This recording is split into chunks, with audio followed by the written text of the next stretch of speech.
Tonight, we'll be talking about a rose that can revive a lost soul, a mythical creature hunted by knights, and a child lost in the fairy realm. Before you get cozy, be sure to like the video and subscribe if you're new to the channel. Also, let us know where you're watching from and what time it is for you. So, get cozy, take a deep breath, and let the journey begin.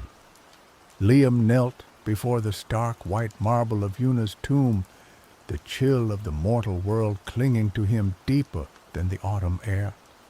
It had been a year since the fever took her, a year of hollow days and echoing nights, a year of a silence so profound it drowned out the birdsong, the laughter of children, the very rhythm of his own heart. Una had been more than a wife. She was the sun in his sky, the steady hand guiding his ship through turbulent waters, the quiet understanding in a world of chaos. They had built a life together, brick by brick, filled with shared dreams, whispered secrets, and a love so vibrant it had seemed indestructible. Now, only the cold, unyielding stone remained. He traced the inscription on the tomb with a trembling finger. Una, beloved, her light remains. The words mocked him. Her light was gone, extinguished, leaving him in an unending twilight. He had tried everything to numb the pain. Work consumed him by day, yet the nights were a battlefield where memories, sweet and cruel, waged relentless war.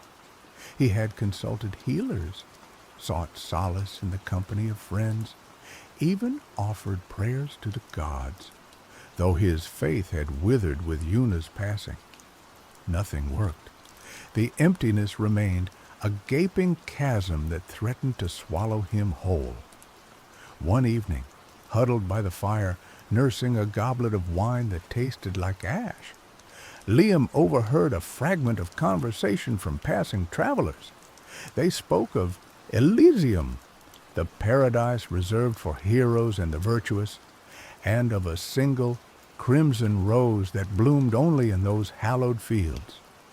They claimed this rose held the power to restore a lost soul, to bridge the gap between the living and the dead. Liam scoffed at first. Fairy tales, whispers for the gullible. Yet, as the night deepened, the tale burrowed into his mind, taking root like a persistent weed. Could it be true? Was there even the slightest chance, however improbable, that he could see Una again? That he could hold her even for a fleeting moment? The thought was a dangerous spark, igniting a desperate hope within him, a hope that threatened to consume him entirely. He knew the risks. The underworld was a realm of shadows and despair, ruled by the implacable Hades. To trespass, there was to invite death itself. But the alternative, a lifetime without Una, was already a form of living death. He spent weeks researching, poring over ancient texts, consulting with scholars, and listening to the hushed whispers of those who claimed to know the secrets of the underworld. The more he learned, the more daunting the task seemed. The path to the underworld was fraught with peril, guarded by mythical creatures and the whims of capricious gods. Yet, with each obstacle he uncovered, Liam's resolve hardened. He would face Cerberus, navigate the river Styx, and brave the judgment of the judges of the dead. He would steal the rose of Elysium, even if it cost him his life. He began his preparations in earnest. He trained his body to peak condition, honing his swordsmanship and archery skills. He gathered supplies, provisions, protective amulets, and gifts for any deities he might encounter along the way. He sought out the guidance of a reclusive oracle who lived in a secluded mountain cave.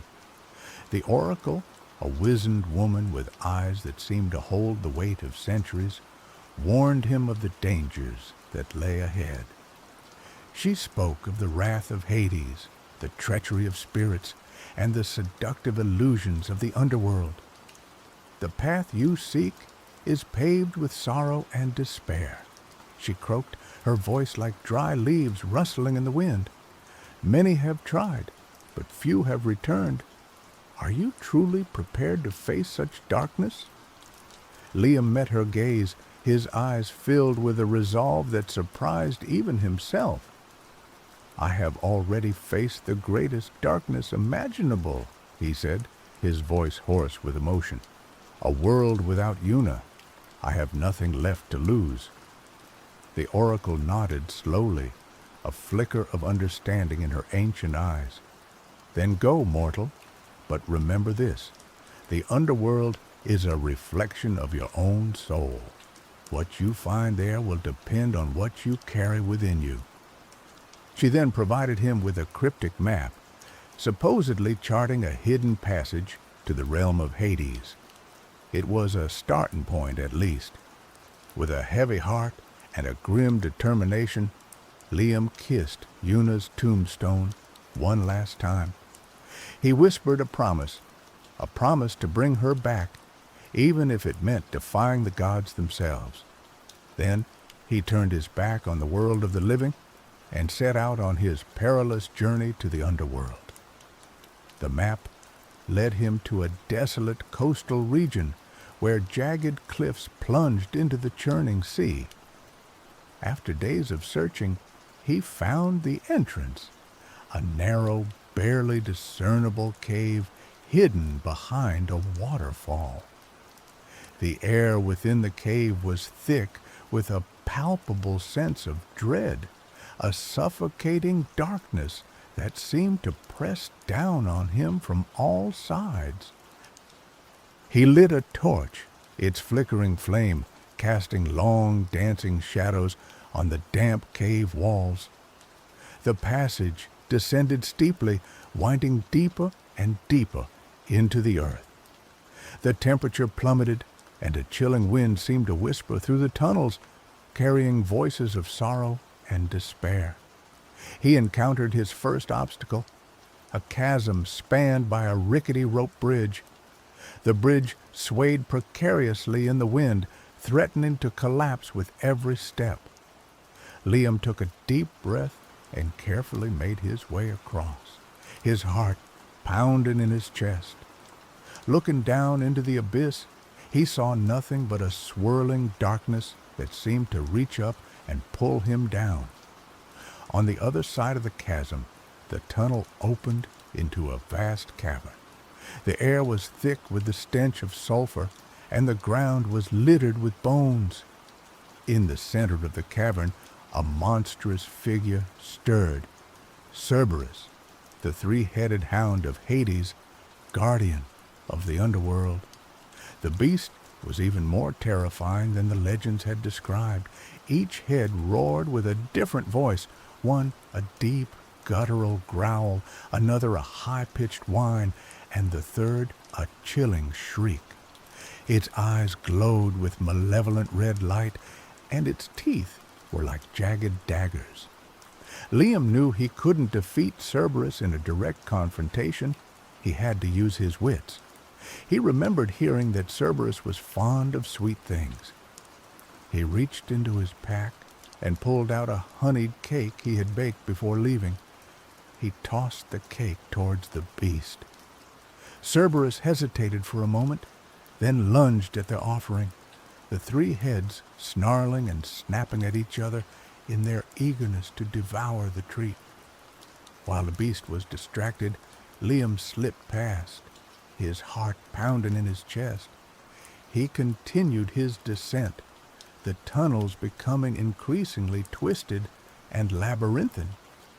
He encountered lost souls, trapped in the underworld for eternity, their faces etched with despair. Some begged him for help, others warned him of the dangers ahead. He offered them words of comfort and encouragement, but he knew he couldn't save them. He had his own quest to complete. Finally, After what seemed like an eternity, he reached the river Styx, the boundary between the world of the living and the realm of the dead. The river was a murky, black torrent, its waters swirling with the souls of the departed. A gnarled old ferryman, Charon, waited on the bank, his eyes like burning coals. He demanded payment for passage, a silver coin for each soul. Liam had anticipated this. He placed 2 silver coins in Charon's outstretched hand, one for his passage and one for his return, if he ever managed to escape. Charon grunted and gestured for him to board the ferry. The boat was rickety and overcrowded with souls, each wailing and lamenting their fate. As they crossed the river, Liam felt a cold dread wash over him. He was entering the realm of the dead, a place from which few ever returned. On the other side of the Styx, Liam found himself in a desolate wasteland. The sky was a perpetual twilight, and the air was heavy with the scent of decay. He could feel the weight of countless souls pressing down on him, their collective sorrow a palpable force. He soon encountered the judges of the dead, Minos, Rhadamanthus, and Iacchus, who sat in judgment on the souls of the departed. They questioned him about his purpose in the underworld, their voices cold and impartial. Liam told them the truth, that he sought to retrieve his beloved Una from Elysium. The judges exchanged glances, their faces unreadable. "Your quest is a transgression against the natural order," Minos said, his voice echoing through the wasteland. "The dead must remain dead. To interfere with their fate is to invite the wrath of the gods." "I understand the risks," Liam replied, his voice firm, "but I cannot live without Una. I am willing to face any consequences." The judges deliberated for a moment, then Rhadamanthus spoke. "Very well, we will allow you to proceed, but be warned, the path to Elysium is guarded by many trials. If you fail, you will be condemned to spend eternity in the underworld." They granted him passage, but their words hung heavy in the air, a chilling reminder of the stakes. He continued his journey, guided by the faint glimmer of Elysium in the distance. The path to Elysium was treacherous. He navigated through fields of torment, where the wicked were punished for their sins. He avoided the clutches of vengeful spirits who sought to drag him down into the depths of despair. He battled monstrous creatures born of nightmares. At one point, he encountered a siren, her voice as sweet as honey, promising him eternal happiness if he would only abandon his quest and join her in her enchanted realm. He resisted her charms, knowing that true happiness could only be found with Una. Finally, after enduring countless trials, he reached the gates of Elysium. They were made of gleaming gold and guarded by a stern-faced warrior. "Halt, mortal!" the warrior boomed. "No living being is permitted to enter Elysium. Turn back now, or face the consequences." Liam stood his ground, his eyes filled with determination. "I seek only to retrieve my beloved Una," he said. "I will not leave without her." The warrior raised his spear, preparing to strike. But then a voice rang out from within Elysium. "Let him pass." The warrior lowered his spear, and the gates swung open, revealing the breathtaking beauty of Elysium. Elysium was everything the legends had promised, a paradise of lush green fields, sparkling rivers, and eternal sunshine. The air was filled with the scent of flowers and the sound of music. Souls wandered freely, their faces radiant with peace and joy. Liam walked through the fields, searching for Una. He called her name, his voice trembling with hope and anticipation. Suddenly, he saw her. She stood in a field of wildflowers, her face as beautiful as he remembered. Her eyes sparkled with love and recognition. "Liam?" she whispered, her voice like the gentle rustling of leaves. He ran to her, his heart overflowing with emotion. He embraced her tightly, burying his face in her hair. "Una," he sobbed, "I found you." She held him close, her touch as warm and comforting as he remembered. "I knew you would come," she said, her voice filled with love. They spent what seemed like an eternity together, walking through the fields of Elysium, sharing stories and memories. Liam told her about his journey to the underworld, about the trials he had faced and the sacrifices he had made. Una listened patiently, her eyes filled with admiration and gratitude. "You risked everything for me," she said. "I am truly blessed to have you as my husband."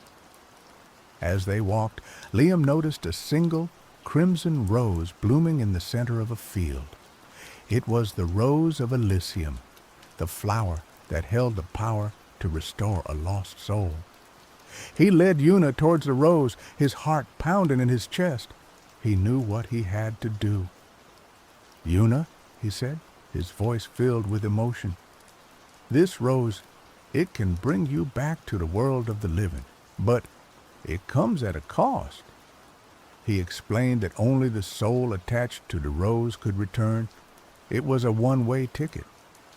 Una looked at him, her eyes filled with a mixture of love and sorrow. "I know," she said. "I already knew." "Are you sure?" Liam asked, his voice trembling. "Are you sure you want to leave Elysium? Here, you are at peace. You are free from pain and suffering." Una smiled gently. "My place is with you, Liam," she said. "Wherever you are, that is where I belong. I want to be with you, to share your life, to face whatever challenges lie ahead, even if it's just for a little while." Liam's eyes welled up with tears. He reached out and plucked the rose of Elysium, its petals as soft as velvet, its fragrance intoxicating. He held the rose out to Una, his hand trembling. "Take it," he said. "Come back to me." Una took the rose, her fingers brushing against his. As she touched the petals, a brilliant light enveloped her. When the light faded, she was no longer in Elysium. She was standing beside Liam in the desolate wasteland of the underworld, her eyes filled with life and love. Their reunion was cut short. The ground trembled beneath their feet, and a wave of scorching heat washed over them. A figure materialized before them, radiating power and rage. It was Aphrodite, the goddess of love and beauty, but her face was contorted with fury. "You dare defy the laws of the gods?" she thundered, her voice shaking the very foundations of the underworld. "You steal from Elysium, and you upset the balance of life and death. For this, you will pay the ultimate price." Liam stood protectively in front of Una, his sword drawn. He knew he was no match for a goddess, but he would defend his wife with his last breath. "We meant no disrespect, Lady Aphrodite," he said, his voice firm despite his fear. "We only sought to be reunited with each other. Is love not the most powerful force in the universe? Surely you, of all beings, can understand our desire." Aphrodite's anger seemed to falter for a moment, but then she hardened her gaze. "Love is a powerful force, mortal, but it must be tempered with respect for the natural order. You have disrupted that order, and you must be punished." She raised her hand, and a bolt of lightning shot towards them. Liam braced himself for the impact, but then a figure stepped in front of them, deflecting the blast with a shimmering shield. It was Orion, the great hunter, a demigod known for his courage and skill. He stood tall and imposing, his bow drawn, ready to defend the lovers. "Aphrodite," he said, his voice resonating with authority, "I implore you to reconsider your judgment. These mortals have suffered enough. They have shown great courage and devotion to each other. Is that not worthy of mercy?" Aphrodite glared at Orion, her eyes filled with disdain. "You would defend these transgressors, Orion? You, who have always been a thorn in my side?" "I defend what is right, Aphrodite," Orion replied, "and these mortals deserve a chance at happiness." A tense silence hung in the air, the fate of Liam and Una hanging in the balance. Aphrodite and Orion locked eyes, their wills clashing like thunder. Finally, Aphrodite sighed, her anger seeming to dissipate slightly. "Very well," she said. "I will spare their lives, but they must face a trial." She declared that Liam and Una must complete 3 impossible tasks to prove their worthiness. If they succeeded, they would be allowed to return to the world of the living together. If they failed, they would be condemned to eternal torment in the underworld. The first trial was to retrieve a single tear from the eye of a gorgon. The gorgons were monstrous creatures whose gaze could turn men to stone. To get close enough to collect a tear was to risk certain death. Liam and Una traveled to the gorgon's lair, a desolate island shrouded in mist and fear. They knew they couldn't face the gorgon Medusa directly. Her gaze was too deadly. They devised a plan to use a polished shield, reflecting her image back at her. Liam approached the gorgon's lair cautiously, shielding Una behind him. He held up the polished shield, carefully angling it to reflect the gorgon's face. Medusa saw her own reflection and, in a moment of horrific self-awareness, wept. Her tear, brimming with sorrow and self-loathing, trickled down her petrified cheek. Liam, with incredible speed, caught the tear in a vial he had prepared. They retreated from the lair, the weight of their success tempered by the horror of what they had witnessed. The second trial was to fetch a song from the lips of a harpy. Harpies were winged creatures known for their hideous appearance and their piercing, mournful songs. Their songs were said to drive men mad with grief and despair. Liam and Una sought the harpies in a ravaged forest. They knew that directly trying to capture a song would be impossible. The harpies were too swift and their songs too potent.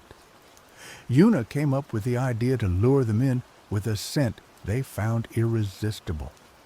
Una, remembering lullabies her mother used to sing, began to hum a beautiful, haunting melody. The melody echoed through the forest, drawing the attention of the harpies. They descended from the trees, drawn by the sweet, mournful tune. As the harpies listened, transfixed by Una's song, one of them began to sing along, its voice blending with hers. The song was a lament for lost loves, for forgotten dreams, for the pain of existence. Liam carefully captured the harpy's song in a specially crafted flute. The third trial was to extract a promise from the lips of Hades himself. This was the most daunting task of all. To even approach Hades was to invite death, and to attempt to persuade him was to risk his eternal wrath. Liam and Una descended into the deepest, darkest recesses of the underworld, guided by the flickering light of their torches. They finally reached the throne room of Hades, a cavernous space filled with shadows and despair. Hades sat on his throne, his face as cold and implacable as the stone from which it was carved. He regarded them with a look of disdain.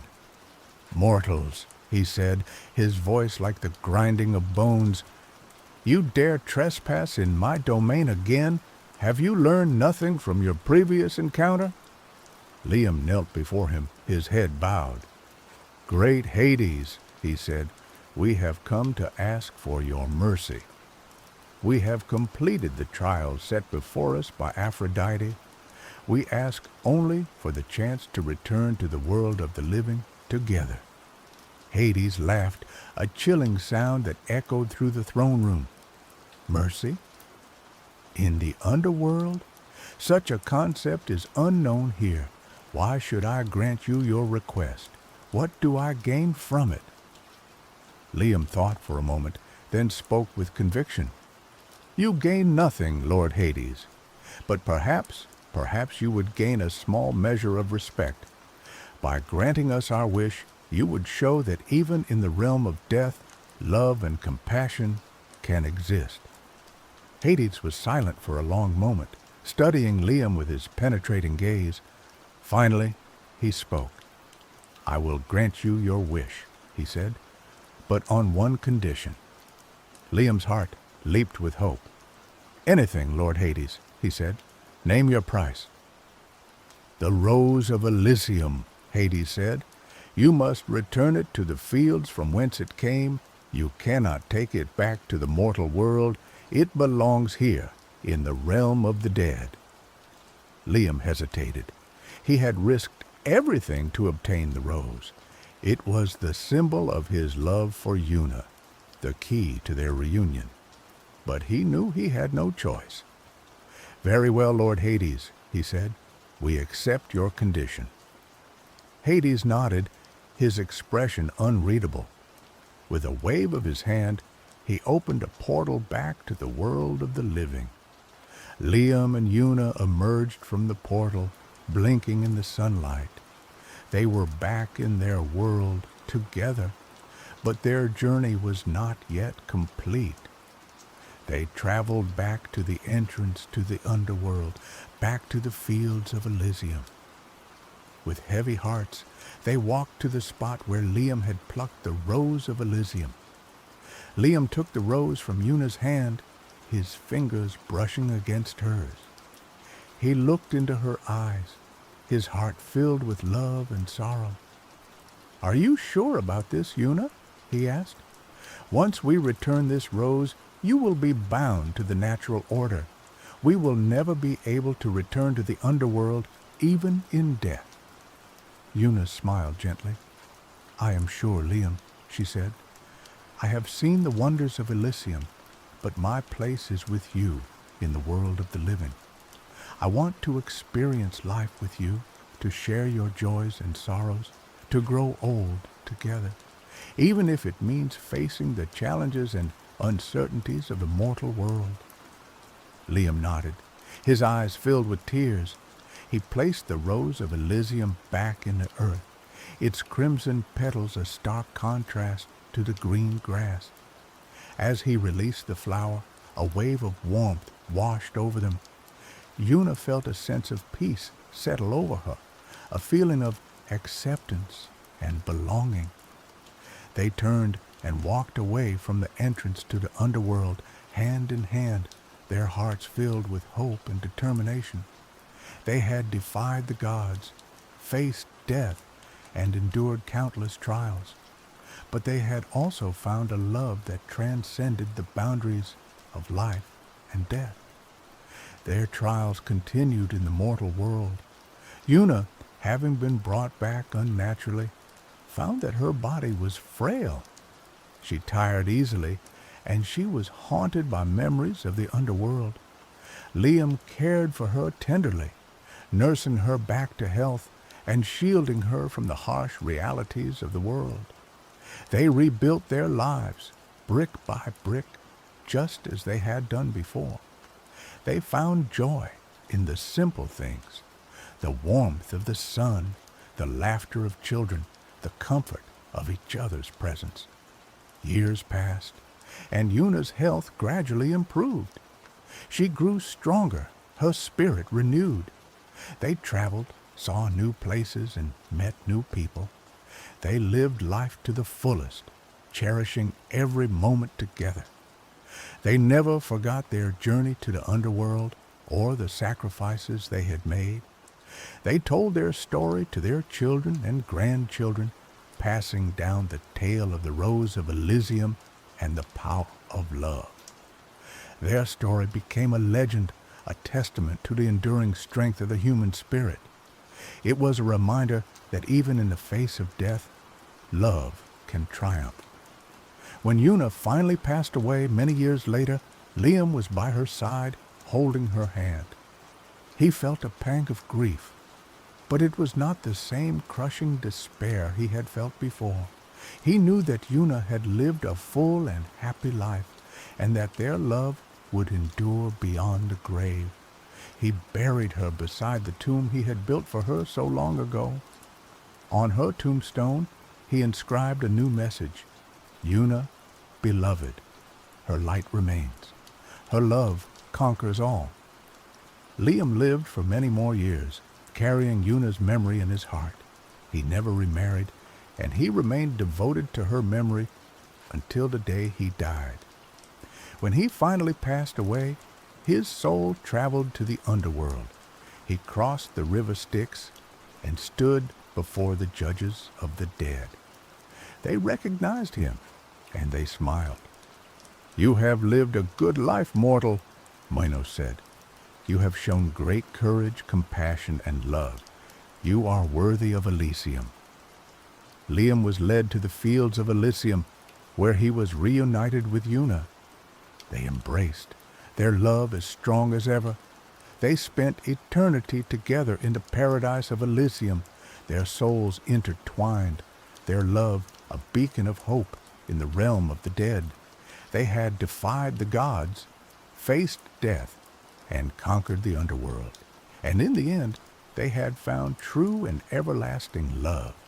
Their legend lived on, a testament to the power of love, sacrifice, and the enduring strength of the human spirit. And somewhere, in a quiet corner of Elysium, a single crimson rose bloomed eternally, a symbol of their love and their triumph over death. The Rose of Elysium, a reminder that even in the darkest of times, love can bloom and conquer all. And somewhere, also, those two were always together.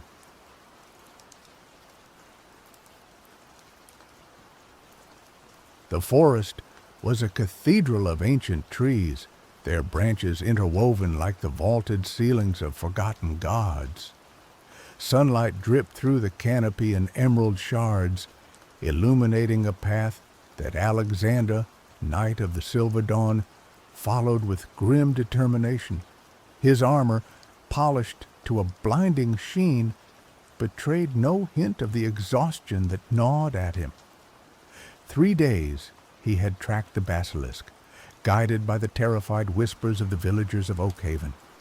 They spoke of petrified livestock, of shadows that moved with unnatural speed, of a gaze that turned flesh to stone. Alexander clutched the hilt of his ancestral blade, Oathkeeper. It was a weapon forged in starlight and imbued with the blessings of the old deities, a blade meant for slaying the creatures of darkness. He was a paladin, sworn to protect the innocent, and the basilisk, by all accounts, was a creature of pure evil. His heart, however, was heavy. He had seen too much death, too much suffering attributed to evil that was often just fear and misunderstanding. Still, duty called. He found the basilisk not in a lair of shattered stone and petrified corpses as he expected, but in a small clearing bathed in an ethereal light. It was a magnificent creature, far larger than the tales suggested. Scales of emerald and gold shimmered, and its serpentine body coiled around a nest of woven branches. But it wasn't the basilisk's size or splendor that stopped Alexander in his tracks. It was the sound. The basilisk was weeping. The sound was a low, guttural moan, filled with a sorrow that resonated deep within Alexander's soul. He cautiously approached, Oathkeeper raised, but his steps faltered. He saw the cause of the creature's distress. Lying amidst the woven branches were fragments of a shattered eggshell, iridescent and beautiful, but undeniably broken. The basilisk's golden eyes, the very eyes rumored to turn men to stone, were brimming with tears. It nuzzled the broken shell with its snout, a gesture of profound grief. Alexander lowered his sword. This was not the scene he had envisioned. This was not the monstrous beast reveling in destruction. This was a mother mourning her lost offspring. Who are you?" Alexander asked, his voice rough with disuse and surprise. The basilisk lifted its head, its gaze meeting Alexander's. He steeled himself, expecting the paralysis, the agonizing transformation. But nothing happened. The basilisk simply looked at him, its eyes filled with a pain that transcended language. "I am called Marietta," it rasped, its voice surprisingly melodic, though laced with sorrow. "And you are a knight, come to finish what fate has begun?" Alexander hesitated. "I am Alexander of the Silver Dawn. I was sent to slay you." Marietta sighed, a sound like wind rustling through dry leaves. "I expected as much. The humans, they fear what they do not understand. They see only the monster, never the mother." She gestured to the broken shell. "They believe I kill for sport. I kill for survival, to feed my young. Now I have nothing to live for." Alexander sheathed Oathkeeper. "Tell me what happened." Marietta recounted her tale in a voice heavy with grief. She spoke of a Duke Edward, a man renowned for his cruelty and ambition, who sought to claim the forest as his own. He had sent hunters to drive out the creatures of the woods, to clear the land for his own selfish purposes. One of those hunters, a ruthless man named Ariel, had found her nest and, driven by fear and the Duke's orders, had destroyed her egg. "He thought he was protecting the village," Marietta said, her voice trembling. "He thought he was doing good, but he only brought more pain into the world." Alexander listened, his heart growing heavier with each word. He knew of Duke Edward. He knew of his avarice and his disregard for the lives of those he considered beneath him. He had heard whispers of his cruelty, but he had dismissed them as rumors, as the exaggerations of fearful peasants. Now, standing before a grieving basilisk, he realized the truth was far more terrible. "Why didn't you retaliate?" Alexander asked. "Why didn't you turn him to stone?" Marietta shook her head. "I could have, but what good would it do? It would only bring more death, more fear, and it would not bring back my child." Alexander spent the next few days with Marietta. He learned her story, her hopes, her fears. He discovered that she was not a mindless beast, but a sentient being with a deep connection to the forest. She spoke of the ancient magic that flowed through the land, of the delicate balance between nature and civilization, and of the dangers of unchecked ambition. He also learned of the basilisk's unique abilities. The petrifying gaze was not an active curse, but a defense mechanism triggered by fear or aggression. It was a last resort, used only when threatened. Marietta preferred to avoid conflict, to live in peace with the other creatures of the forest. "We can stand together," Alexander said, his voice ringing with determination. "We can show him that we are not afraid. We can demand justice, and we can protect the forest from harm." The villagers looked at each other, their faces filled with a mixture of fear and hope. They had been oppressed for too long, and they were tired of living in fear. They decided to take a chance, to trust Alexander and to stand up for what was right.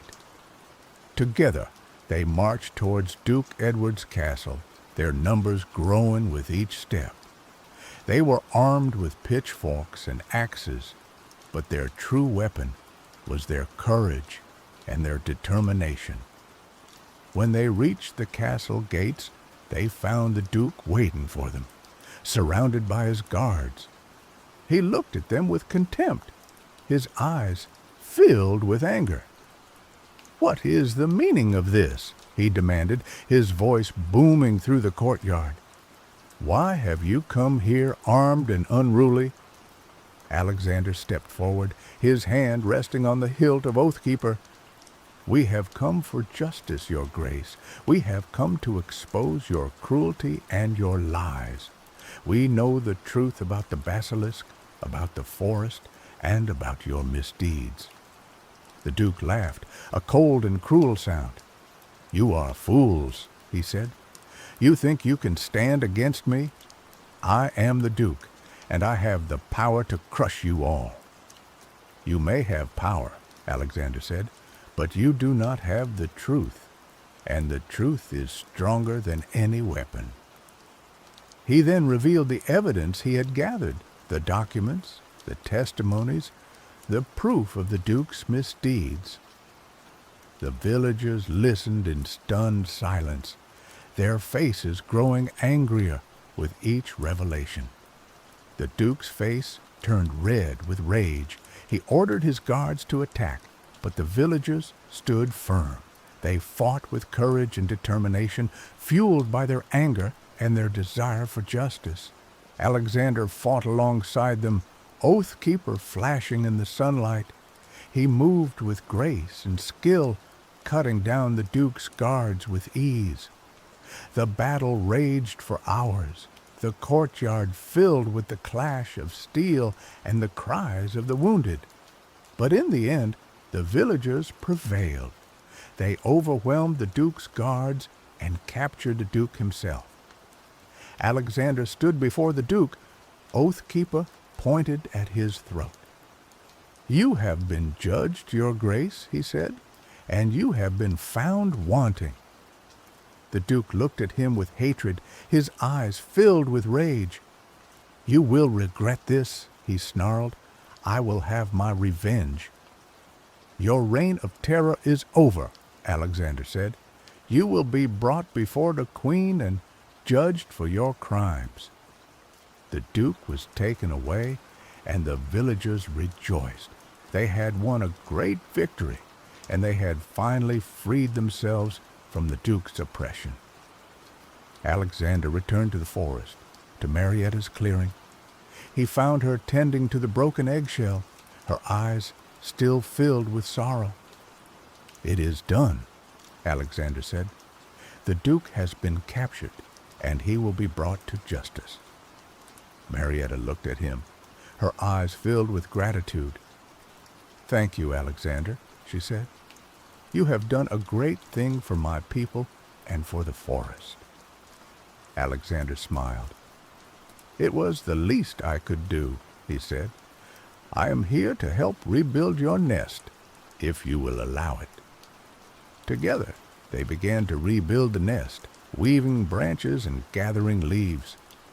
As they worked, Alexander felt a sense of peace and fulfillment he had never known before. He had found his purpose, not in slaying monsters, but in protecting the innocent and fighting for justice. He stayed with Marietta for many months, helping her to heal and to rebuild her life. He learned more about the forest, about the ancient magic that flowed through it, and about the delicate balance between nature and civilization. He also learned that Marietta was not the last of her kind.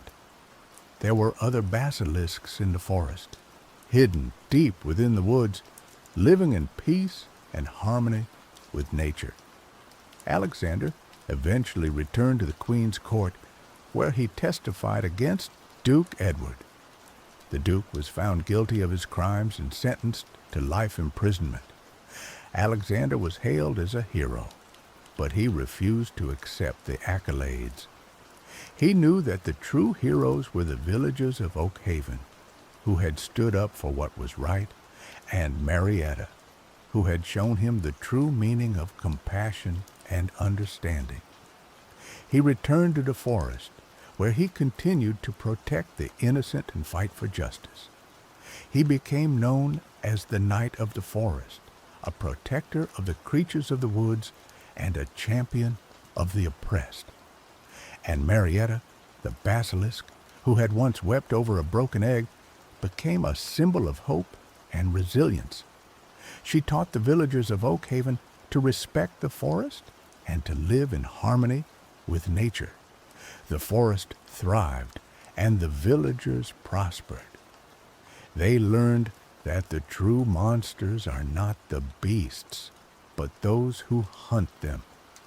And they learned that even in the darkest of times, there is always hope for a better future. As Alexander listened, he began to question everything he had believed.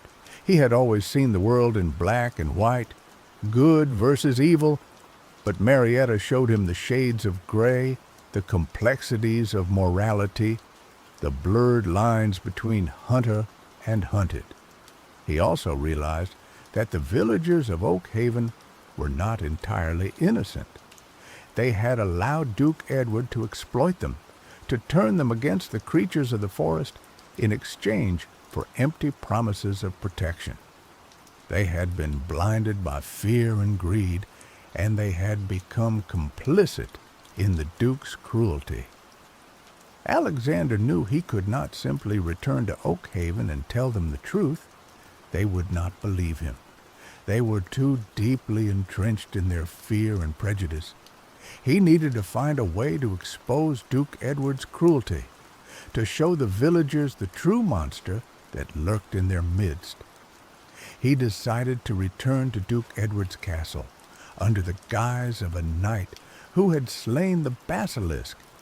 He would gather evidence of the Duke's misdeeds, and then he would reveal the truth to the villagers and to the Queen herself. It was a dangerous plan, but it was the only way he could see to bring justice to the forest and to Marietta. He said goodbye to Marietta, promising to return and to help her rebuild her nest. He left a part of his heart in that clearing amidst the broken eggshells and the sorrowful gaze of the basilisk. As he journeyed towards Duke Edward's castle, Alexander felt a profound shift within himself. He was no longer just a knight of the Silver Dawn, blindly following orders. He was a protector of the innocent, a champion of the oppressed, and a seeker of truth. He was ready to face whatever challenges lay ahead, knowing that he was fighting for something greater than himself. The Duke's castle loomed on the horizon, a stone behemoth that seemed to suck the light from the sky.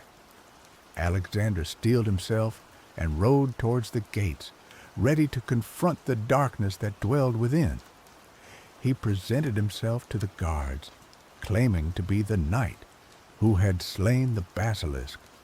They ushered him in with a mixture of awe and suspicion. Duke Edward, a corpulent man with a cruel smile and eyes that glittered with ambition, greeted him in the great hall. "Sir Knight," the Duke boomed, his voice echoing through the chamber, "you have done a great service to my people. The basilisk was a menace, a terror that threatened our very existence. You deserve a hero's welcome." Alexander bowed his head. "I only did what was right, Your Grace. It was my duty." The Duke clapped him on the shoulder, his grip surprisingly strong. "Modesty becomes you, Sir Knight. But you must be rewarded for your bravery. Tell me, what is your heart's desire?" Alexander paused, considering his words carefully. "I desire only justice, Your Grace. I desire to see your people prosper and to see the forest protected from harm." The Duke chuckled. "A noble sentiment, Sir Knight, but justice is a complicated thing. And the forest, well, the forest must be tamed for the good of civilization." Alexander spent the next few days in the Duke's castle observing, listening, and gathering evidence. He saw the Duke's cruelty firsthand. He saw him exploit his people, hoard his wealth, and abuse his power. He saw him order the destruction of the forest, the hunting of innocent creatures, and the persecution of those who dared to oppose him. He also discovered the truth about Ariel, the hunter who had destroyed Marietta's egg. Ariel was not just a ruthless man, but a pawn in the Duke's game.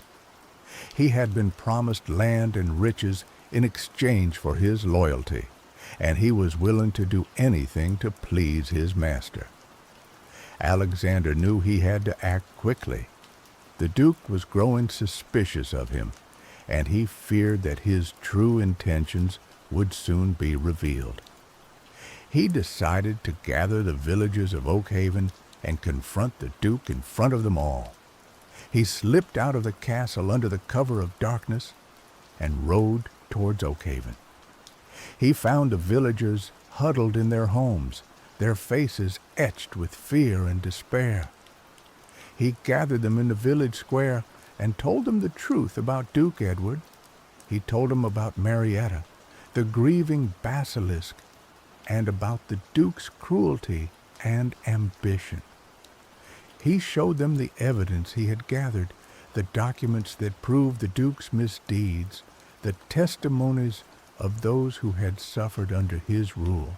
At first, the villagers were skeptical. They had been taught to fear the basilisk and to trust the Duke. But as Alexander spoke, his words resonating with truth and conviction, they began to listen. They saw the pain in his eyes, the sincerity in his voice, and they began to question everything they had believed. "But what can we do?" one of the villagers asked, his voice trembling. "The Duke is too powerful. He will crush us if we oppose him." Years later, Alexander, his hair streaked with silver, returned to Marietta's clearing. He was no longer a knight in shining armor, but a wise and respected elder. He found Marietta surrounded by young basilisks, her eyes filled with love and joy. "You have done well, Alexander," she said, her voice filled with warmth. "You have brought peace to the forest and to the hearts of men." Alexander smiled. "It was all thanks to you, Marietta," he said. "You showed me the true meaning of compassion and understanding." He sat beside her, watching the young basilisks play in the sunlight. He knew that the future of the forest was in good hands, and he felt a sense of contentment he had never thought possible. As the sun set, casting long shadows through the trees, Alexander closed his eyes and breathed in the sweet scent of the forest. He was home. He was at peace. And he knew that his legacy would live on in the hearts of those he had touched and in the whispering leaves of the ancient trees. Ariel, disgraced and stripped of his promised rewards after the Duke's downfall, became a bitter and vengeful figure. He spent years wandering the fringes of society, consumed by resentment towards Alexander and Marietta. He saw them as the cause of his misfortunes, blaming them for the loss of his status and the unfulfilled promises of wealth and power. He began to meticulously plot his revenge, fueled by a burning desire to make them suffer as he believed he had suffered. He studied the ways of the forest, learning its secrets and understanding the vulnerabilities of its creatures. He sought out dark magic, dabbling in forbidden arts to enhance his hunting skills and imbue his weapons with deadly power. His appearance changed over time, reflecting his descent into darkness. His once keen eyes became clouded with malice, and his face bore the lines of bitterness and resentment. He became a wraith-like figure, a shadow lurking in the woods, driven by an unquenchable thirst for vengeance. He knew that he could not confront Alexander directly. The knight was too skilled, too honorable to be easily defeated.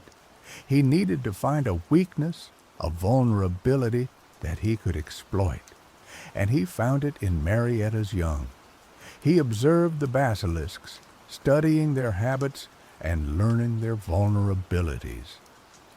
He discovered that their scales were not fully developed until they reached a certain age, leaving them susceptible to certain types of weapons. He also learned that they were fiercely protective of each other, willing to sacrifice themselves to protect their siblings. Ariel crafted a plan that was as cruel as it was cunning.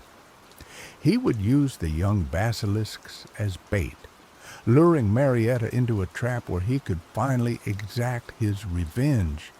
He knew that she would stop at nothing to protect her offspring, and he was counting on that instinct to cloud her judgment. Under the cover of darkness, Ariel crept into the forest, his heart pounding with anticipation. He carried with him a specially crafted net, woven with enchanted threads that would ensnare the basilisks without harming them. He also carried a vial of potent poison extracted from rare and deadly plants, which he planned to use on Marietta. He found the young basilisks playing near a stream, their scales shimmering in the moonlight.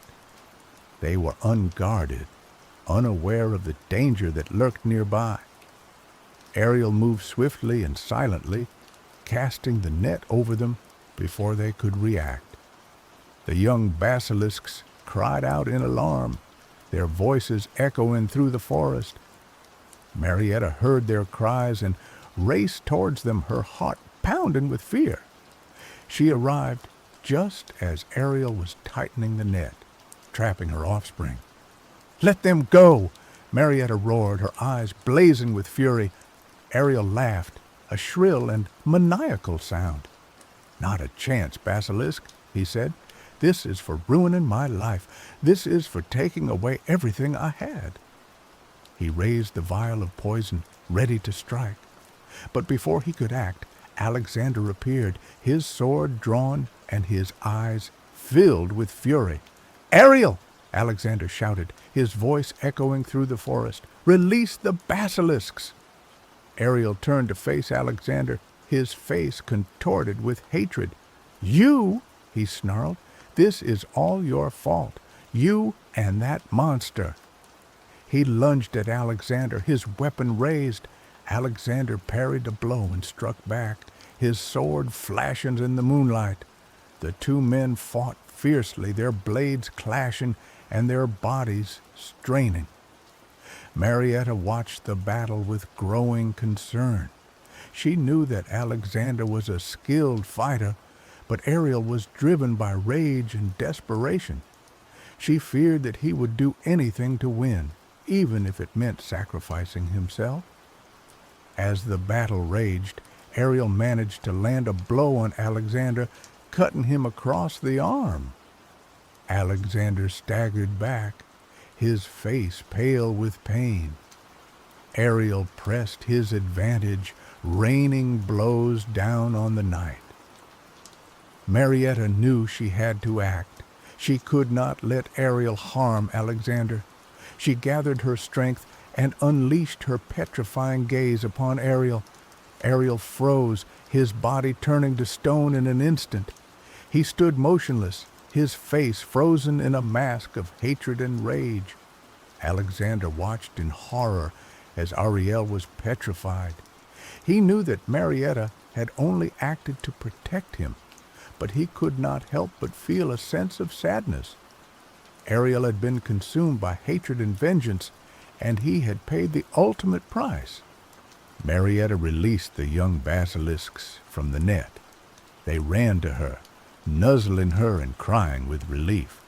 She held them close, her heart filled with love and gratitude. Alexander approached Marietta, his face etched with concern. "Are you all right?" he asked. Marietta nodded. "I am now," she said. "But he was consumed by hatred. It is a terrible thing." Alexander agreed. He knew that hatred and vengeance could destroy a person, turning them into a monster.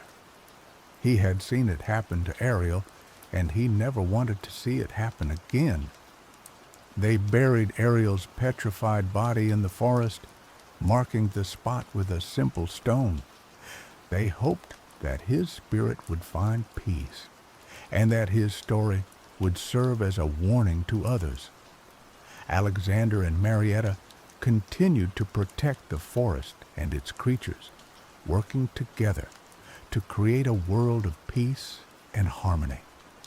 They taught others the importance of compassion, understanding, and forgiveness. And they showed everyone that even the darkest of hearts can be redeemed. Duke Edward, imprisoned for his crimes, spent his days consumed by bitterness and regret. He reflected on his life, his ambition, and his cruelty.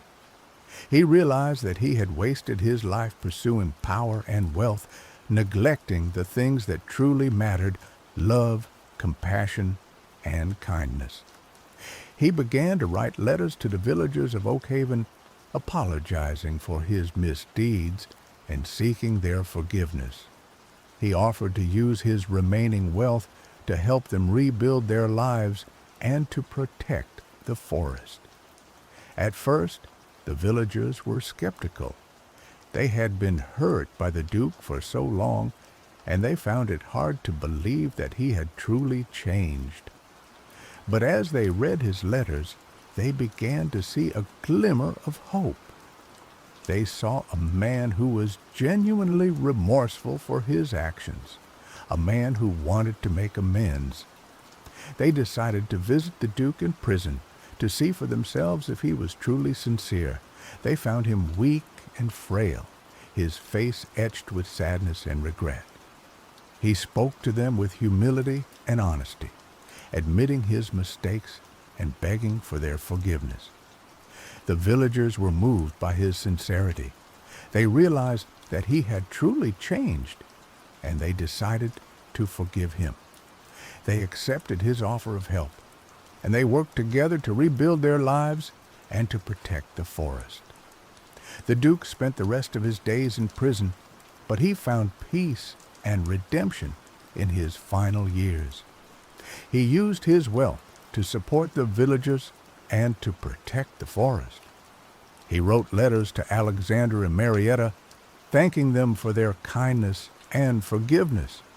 When he died, the villagers mourned his loss. They remembered him not as a cruel and ambitious duke, but as a man who had found redemption in the end.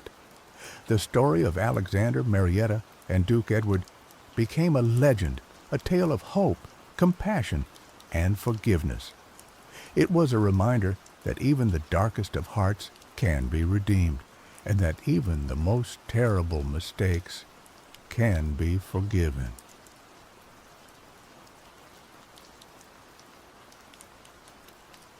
Once upon a time, nestled between a whispering forest and a shimmering sea, lay a village called Oak Haven.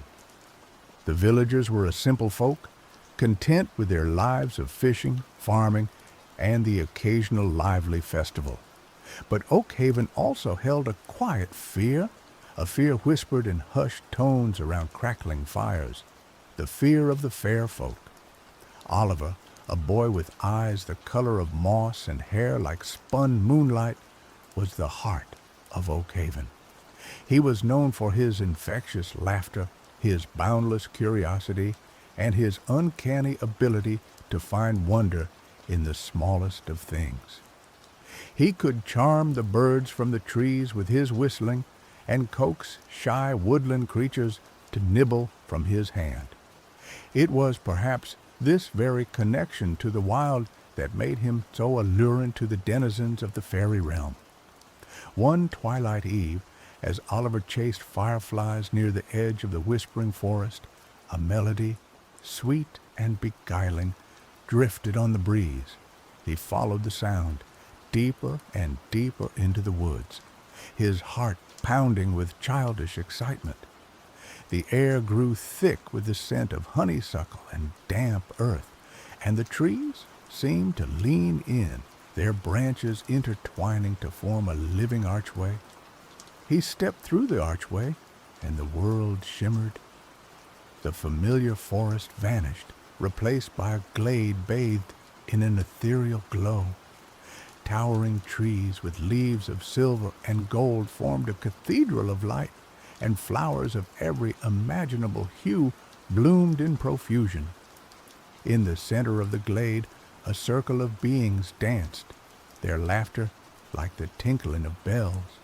They were beautiful, impossibly so, with eyes that held the secrets of the stars and skin that shimmered like moonlight on water. These were the fair folk, and they had been waiting for Oliver. He was welcomed with open arms, or rather, open gossamer wings. The queen of the Seelie court, Henrietta, a radiant being with a crown of woven starlight, approached him with a smile that could melt glaciers. "Welcome, Oliver," she said, her voice like the music of a hidden stream. "We have been watching you, and we have seen the spark of magic within you. We invite you to stay with us, to live amongst us, and to learn the ways of the Fae." Oliver, captivated by the beauty and wonder of the fairy realm, readily agreed. He spent what felt like weeks, though time in the fairy realm flowed differently than in the mortal world, learning the secrets of nature, the language of the animals, and the art of illusion. He danced with the fairies under the light of the moon, feasted on ambrosia and nectar, and reveled in the endless joy and magic that permeated the air. He was given a new name, Whisper Wind, a name that reflected his ability to communicate with the creatures of the forest. He wore clothes woven from moonlight and dewdrops, and his laughter echoed through the glades, blending seamlessly with the music of the Fae. He felt as though he had finally found his true home, a place where he belonged, a place where his wild spirit could finally soar. But even in the heart of the fairy realm, a shadow of doubt began to creep into Oliver's heart. He remembered, in fleeting moments, a different life, a different home. He remembered the warmth of his mother's embrace, the comforting scent of his father's pipe, the familiar faces of the villagers of Oak Haven. He remembered his name, Oliver. One day, he approached Queen Henrietta with a heavy heart. "Your Majesty," he said, his voice barely a whisper, "I am grateful for your kindness, and I cherish the time I have spent here, but I miss my home, I miss my family, I miss Oak Haven." Henrietta listened patiently, her eyes filled with understanding. When he had finished, she sighed, a sound like the rustling of autumn leaves. "I knew this day would come, Whisper Wind," she said. "The pull of the mortal world is strong, especially for those who still have ties there. You are free to leave, to return to your home. But know this, time moves differently in the fairy realm. Years here may be but days in the mortal world, but the opposite is also true. You may return to find that much has changed." She offered him a choice, to stay in the fairy realm forever, where time held no sway and he would always be young and carefree, or to return to the mortal world, knowing that he might find it changed beyond recognition. It was a cruel choice, a choice between eternal joy and the potential for devastating loss. Oliver, torn between his love for the fairy realm and his longing for home, chose to return. He knew that he had to see his family again, to walk the familiar paths of Oak Haven, to breathe the air of his childhood. Henrietta presented him with a farewell gift, a small, unassuming thistle, its purple flower faded and brittle. "Keep this thistle close to your heart, Oliver," she said. "It will protect you from the illusions of the Fae, and it will remind you of the time you spent with us. But beware, its magic is also a reminder of what you left behind." With a final embrace from the Queen and a chorus of farewells from the fair folk, Oliver stepped back through the archway of trees. The shimmering glade vanished, and he found himself standing once more at the edge of the whispering forest. He ran towards Oak Haven, his heart pounding with anticipation. He expected to be greeted with open arms, to be showered with kisses and tears of joy. He imagined his mother rushing out to meet him, his father clapping him on the back, his friends gathering around him, eager to hear tales of his adventures. But as he entered the village, he was met with silence. The familiar sounds of Oak Haven, the laughter of children, the barking of dogs, the rhythmic clang of the blacksmith's hammer were gone. The houses seemed smaller, more weathered than he remembered, and the faces he saw were unfamiliar, their expressions guarded and wary. He stopped a woman carrying a basket of vegetables. "Excuse me," he said, his voice trembling. "Can you tell me where I can find the house of Thomas the fisherman?" The woman stared at him with wide, uncomprehending eyes. "Thomas the fisherman?" she repeated, her voice laced with suspicion. "There hasn't been a Thomas the fisherman in Oak Haven for as long as I can remember." Oliver's heart sank. But I'm Oliver," he said, his voice cracking. "I'm Thomas's son. I lived here just a few years ago." The woman shook her head. "Oliver? There's no Oliver in Oak Haven, lad. You must be mistaken. Now, if you'll excuse me, I have errands to run." She hurried away, leaving Oliver standing alone in the middle of the village square, his face pale with shock. He tried talking to others, but the response was always the same. No one remembered him. No one remembered Thomas the fisherman or his wife, Elizabeth. It was as if he had never existed, as if his entire life in Oak Haven had been a dream. He wandered through the village, his hopes slowly dwindling with each passing moment. He found his old house, but it was occupied by strangers, a young couple with a babe in arms. They looked at him with pity and confusion when he told them his story, offering him a crust of bread and a place to rest for the night. But they insisted that he must be delusional, that he must have suffered some terrible trauma. As the sun began to set, casting long shadows across the village, Oliver stumbled towards the graveyard, the only place he could think of where he might find some evidence of his past. He walked among the tombstones, reading the names and dates, searching for a familiar inscription. Finally, he found it. A simple stone, weathered and worn, bearing the names Thomas, beloved husband, gone to the sea. Elizabeth, devoted wife, joined him in sorrow. And beneath them, a single word, Oliver. Tears streamed down Oliver's face as he knelt before the grave.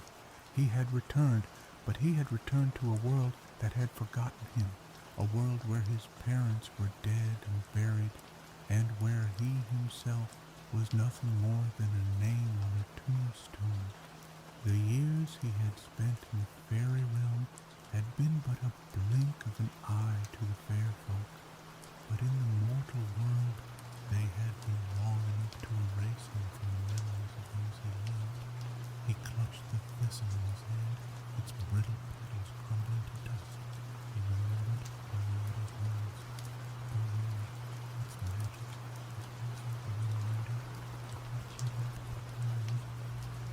The thistle was a symbol of the fairy realm, a reminder of the joy and wonder he had experienced there, but it was also a symbol of the loss and grief he now felt. He spent the night in the graveyard, huddled beside his parents' grave, the cold earth his only comfort. He wept until he had no tears left, his heart aching with a pain he had never known before. As the sun rose, casting a golden light over the village, Oliver made a decision. He could not stay in Oakhaven, not in a world that no longer remembered him. He would become a wanderer, a traveler, a ghost in his own life. He would roam the land, searching for a place where he belonged, a place where he could find peace. He left Oakhaven that morning, carrying nothing but the clothes on his back and the lingering memory of the fairy realm. He walked for days, his feet blistered and sore, his spirit weary and broken. He begged for food and shelter, and was often turned away, met with suspicion and fear. One evening, as he sat by a lonely campfire, a figure emerged from the shadows. It was a woman, old and weathered, with eyes that sparkled like the stars. She introduced herself as Lalem, a wise woman, a healer, a seer. "I know your story, Oliver," she said, her voice soft and gentle. "I know of the time you spent in the fairy realm, and I know of the pain you now carry in your heart." Oliver looked at her in amazement. "How do you know?" he asked. "No one else remembers me?" Lalem smiled. "I have lived in these woods for many years, and I have seen many strange things. The fair folk do not easily forget those they have touched, and their magic leaves a trace, a glimmer that can be seen by those who know where to look." She offered him food and shelter, and for the first time since his return to the mortal world, Oliver felt a flicker of hope. He told Lalem his story, pouring out his heart in a torrent of words. He spoke of the joy he had found in the fairy realm and the devastation he had experienced upon his return. Lalem listened patiently, offering words of comfort and wisdom. "The path you walk is a difficult one, Oliver," she said. "You are caught between two worlds, belonging fully to neither. But do not despair. There is still a purpose for you, a path that you can forge for yourself." She taught him the ways of the forest, the healing properties of plants, the secrets of the stars. She showed him how to listen to the whispers of the wind and how to find solace in the beauty of nature. She helped him to heal his wounded spirit and to find a new sense of purpose in his life. Oliver learned to live in harmony with the world around him, to find joy in the simple things, and to accept the pain of his past. He became known as the Forest Wanderer, a mysterious figure who roamed the land, offering help to those in need. He used his knowledge of the fairy realm to heal the sick, to protect the innocent, and to guide lost travelers through the wilderness. He never forgot the fairy realm, nor did he forget Oakhaven. He carried the memory of both worlds within him, a bittersweet reminder of what he had gained and what he had lost. Years passed, and Oliver grew old, his hair turning as white as the moonlight that had once adorned his clothes. He had lived a long and fulfilling life, a life filled with both joy and sorrow, but he had never truly found a place where he belonged. One day, as he sat beneath a towering oak tree, he felt a familiar presence. He looked up and saw Henrietta standing before him, her eyes filled with a mixture of sadness and love. "Oliver," she said, her voice soft as the summer breeze, "it has been many years since you left the fairy realm. I have watched you, and I have seen the good you have done in the world. You have lived a life of purpose and compassion, and you have touched the lives of many." Oliver smiled. "I have tried, Your Majesty," he said, "but I have never truly belonged, not in the mortal world and not in the fairy realm." Henrietta nodded. "I know," she said. "That is why I have come. I offer you one final choice, Oliver. You can choose to return to the fairy realm, to live with us forever in eternal joy and peace. Or you can choose to remain in the mortal world, to continue your journey and to find whatever solace you can in the time that remains to you." Oliver considered her words carefully. He had longed for the fairy realm for so long, but now, as he stood on the threshold of death, he realized that he had found a different kind of belonging, a belonging that came not from a place, but from a purpose. "Your Majesty," he said, his voice firm and clear, "I am grateful for your offer, but I must decline. I have lived a long and full life, and I have found a purpose in helping others.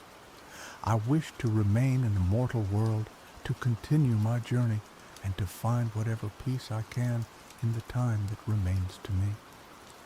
Henrietta smiled, a single tear tracing a path down her cheek. "I understand, Oliver," she said. "You have made your choice. May your journey be filled with peace, and may your spirit find rest at last." With a final embrace, Henrietta vanished, leaving Oliver alone beneath the oak tree. He closed his eyes and took a deep breath, feeling the warmth of the sun on his face and the gentle breeze in his hair. He knew that his time was near, but he was not afraid. He had lived a good life, a life filled with love, loss, and purpose, and as he drifted off to sleep, he knew that he had finally found his place, not in the fairy realm and not in Oak Haven, but in the hearts of those he had touched along the way.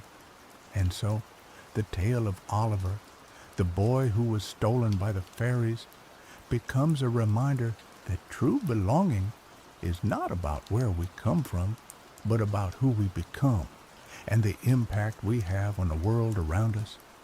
It is a reminder that even in the face of loss and grief, we can find purpose and meaning in our lives, and that even though we may be forgotten by some, we can still leave a lasting legacy of love and compassion. The weight of his parents' absence pressed down on Oliver, a suffocating blanket woven with sorrow and regret. He mourned the lost years, the shared meals, the bedtime stories he would never again experience. The laughter and warmth of his former life felt like a phantom limb, a constant reminder of what was irrevocably gone. He continued to wander, guided by an inner compass that pointed towards he wasn't sure what. He helped villagers with ailing crops, delivered babies in isolated hamlets, and offered comfort to the grieving.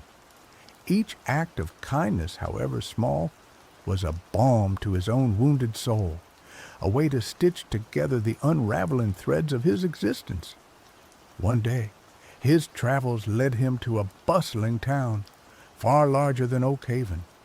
The air thrummed with energy, with the cacophony of merchants hawking their wares, children chasing pigeons, and the rhythmic clang of the bell tower. Yet, despite the vibrant chaos, Oliver felt an unsettling sense of detachment, as if he were observing the scene through a pane of glass. He sought refuge in a quiet tavern, hoping to find a moment of respite. As he nursed a tankard of ale, he overheard a conversation that pierced through his apathy. Two men, their faces etched with worry, spoke of a recent tragedy. "Did you hear about Elizabeth the Weaver?" one man asked, his voice hushed. "She fell ill suddenly, a wasting sickness. The healers could do nothing." Oliver's breath caught in his throat. Elizabeth. The name resonated within him like a forgotten melody. He leaned closer, his heart pounding.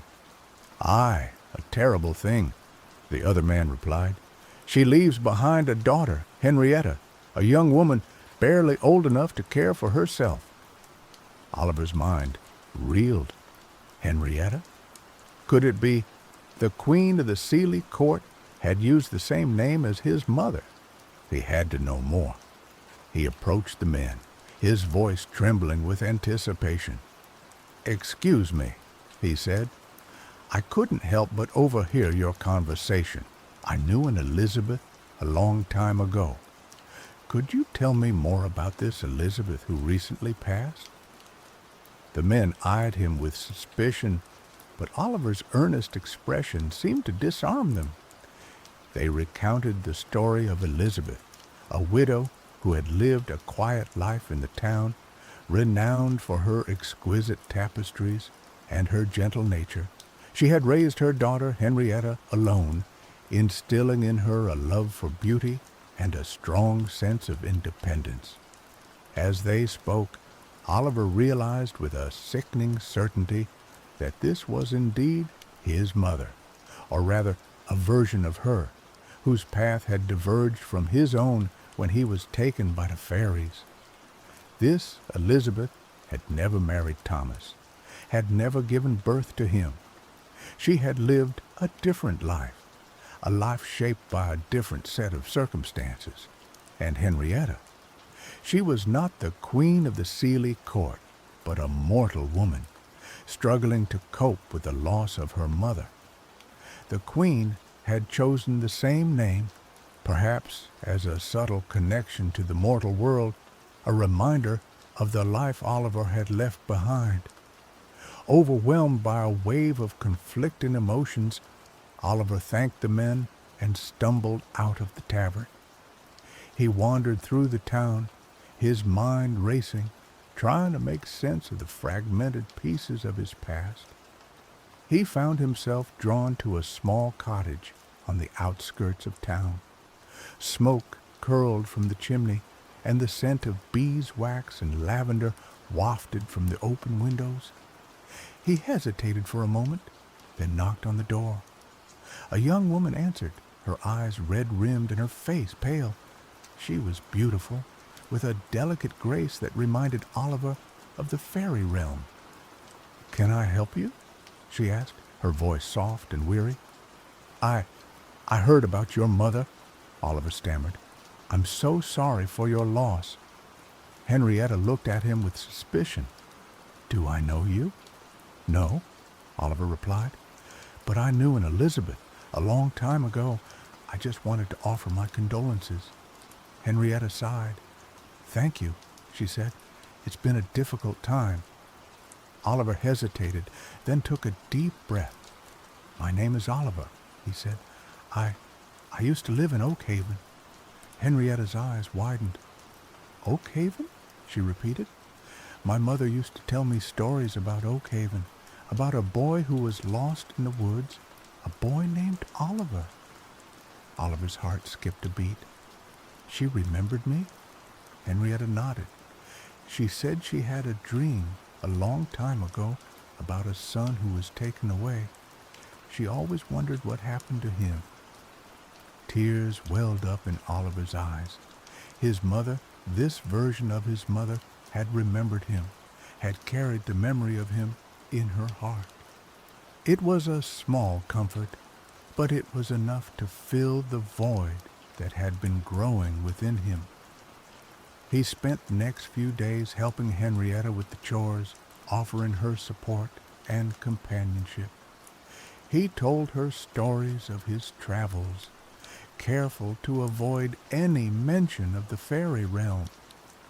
He spoke of the healing power of nature, of the importance of kindness and compassion.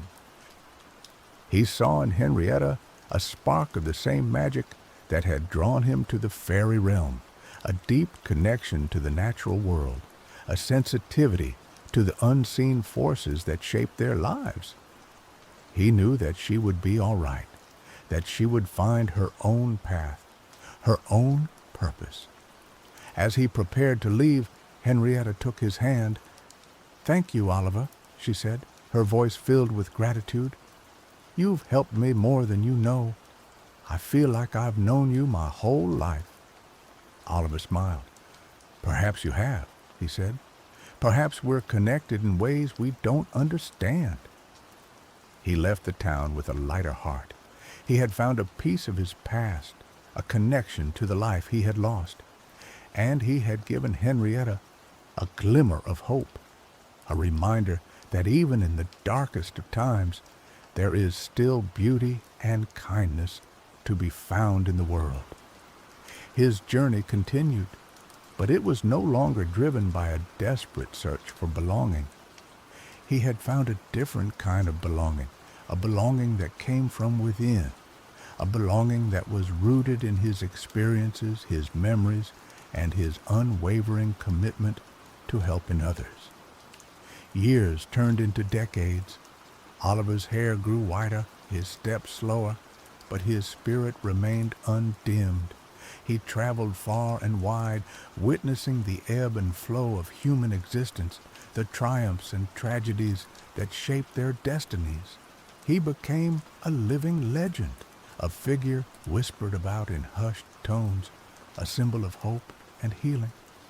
One day, as he rested beneath the shade of an ancient oak, he felt a familiar tug, a pull towards the fairy realm.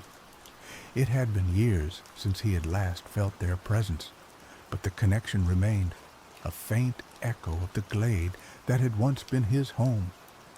He closed his eyes and allowed himself to be drawn into the memory of the fairy realm. He saw the shimmering glades, the dancing fairies, the radiant face of Queen Henrietta. He heard the music of the hidden streams, the laughter of the woodland creatures, the whispers of the wind. He realized that the fairy realm had never truly left him. It was a part of him, a part of his soul, a source of magic and wonder that he carried within him wherever he went. He opened his eyes and saw a young girl standing before him. She was no more than 10 years old, with eyes the color of moss and hair like spun moonlight. She reminded him of himself as a boy. "Are you Oliver?" she asked, her voice clear and bright. Oliver smiled. "I am," he said. "And who are you?" "My name is Ilara," she said. "I live in the village nearby. My grandmother told me about you, about the forest wanderer who knows the secrets of the woods." "And what brings you to me, Ilara?" Oliver asked. "I'm lost," she said, her eyes filling with tears. "I wandered into the woods, and I can't find my way back home." Oliver took her hand and felt a surge of energy, a connection to the fairy realm that pulsed through her veins. She was a changeling, a child with fairy blood, destined to walk between two worlds. He led her through the forest, guiding her with his knowledge of the hidden paths and the secret signs. He showed her how to listen to the whispers of the wind, how to read the language of the trees, how to find her way home. As they walked, he told her stories of the fairy realm, of the magic and wonder that awaited those who were open to it. He warned her of the dangers, of the illusions, and the temptations that could ensnare the unwary. He taught her how to protect herself, how to use the gifts she had been given, how to live in harmony with both the mortal world and the fairy realm. When they reached the edge of the village, Ilara turned to him, her eyes shining with gratitude. "Thank you, Oliver," she said. "You've shown me the way." Oliver smiled. "You always had the way within you, Ilara," he said. "I just helped you to see it." He watched as she ran towards her home, her laughter echoing through the trees. He knew that she would be all right, that she would find her own path, her own purpose, just as he had. He had come full circle. He had been lost in the woods, taken by the fairies and then lost again in the mortal world. But he had found his way back, not to a place, but to a purpose that was rooted in his experiences, his memories, and his unwavering commitment to helping others. He was the forest wanderer, the keeper of the secrets, the guide for the lost souls who wandered between two worlds. And in that role, he had finally found his belonging, his peace, his home. Oliver, the boy stolen by the fairies, had become a legend, a symbol of hope, a testament to the enduring power of the human spirit. His tale would be told for generations to come, a reminder that even in the face of loss and grief, we can find purpose and meaning in our lives, and that even though we may be forgotten by some, we can still leave a lasting legacy of love and compassion. And perhaps, on a quiet twilight eve, when the air is thick with the scent of honeysuckle and damp earth, and the trees seem to lean in, their branches intertwining to form a living archway, you might just hear the faint echo of his laughter, the whisper of his name, a reminder that the fairy realm is always closer than we think, waiting for those who are willing to believe.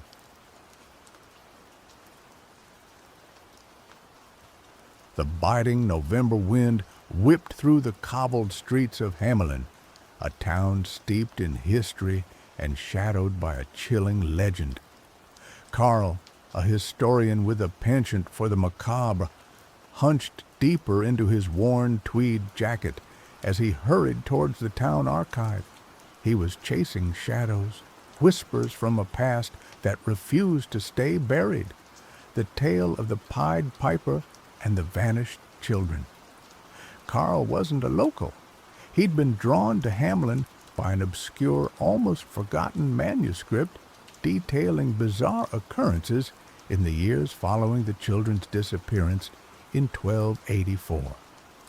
The manuscript hinted at strange, unnatural events, occurrences dismissed as folklore or the product of grief-stricken minds. But Carl suspected something more, something sinister.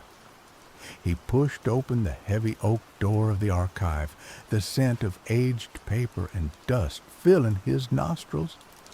Greta, the elderly archivist, looked up from her mountain of documents, her spectacles perched precariously on her nose. "Ah, Herr Weber," she greeted him, her voice raspy with age. "Back for more tales of rats and a rainbow-clad musician?" Carl managed a weak smile. "Something like that, Frau Schmidt. I'm particularly interested in any accounts from the 14th century, anything that deviates from the official narrative." Greta nodded slowly, a knowing glint in her eye. "Hamelin has a long memory, Herr Weber. Sometimes the stones themselves whisper secrets. Be careful what you listen for." He spent the next few hours poring over ancient records, his fingers tracing the faded ink of centuries past. He found fragmented accounts of strange animal behavior, unexplained illnesses, and whispers of children seen lurking in the forests surrounding Hamelin. Children who seemed different. As dusk settled, casting long shadows across the archive, Carl stumbled upon a passage that sent a shiver down his spine. It described a group of villagers who claimed to have encountered children in the woods near the Koppelberg Hill, the very place where the Pied Piper was said to have led his young followers. These children were described as unnaturally pale, with eyes that glowed with an unnatural light, and voices that echoed with a haunting melody. They spoke of a debt owed, a reckoning to come. He copied the passage meticulously, his heart pounding in his chest. It was more than folklore, it was a warning. He packed his things, a sense of unease settling over him. As he turned to leave, Greta stopped him. "Herr Weber," she said, her voice barely a whisper, "there's something else you should know. Last night, I heard the music." Carl stared at her, his blood running cold. "Music? What kind of music?" "A flute," she replied, her eyes wide with fear. "A haunting, mesmerizing melody. I haven't heard it since I was a child, when my grandmother told me stories of the piper. It came from the Koppelberg." Carl left the archive, the piper's legend no longer a distant tale, but a looming threat. He looked towards the Koppelberg, its silhouette dark against the twilight sky. The wind seemed to carry a faint, almost imperceptible melody, a siren song calling him towards the hill. He knew, with a chilling certainty, that something was about to happen in Hamelin. The children were coming back. The next morning, Carl sought out Moritz, a local historian who had dedicated his life to studying the Pied Piper legend. Moritz was a recluse, living in a cluttered apartment filled with books and artifacts related to the piper. He was skeptical of most interpretations of the legend, preferring to see it as a cautionary tale about broken promises and civic responsibility. Carl found Moritz hunched over a table, meticulously cleaning a collection of antique flutes. He recounted his findings at the archive and Greta's chilling experience with the music. Moritz listened intently, his expression shifting from skepticism to concern. "The children returning? It's a fanciful notion, Carl, but I cannot deny that strange things have occurred in Hamelin throughout the centuries. There have been periods of unusual animal behavior, sudden outbreaks of illness, and a pervasive sense of unease. But what if it's more than just unease, Moritz? What if the children are real and they're back for revenge?" Moritz sighed, running a hand through his thinning hair. "Revenge on whom? The people who are long dead? It makes no sense." "Perhaps not," Carl conceded. "But what if they're not interested in revenge on individuals, but on the town itself? On Hamelin as a symbol of the betrayal they suffered?" Moritz pondered this for a moment, his brow furrowed in thought. "It's a theory, I suppose, but we need more than just whispers and legends to prove it." As they spoke, a commotion erupted in the street below. They rushed to the window and saw a crowd gathered around a group of children. The children were different, unsettling. Their skin was unnaturally pale, their eyes glowed with an eerie luminescence, and their voices carried a strange, melodic quality. They were dressed in simple, archaic clothing, as if they had stepped out of a history book. The crowd was a mixture of fascination and fear. Some tried to approach the children, while others recoiled in horror. The children moved with an unsettling grace, their movements almost inhuman.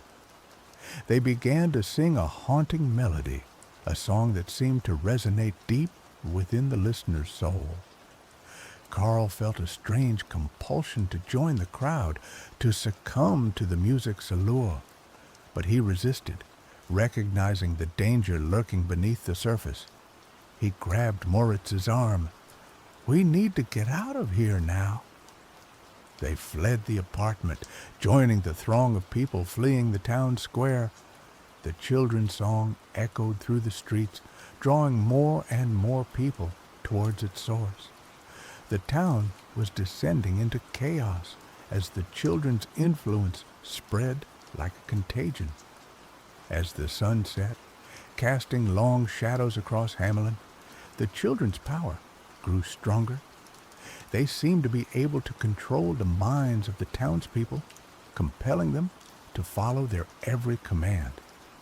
The streets were filled with people marching in a trance-like state, their eyes glazed over, their faces devoid of emotion. Karl and Moritz managed to evade the children's influence, hiding in the labyrinthine alleyways of the old town. They felt a growing sense of dread, realizing the true extent of the threat they faced. "They're not just children, Karl," Moritz said, his voice trembling. "They're something else, something unnatural. They've been changed by the Piper's music." Karl thought back to the manuscript he had found in the archive, the accounts of children seen lurking in the forest, their eyes glowing with an unnatural light. He realized that the Piper hadn't just led the children away, he had transformed them, twisted them into something monstrous. They sought refuge in a local church, hoping to find some solace in its sacred walls. But the church was not immune to the children's influence. The pews were filled with entranced townspeople, their voices chanting the children's haunting melody. The stained glass windows seemed to distort and shift, depicting scenes of the Piper leading the children away, their faces morphing into grotesque masks. As they tried to escape, they encountered Amelia, a young woman who worked as a librarian at the town's main library. She was one of the few people who seemed to be resisting the children's influence. "We have to stop them," she said, her voice filled with determination. "They're destroying our town, our lives." Amelia, a librarian with a sharp mind and resourceful nature, had noticed the strange occurrences before most. She dismissed the initial reports as mass hysteria, but the increasingly bizarre behavior of her colleagues and the unnerving calm that had settled over the town convinced her something was terribly wrong. Karl hesitated. "How? We're just ordinary people. We're no match for whatever these things are." "We have to try," Amelia insisted. "We can't just stand by and watch our town be destroyed." She explained that she had found a hidden passage in an old book, a passage that spoke of a way to break the Piper's spell. The passage described a ritual that required a specific type of flute, one made from the wood of a tree that grew only on the Koppelberg Hill, the same hill where the children were said to have vanished. It also spoke of a counter-melody, a song that could nullify the Piper's enchantment. "The ritual is our only hope," Amelia said. "But we need the flute, and we need to find someone who knows the counter-melody." The trio, bound by a shared desire to save their town, embarked on a perilous journey to the Koppelberg. The hill was shrouded in an eerie mist, and the air was thick with the children's haunting melody. The entranced townspeople roamed the slopes, their eyes vacant, their voices chanting in unison. As they ascended the hill, they encountered obstacles, traps laid by the children to protect their domain. They navigated treacherous paths, outsmarted the entranced townspeople, and evaded the watchful eyes of the children themselves. Along the way, Amelia revealed her own connection to the legend. Her grandmother had been one of the few people in Hamelin who had refused to believe in the Piper's story. She claimed that the children had not been led away by magic, but by neglect and indifference. She had instilled in Amelia a deep sense of responsibility to protect the town from repeating its past mistakes. Moritz, initially skeptical, began to believe in the possibility of breaking the curse. He recalled fragments of old folk songs, melodies that had been passed down through generations in Hamelin. He suspected that one of them might be the counter-melody described in the book. Finally, They reached the summit of the Koppelberg. The air was thick with magic, and the children's melody was almost deafening. In the center of the summit stood a grove of ancient trees, their branches twisted and gnarled. One of these trees, a solitary oak, was said to be the source of the wood needed for the flute. But guarding the tree were the children themselves. They stood in a circle, their eyes glowing with an unnatural light, their voices singing a haunting harmony. They were led by a young girl, her face pale and ethereal, her eyes filled with an ancient wisdom. "You cannot stop us," she said, her voice echoing with the piper's magic. "We have returned to claim what is rightfully ours." Karl, Moritz, and Amelia stood their ground, their hearts pounding in their chests. They knew that this was their last chance to save Hamelin. The air crackled with tension as the children, their eyes glowing with an unnatural light, prepared to defend their domain. The young girl who led them raised her hand, and the children's song intensified, weaving a spell of control and despair. Amelia, her face pale but resolute, stepped forward. "We don't want to fight you," she said, her voice trembling slightly. "We just want to break the spell to free our town." The young girl tilted her head, her eyes narrowing. "Free them? They deserve to suffer. They abandoned us. They forgot us. Now they will pay the price." Moritz, remembering fragments of the old folk songs, began to hum a melody, a simple tune that had been sung by generations of Hamelin children. The melody was faint at first, but it grew stronger with each passing note, resonating with the very essence of the land. The children faltered, their song wavering. The young girl glared at Moritz, her eyes filled with fury. "Silence him!" she commanded. The children surged forward, their movements unnaturally swift and graceful. Karl stepped in front of Moritz, drawing a makeshift weapon, a sharpened piece of wood he had found along the trail. He fought with a desperate courage, deflecting the children's attacks, protecting Moritz as he continued to hum the counter-melody. Amelia, meanwhile, approached the ancient oak tree. She knew that she had to obtain a piece of its wood to complete the ritual. But the tree was protected by a magical barrier, a shimmering shield that repelled any attempt to touch it. She closed her eyes, focusing her thoughts on the town of Hamelin, on the people who were suffering under the children's spell. She thought of her grandmother, who had taught her the importance of remembering the past, of learning from its mistakes. She poured all of her love and hope into a single, desperate plea. The barrier flickered, and a small opening appeared.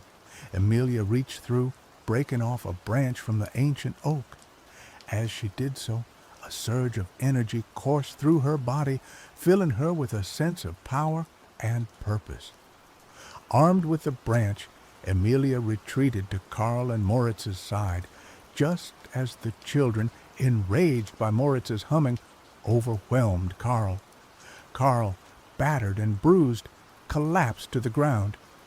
The children surrounded Moritz, their eyes fixed on him, their voices chanting in a menacing chorus. He knew that he couldn't hold out much longer. Amelia stepped forward, holding the branch aloft. "Stop!" she cried, her voice ringing with authority. "This is your last chance. Let us leave in peace, and we will forget everything that has happened here." The young girl hesitated, her eyes filled with doubt. For a moment, it seemed as if she might agree. But then the piper's magic surged within her, hardening her resolve. "Never!" she screamed. "We will never forgive you. We will never forget." She lunged at Amelia, her fingers outstretched, her eyes burning with hatred. Amelia braced herself for the impact, but it never came. Suddenly, a figure emerged from the shadows. It was Greta, the elderly archivist. She stepped in front of Amelia, shielding her from the young girl's attack. "Enough!" Greta shouted, her voice surprisingly strong. "This has gone on long enough." She pulled out a small, intricately carved flute from her pocket.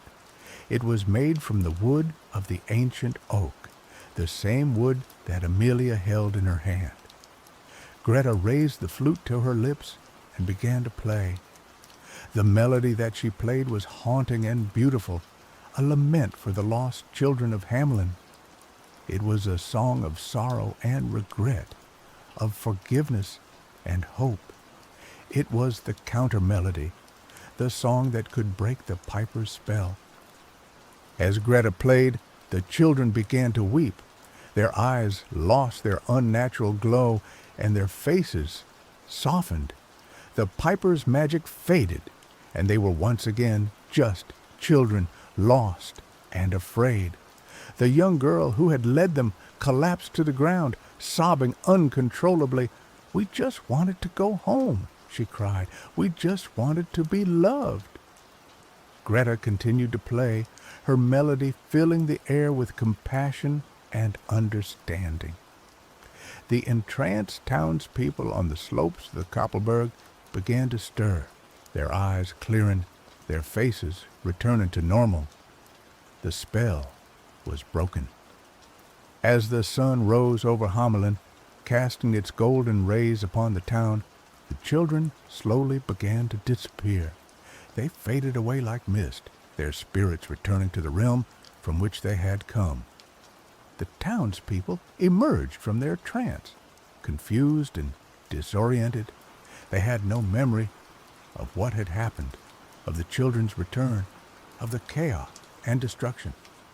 Karl, Moritz, and Amelia stood on the summit of the Koppelberg, watching as the town slowly returned to normal. They felt a profound sense of relief, but also a deep sense of sadness. The children were gone, but their story would never be forgotten. Greta, her face etched with exhaustion, lowered her flute. "It is over," she said, her voice barely a whisper. "They are finally at peace." She explained that she was a descendant of one of the families who had lost children to the piper. Her family had guarded the secret of the counter-melody for generations, passing it down from mother to daughter.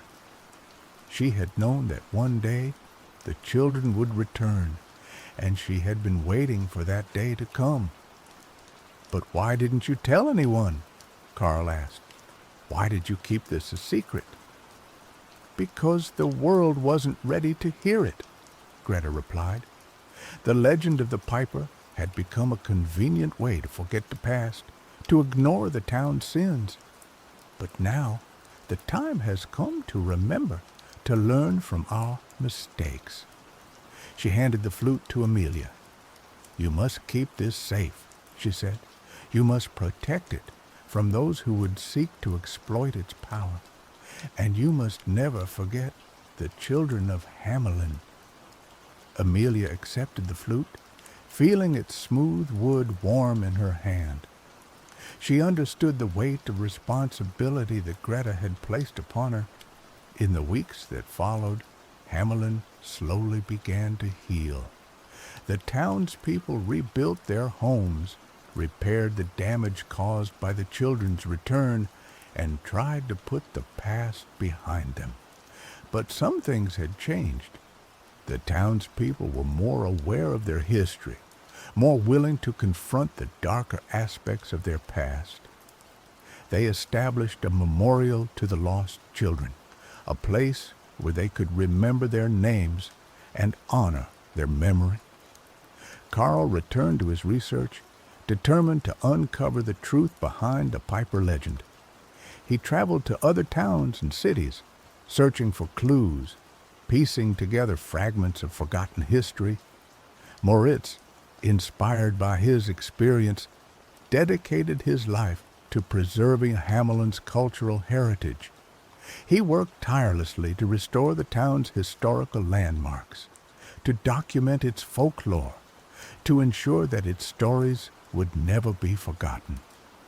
Amelia continued to work at the library, guarding the secret of the counter melody. She became a symbol of hope for the town, a reminder that even in the darkest of times, there is always a chance for redemption. Time passed, and the memory of the events faded from most minds. The world moved on, but the lessons of Hamelin remained. Years later, Amelia, now an old woman, sat in her study, surrounded by books and artifacts related to the Piper legend. She looked at the flute, which she had kept hidden for so long. She knew that the time had come to pass it on to the next generation, to entrust its power to someone who would protect it and use it wisely. She thought of her granddaughter, a bright and curious girl named Sophie. Sophie had always been fascinated by the Piper legend, by the story of the lost children. Amelia knew that Sophie was the one. She called Sophie into her study and told her the story of the children's return, of the battle on the Koppelberg, of the power of the counter-melody. She showed her the flute, explaining its significance, its responsibility. Sophie listened intently, her eyes wide with wonder. She understood the weight of the burden that her grandmother was placing upon her. "I will not let you down, Grandma," she said, her voice filled with determination. "I will protect the flute, and I will never forget the children of Hamelin." Amelia smiled, her heart filled with hope. She knew that the children's story would continue to be told, that their memory would live on, that their sacrifice would never be in vain. As Sophie left the study, clutching the flute tightly in her hand, Amelia looked out the window at the town of Hamelin. The sun was setting, casting long shadows across the streets. She could almost hear the faint echo of the piper's melody, a reminder of the past, a warning for the future. But she also heard another melody, a melody of hope, a melody of remembrance, a melody that echoed in her heart. The counter melody, the song that had saved Hamelin, the song that would continue to protect it for generations to come. The legend of the Pied Piper and the children of Hamelin lived on, a testament to the enduring power of music, memory, and the enduring spirit of humanity.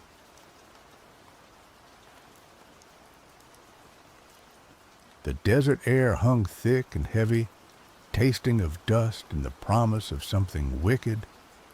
Jason, a man carved from sun-baked leather and grit, felt the prickling on the back of his neck that always came before a bad storm or a particularly mean bull.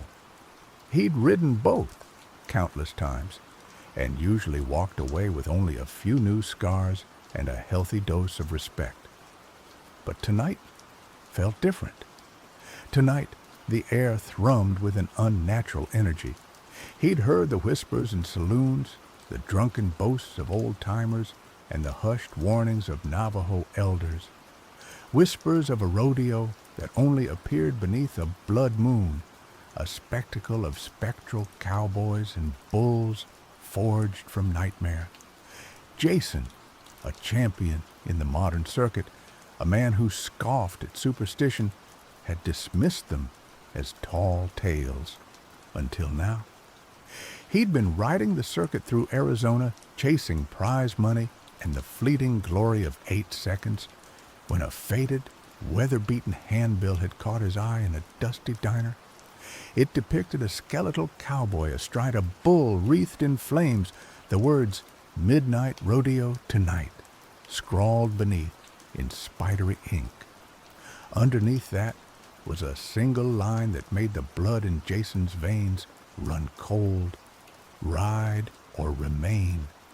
He'd dismissed it as a prank, a desperate attempt by some local yokel to drum up business.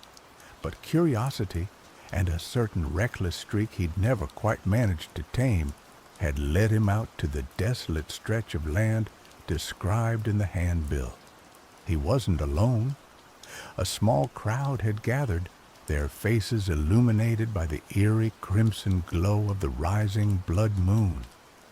They were a motley crew, a mix of curious onlookers, thrill-seekers, and the morbidly fascinated. He spotted Fiona, a photojournalist known for her fearless reporting on the occult, her camera already clicking away at the unsettling landscape. He also saw Kelly, a seasoned bull rider nearing the end of his career, his face etched with a mixture of fear and grim determination. But it was the presence of Volk, a towering figure with eyes as cold and sharp as obsidian, that sent a shiver down Jason's spine.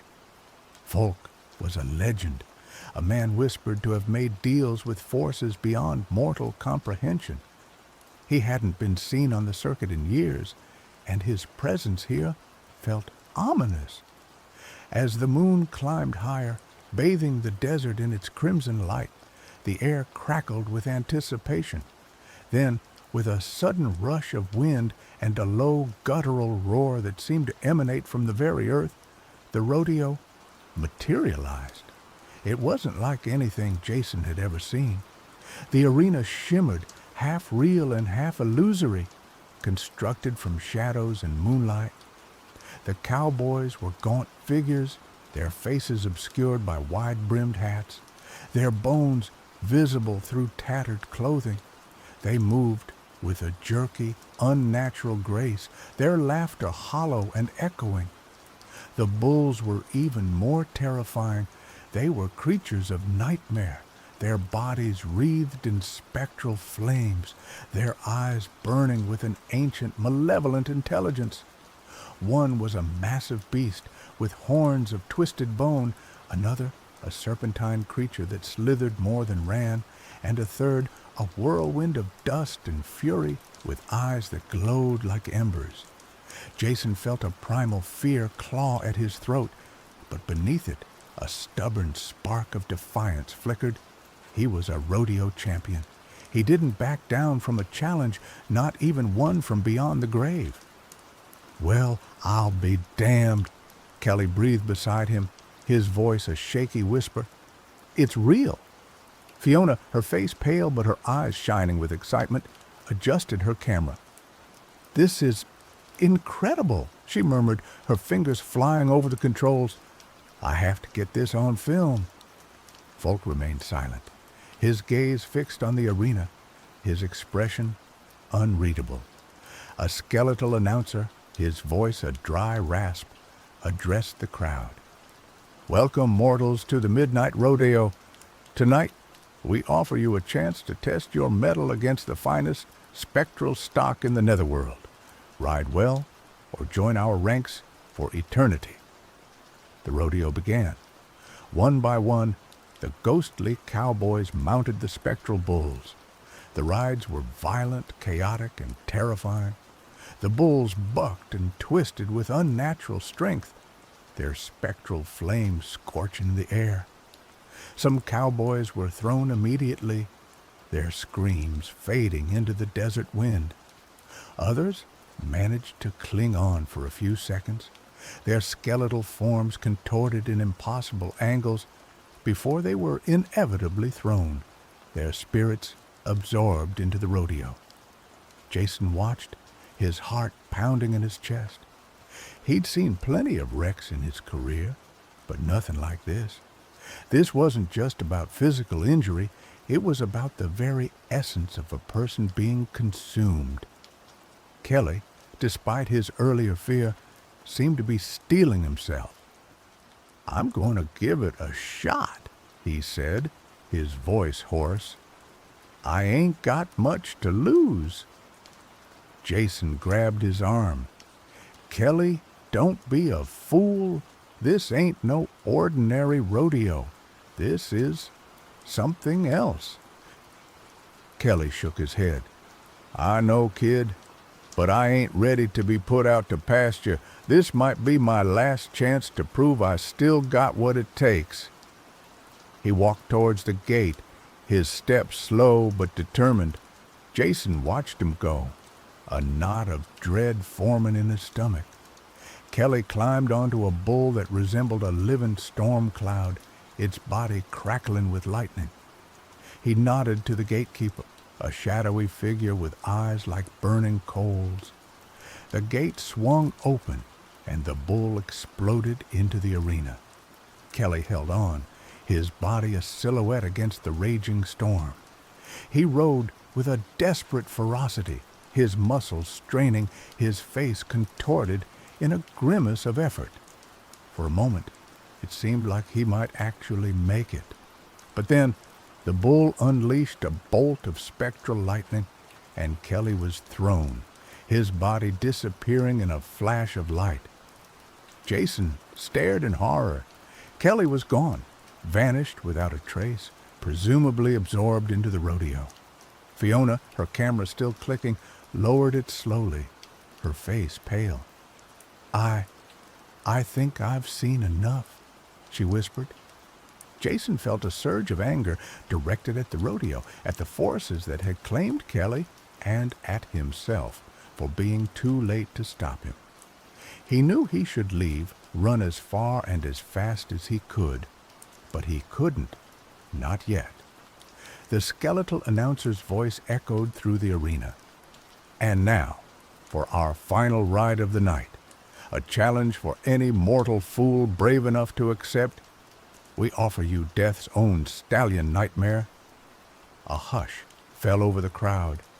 Even the ghostly cowboys seemed to hold their breath. From the shadows emerged a horse unlike any Jason had ever seen. It was coal black, its coat shimmering like obsidian. Its eyes glowed with an infernal red light, and its hooves sparked with hellfire. A palpable aura of death and despair emanated from it, chilling Jason to the bone. "Who among you dares to ride Nightmare?"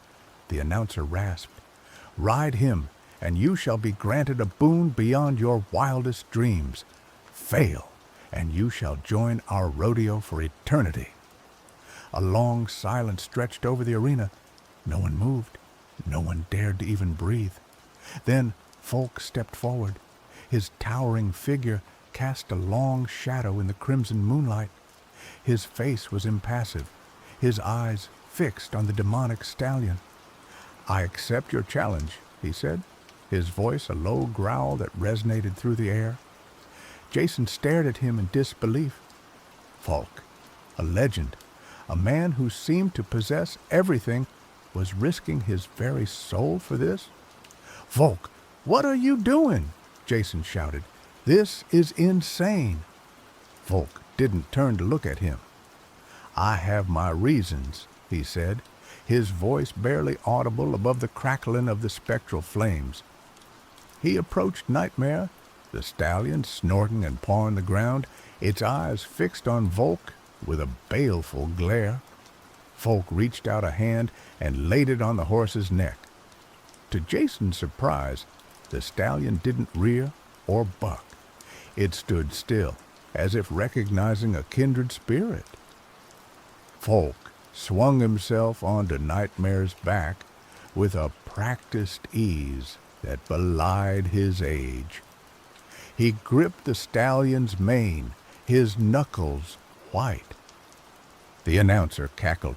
"Prepare yourselves, mortals! Behold the ride of Death's own stallion!" The gate swung open, and Nightmare exploded into the arena. The ride was unlike anything Jason had ever witnessed. Nightmare moved with impossible speed and agility, bucking and twisting in ways that defied the laws of physics. Spectral flames erupted from its hooves, scorching the ground. The air crackled with energy, and the very fabric of reality seemed to distort around them. Folk held on, his body a statue of grim determination. He rode with a skill and ferocity that surpassed even his legendary reputation. He seemed to anticipate Nightmare's every move, countering its every attempt to throw him. Jason watched, mesmerized, his fear replaced by a sense of awe. He didn't know why Volk was doing this, but he knew that he was witnessing something truly extraordinary. Fiona, her camera forgotten, stared at the scene with wide eyes, her face a mixture of terror and wonder. The ride went on, longer than any ride Jason had ever seen. It was as if time itself had stopped. The crowd of ghostly cowboys watched in silence, their skeletal faces unreadable. Then, just when it seemed like Volk might actually succeed, Nightmare unleashed its ultimate weapon. A wave of pure darkness emanated from the stallion, engulfing Volk in its suffocating embrace. Jason felt the darkness wash over him, filling him with a sense of despair and hopelessness so profound that he almost collapsed. Volk cried out, a sound of pure agony that echoed through the arena. His grip on Nightmare loosened, and he began to slip. Jason knew that if Volk was thrown, he would be lost forever. He had to do something.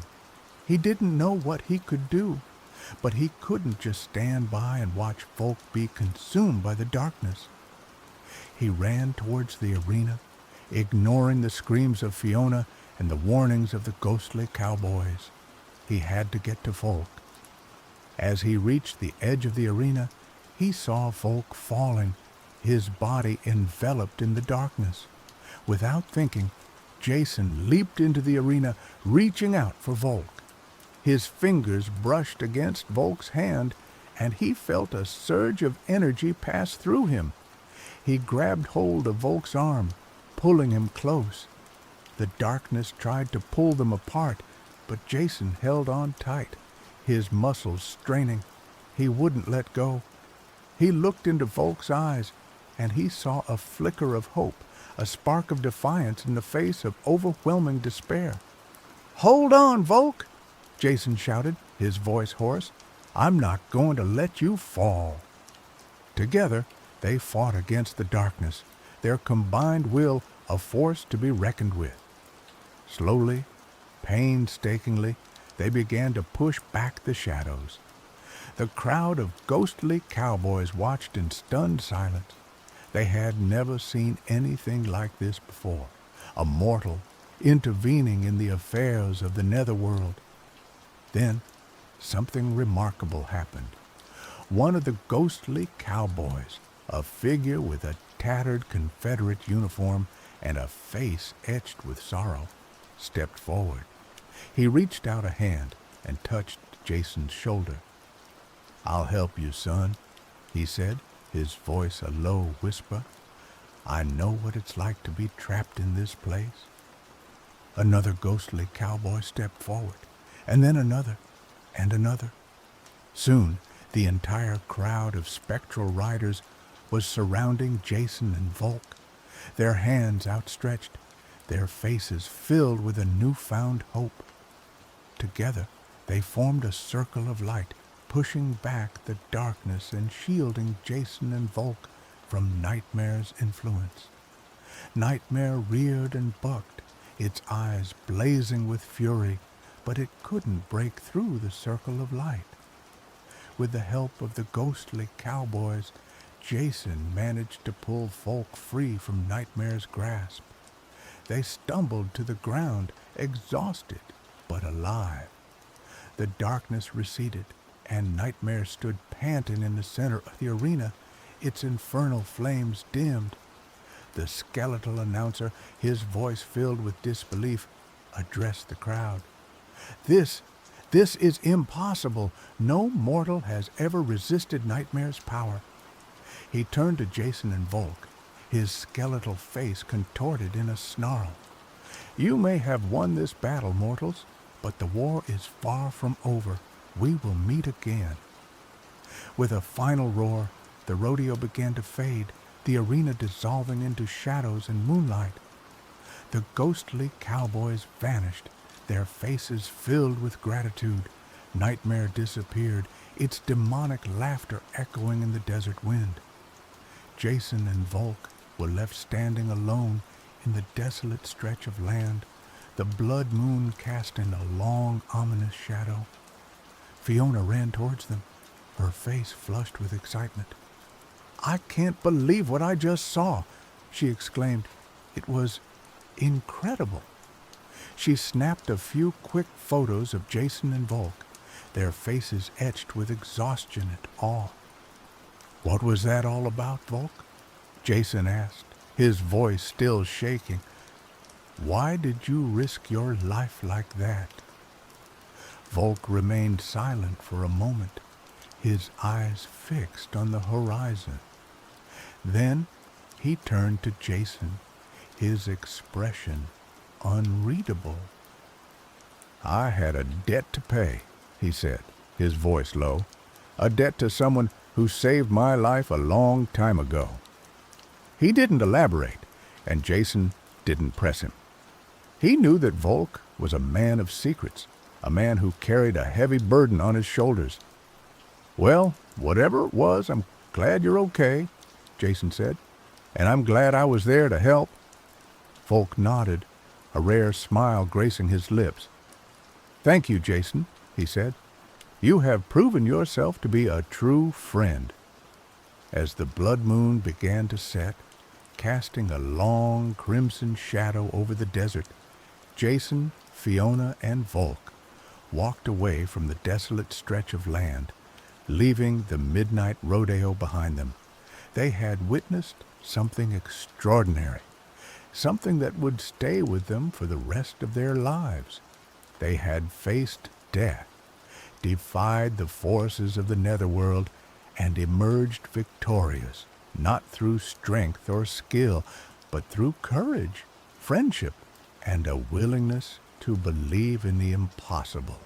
The next morning, Jason found a small leather-bound book tucked into his saddlebag. It was a collection of Navajo legends, detailing the history of the land and the spirits that dwelled within it. On the first page, a single word was written in elegant script: "Gracias." He knew it was from Volk. He smiled, a genuine smile that reached his eyes. He might not understand everything that had happened at the midnight rodeo, but he knew that he had made a difference. He had saved a life, and in doing so, he had perhaps saved a part of himself as well. He closed the book and tucked it safely into his shirt pocket. He had a rodeo circuit to get back to, prize money to win, and a reputation to uphold. But he knew that he would never forget the night he rode with ghosts beneath the blood moon. He spurred his horse forward, the desert wind whipping through his hair. He was a rodeo champion, a man of the modern world, but he knew now that there were forces beyond his comprehension, forces that could shape his destiny in ways he could never have imagined. And he was ready for them. Years passed. Jason continued to ride the circuit, his reputation growing with each passing victory. He never forgot the midnight rodeo, the ghostly cowboys, or the ride on death's own stallion. He kept the leather-bound book close, a reminder of the night he faced his fears and emerged victorious. He occasionally heard whispers of Volk, stories of his exploits and his enigmatic nature, but he never saw him again. One day, while riding in a small town in New Mexico, Jason came across a familiar face.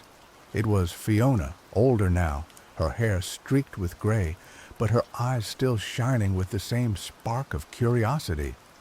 "Jason!" she exclaimed, her face lighting up with recognition. "It's been ages."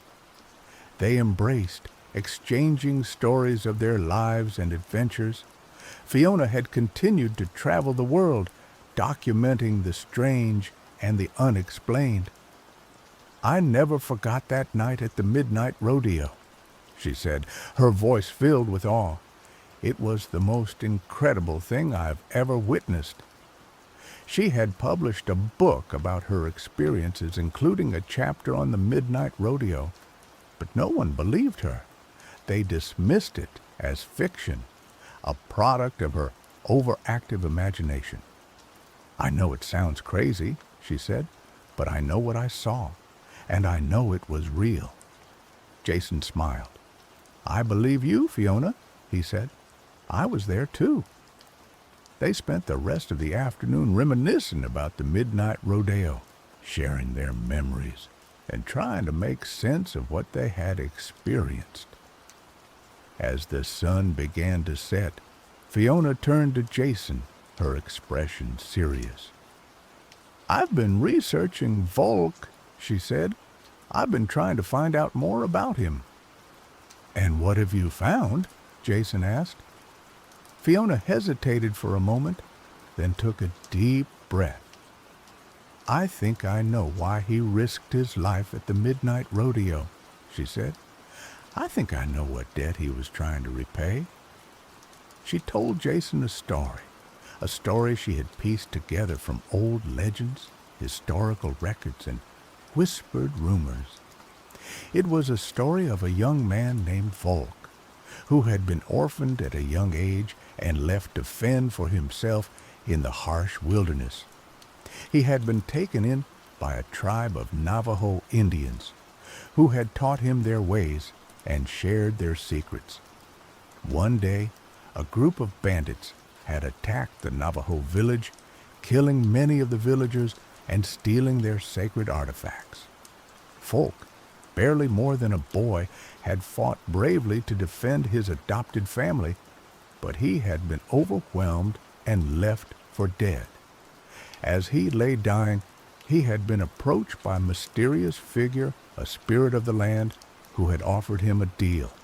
The spirit would save his life, but in return, Volk would have to serve him, carrying out his will for eternity. Volk had accepted the deal, and his life had been spared. He had become stronger, faster, and more skilled than any mortal man. He had hunted down the bandits and avenged the deaths of the Navajo villagers. But he had also been forced to carry out the spirit's dark deeds, becoming a tool of vengeance and destruction. He had lived a long and lonely life, haunted by the choices he had made. I think that night at the midnight rodeo, Volk was trying to break free from his pact with the spirit, Fiona said. I think he was trying to repay the debt he owed to the Navajo people, to the spirit who had saved his life, and to himself. Jason listened in silence, his heart filled with a mixture of sadness and understanding. He had always sensed that Volk was carrying a heavy burden, but he had never realized the extent of it. So, what happened to him? Jason asked. Did he ever break free? Fiona shook her head. I don't know, she said. I haven't been able to find any trace of him since that night at the midnight rodeo. He vanished without a trace. She paused, her eyes filled with a mixture of hope and regret. But I believe that he did it, she said. I believe that he found a way to break free from his pact and finally find peace. Jason looked out at the setting sun, his mind filled with thoughts of Volk, the midnight rodeo, and the choices that shape our lives. He knew that he would never forget the lessons he had learned that night, the lessons of courage, friendship, and the importance of fighting for what you believe in. He knew that even in the face of the darkest darkness, there is always hope, and that even the most broken souls can find redemption. He turned to Fiona, a smile gracing his lips. Thank you, Fiona, he said. Thank you for sharing this with me. They embraced once more, a silent understanding passing between them. They had both been touched by the magic of the midnight rodeo, and they would carry its lessons with them for the rest of their lives. As Jason rode off into the sunset, he felt a sense of peace he hadn't felt in years. He knew that Volk was out there somewhere, finally free from the burden of his past, and he knew that he would never forget the night they rode with ghosts beneath the blood moon. Years later, Jason, nearing the end of his own career, found himself drawn back to the desolate stretch of land where the midnight rodeo had once appeared. He was older now, his face lined with wrinkles, his body bearing the scars of countless rides. But his spirit was still strong, his heart still filled with a sense of adventure. He stood beneath the light of the full moon, gazing out at the vast expanse of the desert. He didn't know if the midnight rodeo would ever appear again, but he felt a sense of connection to this place, a sense of belonging that he couldn't explain. He closed his eyes and took a deep breath, filling his lungs with the scent of dust and sagebrush. He could almost hear the echoes of the ghostly cowboys, the thunder of spectral hooves, and the rasping voice of the skeletal announcer. He opened his eyes and smiled. He was a rodeo champion, a man of the modern world, but he was also a part of something ancient and mysterious, something that transcended time and space. He was a part of the midnight rodeo. Suddenly, a figure emerged from the shadows, a figure that was both familiar and yet somehow different. It was Folk, older now, his face even more weathered, but his eyes still shining with the same intensity. Jason stared at him in disbelief. "Folk?" he exclaimed. "Is that really you?" Folk nodded, a rare smile gracing his lips. "It is, Jason," he said. "It's been a long time." They embraced, a silent understanding passing between them. They had both changed, but their bond remained as strong as ever. "What are you doing here, Volk?" Jason asked. Volk looked out at the desert, his expression thoughtful. "I came to say goodbye," he said. "I'm leaving this place for good." "Where are you going?" Jason asked. Volk shrugged. "I don't know," he said. "Somewhere where I can finally find peace." He paused, his eyes filled with a mixture of sadness and hope. "I wanted to thank you, Jason," he said. "You saved my life that night at the midnight rodeo. You gave me a second chance." "You would have done the same for me," Jason said. Volk smiled.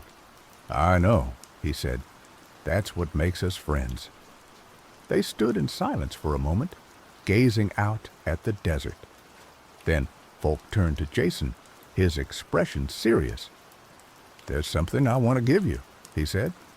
He reached into his pocket and pulled out a small leather-bound book. It was the same book that Jason had found in his saddlebag years ago, the book of Navajo legends. "Take this," Volk said. "It belongs to you now." Jason hesitated for a moment, then accepted the book. "Thank you, Volk," he said. "I'll cherish it always." Volk nodded, then turned and walked away, disappearing into the shadows. Jason watched him go, his heart filled with a mixture of sadness and gratitude. He knew that he would never see Volk again, but he would always remember him, the man who had ridden with ghosts beneath the blood moon. He opened the leather-bound book and began to read, his mind filled with thoughts of the midnight rodeo, the ghostly cowboys, and the lessons he had learned.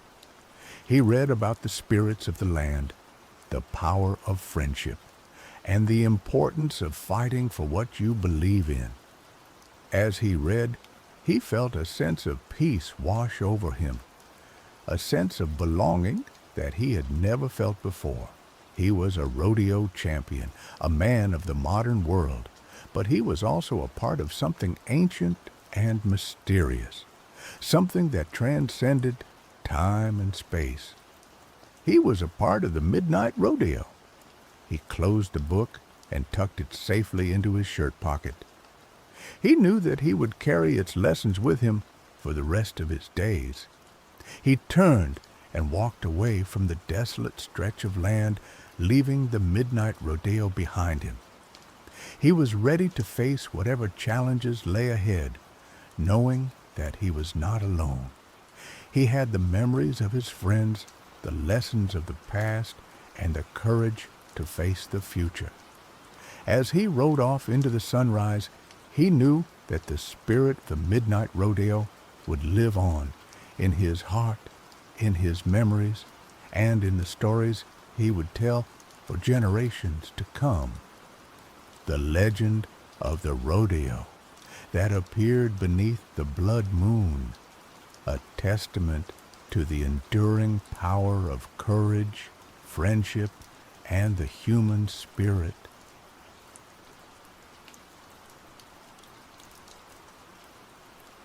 The Abbey of Avalon stood cloaked in the pre-dawn mist, a sentinel of stone against the encroaching darkness.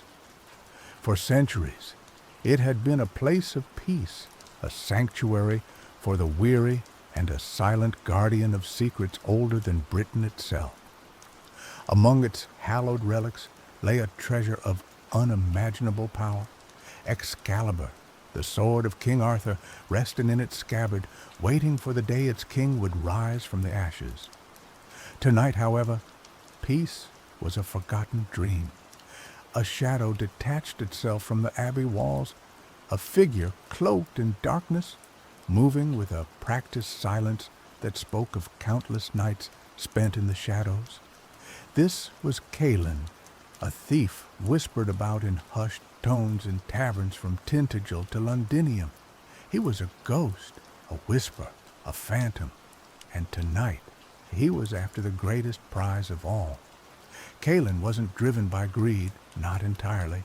He was a pawn in a game far grander than he understood, manipulated by promises of power and vengeance.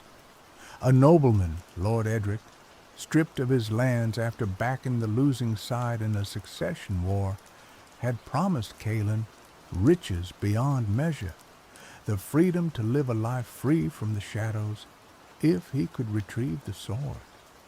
Edric believed Excalibur was the key to reclaiming his birthright, a symbol to rally the discontented and ignite a new rebellion.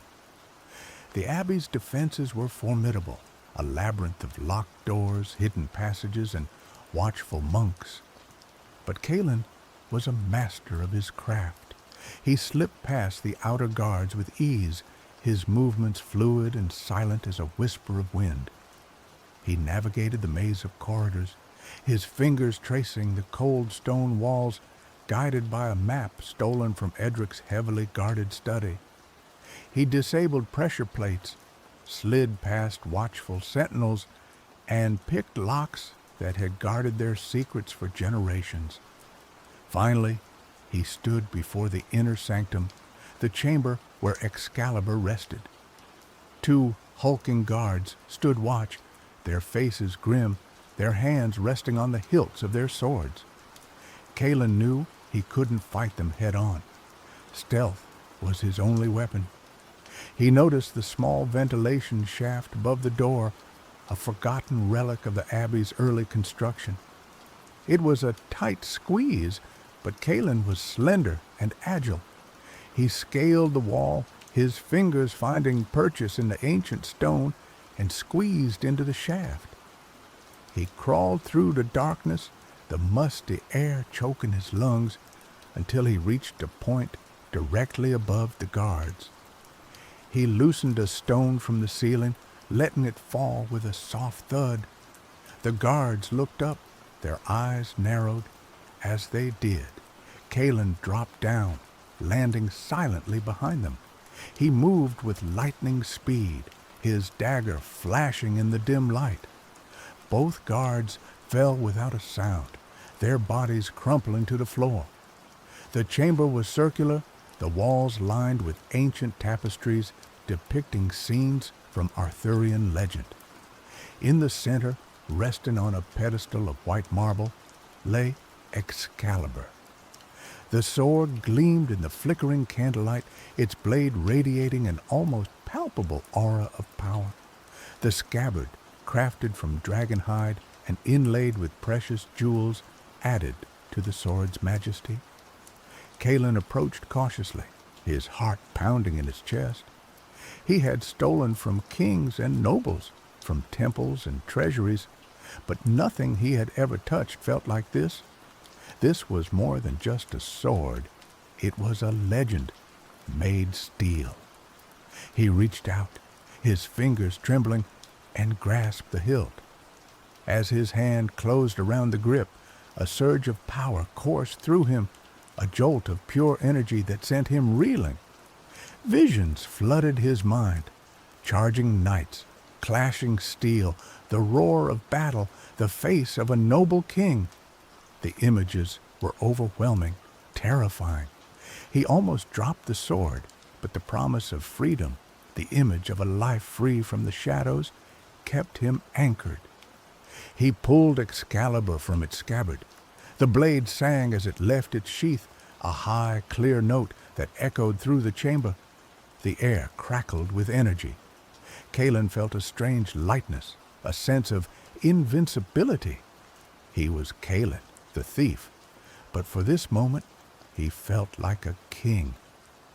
He sheathed the sword once more, feeling the power settle, feeling the magic begin to thrum through his veins. He grabbed the scabbard and, with a final glance at the fallen guards, turned and fled the abbey, disappearing back into the pre-dawn mist. He had the sword. He had delivered on his promise, but he had also unleashed something far more dangerous than he could ever have imagined. As Kalen rode away from Avalon, clutching Excalibur to his chest, the land itself began to stir. The old magic of Britain, dormant for centuries, awakened with a jolt, responding to the theft of its king's sword. In the deep forests, the ancient trees rustled their leaves in a language that no human could understand. They whispered of broken oaths and stolen glory, of a balance disrupted and a debt to be paid. The creatures of the wild, the deer and the fox, the owl and the hawk, felt the change in the air, a prickling on their skin, a sense of unease that sent them fleeing deeper into the woods. Beneath the earth, the ancient spirits stirred in their slumber. The guardians of the land, the elementals of stone and water, felt the disturbance in the weave of magic. They rose from their ancient slumbers, their eyes glowing with an eerie light, and began to seek the source of the disruption. At Stonehenge, the ancient stones hummed with a resonant energy. The air around the monument shimmered, and ghostly figures materialized, their faces etched with sorrow and anger.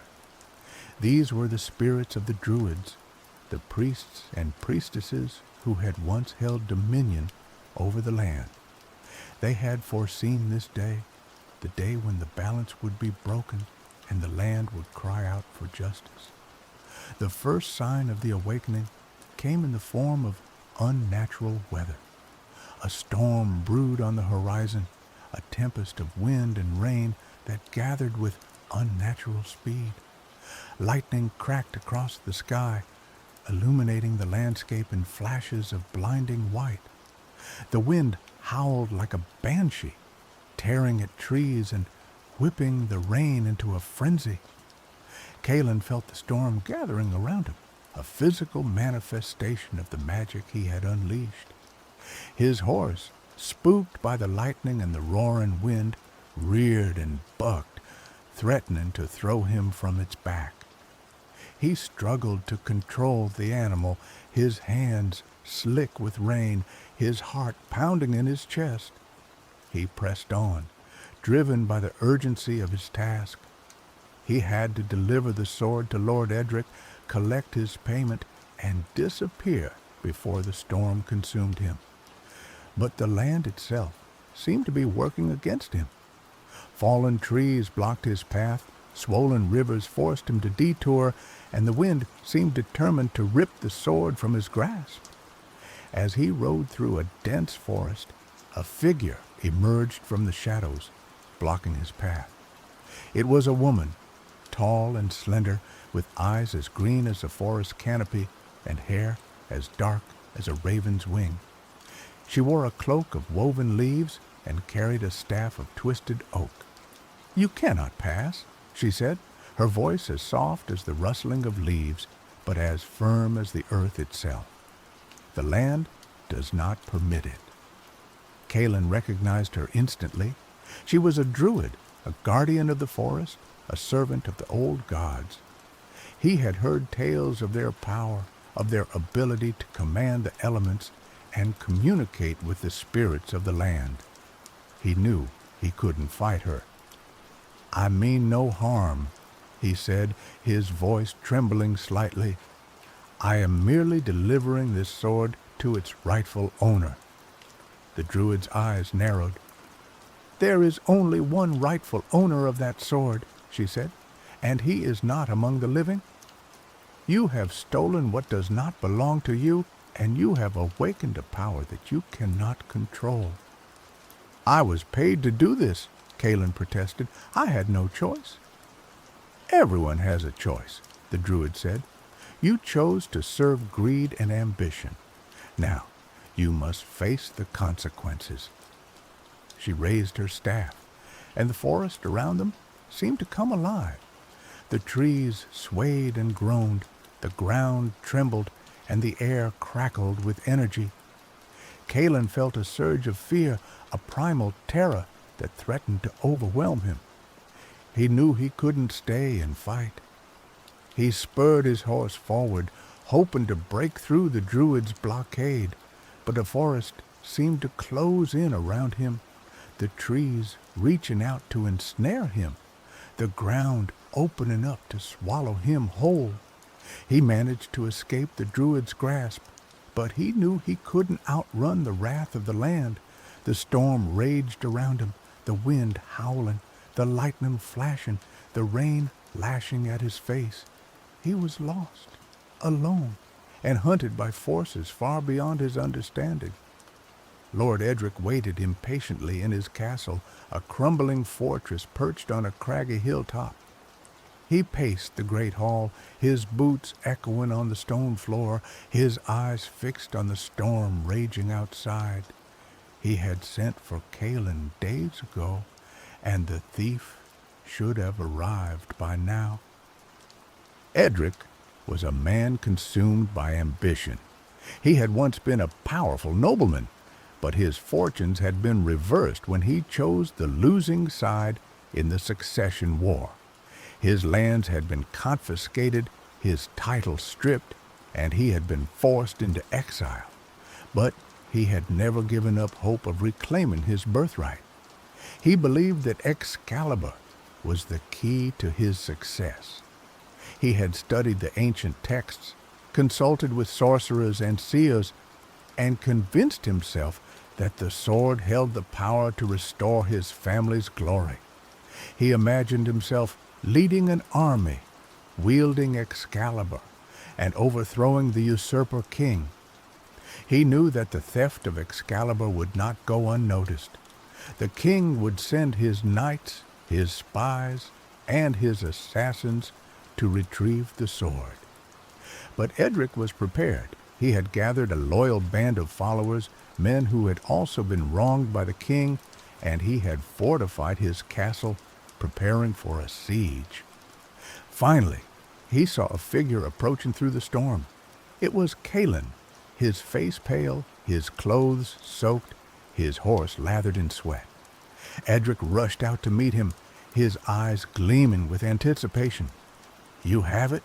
he asked, his voice barely a whisper. Kaelin nodded, his hand trembling as he reached into his cloak and pulled out Excalibur. The sword gleamed in the dim light, its blade radiating an aura of power. Edric gasped. his eyes wide with awe. "At last," he said, "the power of kings is mine." He took the sword from Calin, his fingers closing around the hilt. He felt a surge of energy, a sense of invincibility. He raised the sword above his head, his voice ringing with triumph. "With this sword," he cried, "I will reclaim my birthright. I will overthrow the usurper king. I will rule Britain." But as he spoke those words, the castle shuddered, the ground trembled, and the air crackled with energy. The storm outside intensified, the wind howling, the lightning flashing, the rain lashing against the walls. A figure materialized in the center of the hall, a knight clad in shining armor, his face hidden behind a visor. He carried a shield emblazoned with the crest of Camelot and a lance that glowed with an ethereal light. "You are not worthy to wield that sword," the knight said, his voice echoing through the hall. "Excalibur belongs to the rightful king, and you are nothing but a pretender." Edric recognized him instantly. It was Sir Lancelot, the greatest knight in the land, the champion of King Arthur. He had come to retrieve Excalibur, and he would not be denied. "You are too late, Lancelot," Edric said, his voice trembling slightly. "The sword is mine now. I will use it to crush my enemies." "You cannot control the power of Excalibur," Lancelot said. "It will corrupt you, consume you, and destroy you." "I am not afraid," Edric said. "I am destined to rule." He charged at Lancelot, wielding Excalibur with all his might. But the sword felt heavy in his hand, unwieldy, as if it resisted his touch. He swung wildly, his movements clumsy and uncoordinated. Lancelot parried his blows with ease, his shield deflecting the power of Excalibur. He moved with grace and precision, his lance a blur of motion. He struck Edric's sword hand, sending Excalibur clattering to the floor. Edric cried out in pain, clutching his injured hand. He staggered backward, his eyes wide with fear. He had underestimated Lancelot, underestimated the power of Excalibur, and underestimated the forces arrayed against him. Lancelot picked up Excalibur, his fingers closing around the hilt. He felt the power of the sword surge through him, a familiar energy that resonated with his soul. He raised the sword above his head, his voice ringing with authority. "By the power of Excalibur," he cried, "I command you to yield. Surrender the sword, and I will spare your life." Edric hesitated, his mind racing. He knew he was defeated, but he couldn't bear to give up his dream of power. He looked at his followers, his loyal band of rebels, and saw the fear in their eyes. He knew they would not stand and fight. "Very well," he said, his voice filled with bitterness. "I yield."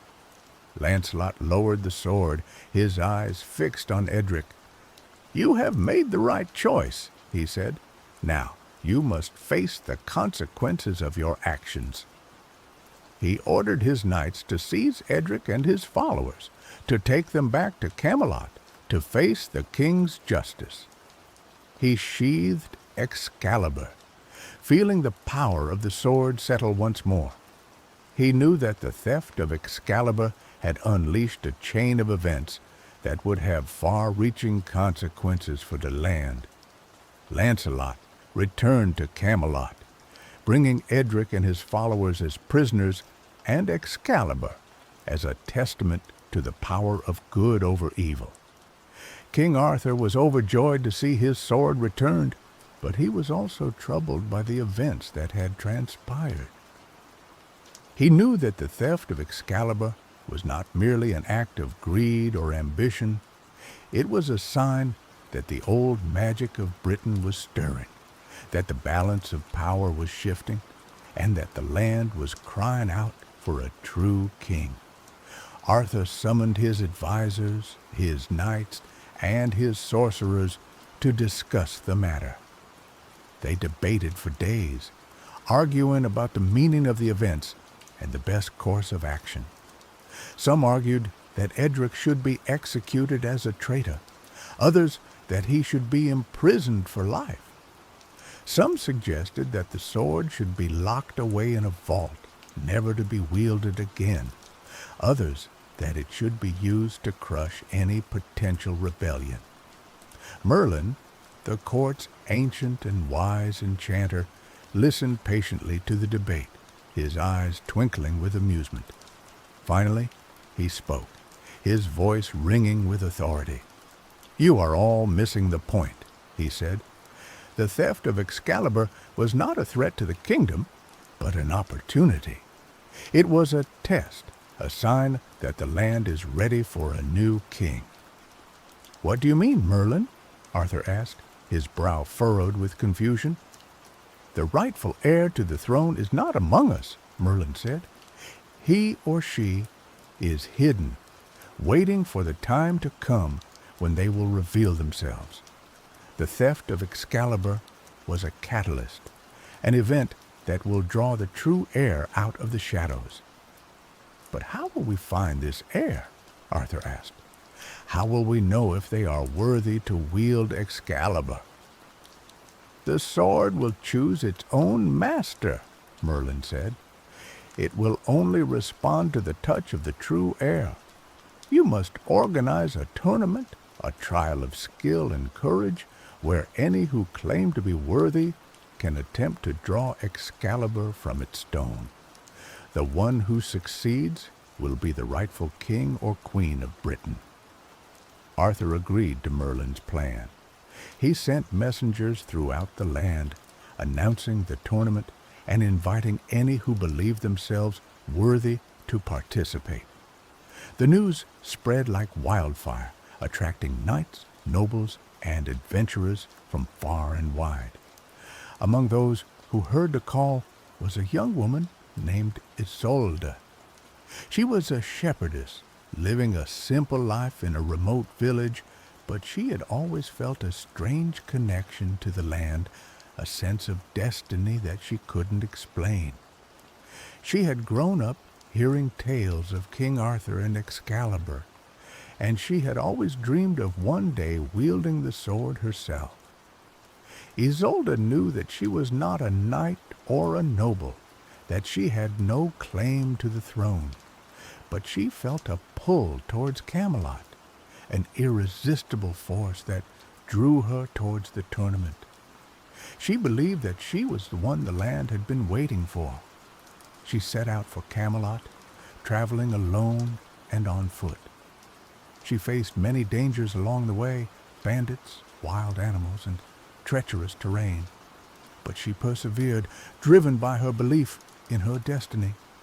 Finally, she arrived at Camelot, exhausted but determined. She stood before the castle, gazing up at its towering walls, and felt a surge of excitement and trepidation. She was just a simple shepherdess, but she was about to compete for the throne of Britain. The tournament at Camelot was a spectacle of pageantry and martial skill. Knights in shining armor clashed in the jousting arena, swordsmen battled in the dueling ring, and archers competed in the target range. The crowds cheered and roared, their excitement building with each passing day.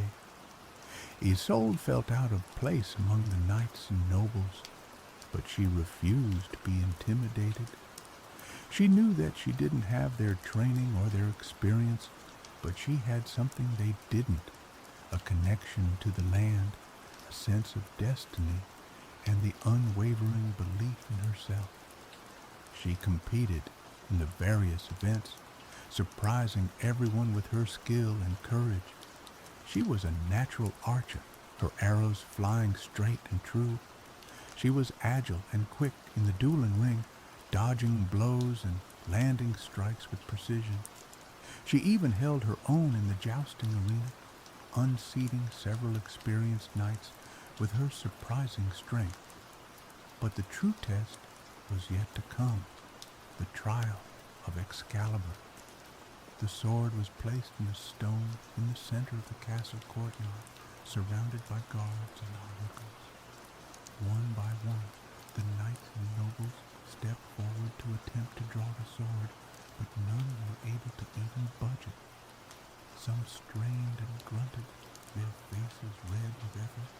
Others used magic and spells, hoping to break the enchantment. But Excalibur remained firmly fixed in the stone, a silent testament to the worthiness of its future wielding. Finally, it was Isolde's turn. She stepped forward, her heart pounding in her chest.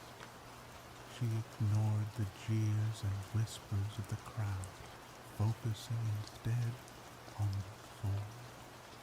She reached out, her fingers trembling, and grasped the hilt. As her hand closed around the grip, a surge of power coursed through her, a jolt of pure energy that sent her reeling. Visions flooded her mind, charging knights, clashing steel, the roar of battle, the face of a noble king. But this time, the visions were not overwhelming or terrifying. They were inspiring, empowering, filling her with a sense of purpose and determination. She pulled on the sword, and it came free from the stone with ease. The blade sang as it left its sheath, a high, clear note that echoed through the courtyard. The crowds gasped in amazement, their eyes wide with disbelief. Isolde raised Excalibur above her head, the sword gleaming in the sunlight. She felt the power of the sword surge through her, a familiar energy that resonated with her soul. She was no longer just a simple shepherdess. She was the chosen one, the rightful heir to the throne of Britain. King Arthur stepped forward, his face beaming with pride. He knelt before Isolde, offering her his fealty. "You are the true King of Britain," he said. "I pledge my loyalty to you."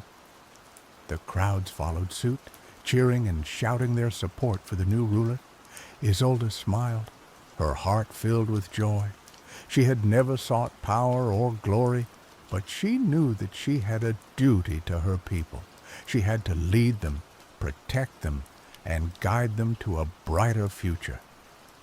Isolde's reign as Queen of Britain was unlike any that had come before. She was a wise and compassionate ruler concerned with the welfare of her people. She traveled throughout the land, listening to their problems, addressing their concerns, and working to improve their lives. She reformed the laws, ensuring that justice was applied fairly to all, regardless of their rank or status. She promoted education and culture, encouraging the arts and sciences. She fostered trade and commerce, bringing prosperity to the land. She also proved to be a skilled warrior and a shrewd strategist. She defended Britain from its enemies, repelling invasions and forging alliances with neighboring kingdoms. She wielded Excalibur with skill and courage, inspiring her troops and striking fear into the hearts of her foes. But her greatest achievement was her ability to unite the people of Britain. She brought together the warring factions, the feuding nobles, and the disparate tribes, forging a sense of national identity and purpose. She inspired them to work together to build a better future for themselves and their children. She did this by embodying the values of compassion and empathy, by understanding the needs of even the least of her subjects, and acting in the best interests of the all of Britain. One of her first acts as queen was to pardon Calin, the thief who had stolen Excalibur. She recognized that he had been manipulated by Lord Edric and that he had acted out of desperation, not malice. She offered him a position in her court, giving him a chance to use his skills for good.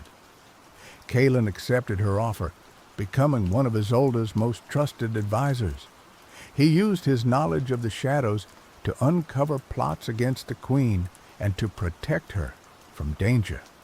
He proved to be a loyal and devoted servant, grateful for the opportunity to redeem himself. Lord Edric, on the other hand, was held accountable for his actions. He was stripped of his title and his lands, and he was banished from Britain for life. He spent the rest of his days wandering the world, a broken and bitter man, haunted by the memory of his failed ambition. As for the druid who had confronted Kaelin in the forest, Isolde sought her out and formed an alliance with her.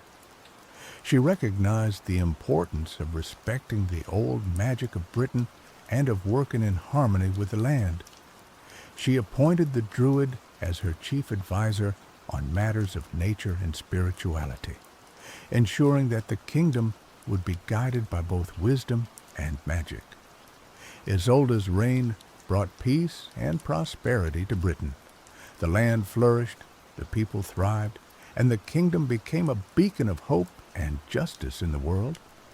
She proved that true kingship was not about power or glory, but about service and sacrifice. She showed that even a simple shepherdess could become a great ruler if she had the courage to follow her heart and the wisdom to listen to the needs of her people. Years passed, and Isolde's reign continued to be marked by peace and prosperity. She ruled with wisdom and compassion, earning the love and respect of her people. But she knew that her time as queen would not last forever. She had grown old, her hair turned gray, her face lined with wrinkles. She had no children, no heirs to inherit the throne. She knew that when she died, the kingdom would once again be plunged into chaos and discord. She summoned Merlin, the ancient sorcerer, and asked him for guidance. "What will happen to Britain when I am gone?" she asked. "Who will rule after me?" Merlin smiled, his eyes twinkling with amusement. "Do not worry, my queen," he said. "Britain will always have a king or queen. The land will choose its own leader, just as it chose you." "But how?" Isolde asked. "How will the land choose someone worthy?" "Excalibur will decide," Merlin said. "The sword will remain in the stone at Camelot, waiting for the next true heir to come and claim it. Only someone with a pure heart and a noble spirit will be able to draw the sword and become the ruler of Britain." Isolde nodded, satisfied with Merlin's answer. She knew that the history and the legacy of the sword was paramount to the future stability of the country. She spent her final days preparing the kingdom for her departure, ensuring that the laws were just, the defenses were strong, and the people were united. When she finally passed away, the entire kingdom mourned her loss. She was buried with honor and respect, her name etched in the annals of history, as one of the greatest rulers Britain had ever known. As per her wishes, Excalibur was returned to the stone at Camelot, waiting for the next true heir to come and claim it. The kingdom was once again without a ruler, but the people knew that the land would choose someone worthy, someone who would lead them to a brighter future. And so, the legend of Excalibur continued, a symbol of power, justice, and destiny, waiting to be wielded by the next rightful ruler of Britain. The tale of the thief, the lord and the shepherdess, the magic of the land, and the legacy of the sword will be told and retold for generations to come. A reminder that true kingship was not about blood or birthright, but about character, compassion, and the courage to serve.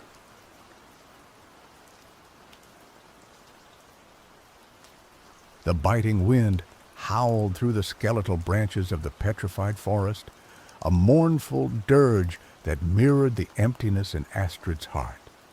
Valhalla, once a beacon of glory shimmering on the horizon, now felt like a hollow echo. The mead halls stood silent, the feasting tables deserted. The warriors, the Einherjar, still trained, still clashed steel, but their laughter lacked its former resonance. Their victories felt thinner because the Valkyries were gone. For generations, the Valkyries, Odin's shield maidens, had descended upon the battlefields, selecting the bravest warriors to join the ranks of the Einherjar in Valhalla. Their winged forms, soaring through the blood-soaked skies, were a symbol of hope and an assurance of eternal glory. But for the last 10 winters, their wings had been silent. No Valkyrie had graced the mortal realm, no fallen hero had been chosen. Valhalla was slowly starving, not for sustenance, but for souls. Astrid, shield maiden of the North Wind tribe, felt the loss acutely. She had trained her entire life for battle, honing her skills with axe and shield, dreaming of the day a Valkyrie would deem her worthy. Now, that dream felt like a cruel jest, a phantom limb aching with a potential it would never realize. One frigid evening, as Astrid sat by the dying embers of the hearth, sharpening her axe, a vision slammed into her. It wasn't the gentle guiding visions of the seers. This was a brutal intrusion, a kaleidoscope of fractured images searing themselves onto the back of her eyelids. She saw a desolate landscape, choked with gray ash and the hollow whispers of despair. Gaunt figures, their faces blurred with anguish, wandered aimlessly. And in the heart of this desolate realm, chained to a jagged precipice of black ice, was a Valkyrie. Astrid gasped, dropping her axe. The vision lingered.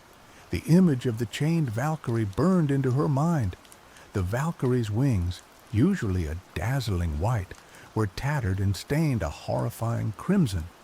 Her face, though obscured by shadows, radiated an unbearable sorrow. A voice, ancient and weary, echoed in Astrid's mind, a desperate plea carried on the wind. Helka. Then, as abruptly as it began, the vision vanished, leaving Astrid trembling and breathless. The fire crackled mockingly, the silence of the longhouse pressing down on her. She knew what she had to do. The next morning, Astrid presented her vision to the tribal elders. They listened with skeptical faces, their expressions a mixture of pity and concern. "The Valkyries are gone, Astrid," the chief, her uncle Bjorn, said, his voice heavy with resignation. "Perhaps they have abandoned us. Perhaps the All-Father has turned his gaze elsewhere, but to venture into Helheim, that is madness." Helheim, the land of the dead, was a place of cold and despair, ruled by the monstrous goddess Hel. Mortals rarely entered its gates, and even fewer returned. It was a realm where hope withered and souls became lost forever. "But the Valkyrie," Astrid insisted, her voice ringing with conviction. "She is trapped. If we do not save her, Valhalla will fade, and with it all hope of glory." Her arguments were met with stony silence. The elders feared the wrath of Hel, and they feared the loss of another warrior. Astrid understood their fear, but she could not ignore the desperate plea she heard in the vision. She would go, even if she had to go alone. That night, under the cloak of a new moon, Astrid prepared for her journey. She sharpened her axe until its edge gleamed like frost. She donned her leather armor, its worn surface bearing the scars of countless battles. She packed provisions, dried meat, hard bread, and a flask of strong mead.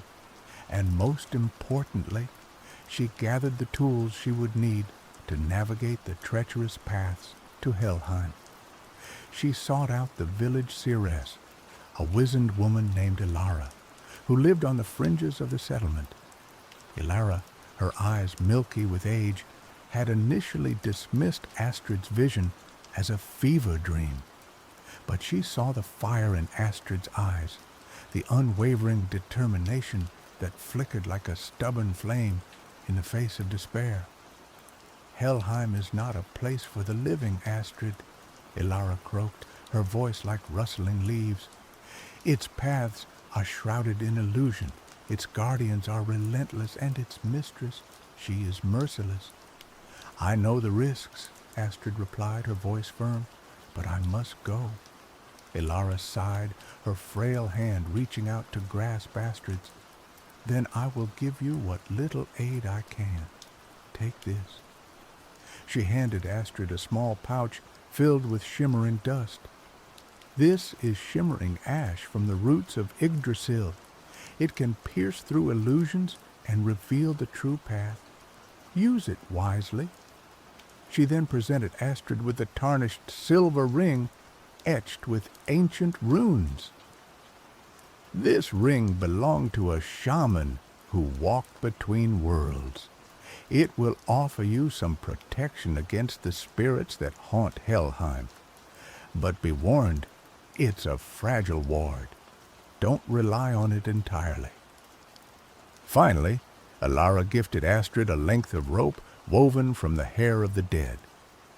This rope will guide you through the darkest tunnels and over the deepest chasms. But remember, the dead cling to the living. Do not let them drag you down. With these gifts and a heavy heart, Astrid bid farewell to Ilara and slipped into the night. Her destination was the Whispering Falls, a secluded waterfall said to be a gateway to the underworld. Legend held that the water of the falls carried the whispers of the dead, and if one listened closely, they could hear the path to Helheim revealed. The journey to the Whispering Falls was arduous. Astrid traversed treacherous mountain passes, navigated dense forests teeming with unseen predators, and waded through icy rivers that numbed her limbs. She slept little, her senses constantly on alert, her hand never far from the hilt of her axe. Finally, after 3 days of relentless travel, she reached the Whispering Falls. The waterfall cascaded down a sheer cliff face, its thunderous roar echoing through the desolate valley. The air was thick with mist, and the ground was slick with moss. The place felt ancient and powerful, a threshold between worlds. Astrid approached the base of the falls, the spray stinging her face. She closed her eyes and focused, trying to filter out the deafening roar and listen for the whispers of the dead. At first, she heard only the chaotic rush of the water, but as she concentrated, a faint murmur began to emerge from the depths of the cascade, a chorus of voices speaking in a language she did not understand. She strained her ears, trying to decipher the meaning of the whispers. Slowly, fragments of words began to coalesce, forming a disjointed map of the path to Helheim. North, beyond the frozen waste, follow the raven's flight, cross the bridge of blades. The whispers faded, leaving Astrid with a cryptic set of instructions. She opened her eyes, a sense of grim determination hardening her resolve. She knew the path would be fraught with peril, but she was ready. She had to be. The first step of her journey was to venture north into the frozen waste. Astrid traveled for days across a barren landscape of ice and snow, the wind whipping at her face like a frozen whip. The sun was a distant memory, obscured by perpetual gray clouds. The only signs of life were the occasional tracks of Arctic foxes and the skeletal remains of long-dead trees. She followed the flight of a solitary raven, its black wings a stark contrast against the white expanse. The raven led her through treacherous crevasses and over icy ridges, its unwavering flight a constant reminder of her purpose. Finally, the raven led her to a vast chasm, its depths shrouded in impenetrable darkness. Spanning the chasm was a narrow bridge made of blades, each one sharpened to a razor's edge. This was the Bridge of Blades, the second trial on the path to Helheim. Astrid hesitated, her heart pounding in her chest. One misstep, and she would plummet into the abyss, her body impaled on the unforgiving steel. She took a deep breath, steeling her nerves. She had faced death before on the battlefields of Midgard. This was no different. She carefully placed her foot on the first blade, her weight balanced precariously. The metal was slick with frost, and the slightest tremor could send her tumbling. She moved slowly, deliberately, her eyes fixed on the opposite side of the chasm. The wind howled around her, trying to knock her off balance. The blades groaned and shifted under her weight, threatening to buckle. But Astrid pressed on, her resolve unwavering. Halfway across the bridge, she felt a presence behind her. A cold, clammy hand reached out to grasp her ankle. She gasped, her balance faltering. Looking back, she saw a gaunt figure emerging from the darkness, its face contorted in a silent scream. It was one of the wandering souls of Helheim, drawn to the warmth of the living. Astrid knew she couldn't let it drag her down. She kicked out with her free leg, connecting with the figure's face. The soul shrieked, its ethereal body recoiling in pain. It released its grip and tumbled into the chasm, its screams fading into the darkness. Astrid regained her balance and continued across the bridge, her heart pounding in her ears. Finally she reached the other side, collapsing onto the frozen ground, her body trembling with exhaustion. She had survived the Bridge of Blades, but she knew the trials ahead would be even more challenging. Beyond the chasm lay a vast forest of gnarled, leafless trees, their branches twisted into grotesque shapes. The air was thick with the stench of decay, and a palpable sense of dread hung over the landscape. This was the Forest of Lost Souls, the final barrier before the gates of Helheim. As Astrid ventured into the forest, she felt the eyes of countless spirits upon her. Whispers slithered through the trees, taunting her, trying to break her resolve. Illusions flickered at the edge of her vision, tempting her to stray from the true path. She remembered Alara's words and reached into her pouch, retrieving the shimmering ash from the roots of Yggdrasil. She sprinkled the ash into the air, and the illusions shimmered and dissolved, revealing the true path ahead. As she journeyed deeper into the forest, the whispers grew louder, more insistent. They spoke of her failures, her fears, her deepest insecurities. They tried to convince her to give up, to turn back, to abandon her quest. Astrid clenched her fists, trying to block out the voices. She focused on the image of the chained Valkyrie, her desperate plea echoing in her mind. She would not falter. She would not break. Suddenly, the ground beneath her feet began to tremble. A towering figure emerged from the trees, its eyes glowing with malevolent intent. It was a Draugr, a reanimated corpse imbued with dark magic, one of Hell's most formidable guardians. The Draugr roared, its voice a guttural growl that shook the forest. It charged at Astrid, its massive axe raised high. Astrid braced herself, knowing that this would be a battle for her life. The Draugr swung its axe, the blow landed with bone-jarring force against Astrid's shield. She staggered back, her arm numb from the impact. She retaliated with a swift thrust of her own axe, but the Draugr deflected the blow with ease. The battle raged on, the clash of steel echoing through the desolate forest. Astrid fought with courage and skill, but the Draugr was stronger, more relentless. It seemed impervious to pain, its movements fueled by dark magic.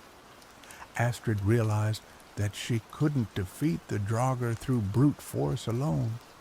She needed to find its weakness, to exploit its vulnerabilities.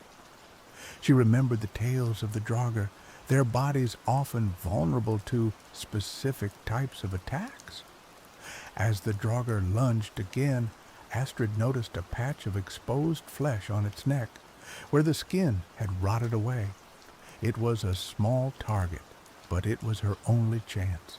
She ducked under the Draugr's axe and lunged forward, aiming her own axe at the exposed flesh. Her axe struck true, sinking deep into the Draugr's neck. The Draugr roared in pain, its body convulsing. Dark ichor spewed from the wound, and the Draugr staggered back, its movements becoming sluggish. Astrid pressed her advantage, hacking away at the Draugr's exposed flesh. Finally, with one last mighty blow, she severed the Draugr's head from its body. The Draugr's body collapsed to the ground, its dark magic dissipating into the air. Astrid stood over the fallen Draugr, her chest heaving, her body covered in sweat and blood. She had survived the battle, but she knew she was far from safe. She had to reach the gates of Helheim, and she had to rescue the Valkyrie. Emerging from the forest of lost souls, Astrid finally saw it, the gates of Helheim. They were not grand or imposing as one might expect. Instead, they were subtle, almost unassuming, a barely visible tear in the fabric of reality, shimmering like heat haze above a field of obsidian sand. Two skeletal figures, their eyes burning with cold fire, stood guard on either side. They were the gatekeepers, their bony hands resting on the hilts of rusted swords. As Astrid approached, the gatekeepers stirred, their skeletal jaws clicking open and shut. "Halt, mortal!" one of them rasped, its voice like the grinding of bones. "Turn back, lest you be consumed by the darkness of Helheim." Astrid stood her ground, her hand resting on the hilt of her axe. "I seek passage to Helheim," she said, her voice firm. "I have come to rescue a prisoner held within your realm." The gatekeepers exchanged glances, their skeletal faces devoid of emotion. "No mortal may enter Helheim without the permission of Hel," the other gatekeeper said. "Turn back or face our wrath." Astrid knew that reasoning with the gatekeepers was futile. They were bound to serve Hel, and they would not let her pass without a fight. She drew her axe, its blade gleaming in the dim light. "Then I shall take it by force," she said. The gatekeepers lunged, their rusted swords flashing in the air. Astrid parried the blows with her shield, her movement swift and precise. She knew that she couldn't afford to make a mistake. One misstep and she would be overwhelmed. The battle was fierce and brutal, the clash of steel echoing through the desolate landscape. Astrid fought with the fury of a cornered wolf, her every strike aimed at crippling or killing her opponents. She managed to disarm one of the gatekeepers, sending its rusted sword flying into the obsidian sand. She then seized the opportunity to strike, her axe cleaving through the gatekeeper's skeletal frame. The gatekeeper crumbled to dust, its cold fire extinguished. The remaining gatekeeper roared in anger, its attacks becoming even more frantic. Astrid dodged and weaved, avoiding its blows with inches to spare. She knew that she couldn't keep this up for long. She needed to end the fight quickly. She remembered the ring that Elara had given her, the tarnished silver ring etched with ancient runes. It was a fragile ward, but it might give her the edge she needed. She slipped the ring onto her finger and focused her will, channeling her energy into the ancient runes. A surge of power coursed through her body, strengthening her muscles, sharpening her senses. She felt a connection to the spirit world, a glimpse of the ethereal realm that lay beyond the veil of mortality. With renewed strength, she parried the gatekeeper's attack and lunged forward, her axe aimed at its skull. The axe struck true, shattering the gatekeeper's skull and severing its spinal cord. The gatekeeper collapsed to the ground, its form dissolving into dust. Astrid stood before the gates of Helheim, victorious but exhausted. She had overcome the guardians, but she knew that the true challenges lay ahead. She took a deep breath and stepped through the tearing reality, entering the land of the dead. Helheim was even more desolate and despairing than she had imagined. The air was thick with a bone-chilling cold, and the ground was covered in gray ash. Gaunt figures, their faces blurred with anguish, wandered aimlessly through the landscape. The sky was a perpetual twilight, casting long, distorted shadows across the desolate terrain. The silence was broken only by the hollow whispers of the lost souls and the mournful wail of the wind. Astrid pressed on, her senses on high alert. She knew that she was being watched, that Hel and her servants were aware of her presence. She had to be careful, to avoid detection, to reach the Valkyrie before it was too late. She followed the faint trail of sorrow that emanated from the chained Valkyrie, using it as a compass to guide her through the labyrinthine landscape. The path was treacherous, leading her through desolate valleys, across jagged mountains, and over frozen rivers. She encountered wandering spirits, tortured souls, and monstrous creatures, all eager to prey on the living. She fought them off with her axe and shield, her determination fueled by the image of the chained Valkyrie. She remembered Elara's warnings about the dead clinging to the living and was careful to avoid physical contact with the spirits. She knew that if she let them touch her, they would try to drag her down into the depths of despair. As she journeyed deeper into Helheim, she began to feel the effects of the land's oppressive atmosphere. Her hope began to wane. Her resolve began to falter. The whispers of the lost souls grew louder, more insistent, trying to break her spirit. She reminded herself of her purpose, of the desperate plea she had heard in a vision. She would not give up. She would not falter.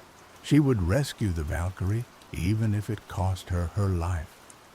Finally, after days of relentless travel, she reached her destination, a jagged precipice of black ice towering over a desolate valley, and there, chained to the precipice, was the Valkyrie. Astrid gasped, her heart aching at the sight of her. The Valkyrie was even more broken and battered than she had imagined. Her wings were tattered and stained crimson, her face was gaunt and pale, and her eyes were filled with an unbearable sorrow. The Valkyrie looked up as Astrid approached, her eyes widening in surprise. "A mortal," she croaked, her voice raspy and weak. "What brings you to this forsaken place?" "I have come to rescue you," Astrid said, her voice filled with conviction. "I saw you in a vision.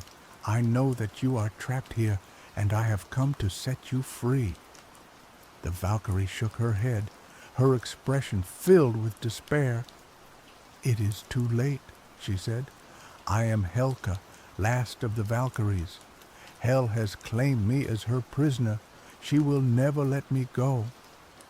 I will not let you suffer any longer, Astrid declared, stepping forward and attempting to break the chains binding Helka to the ice. They were thick, forged from the blackest metal she had ever seen in her life.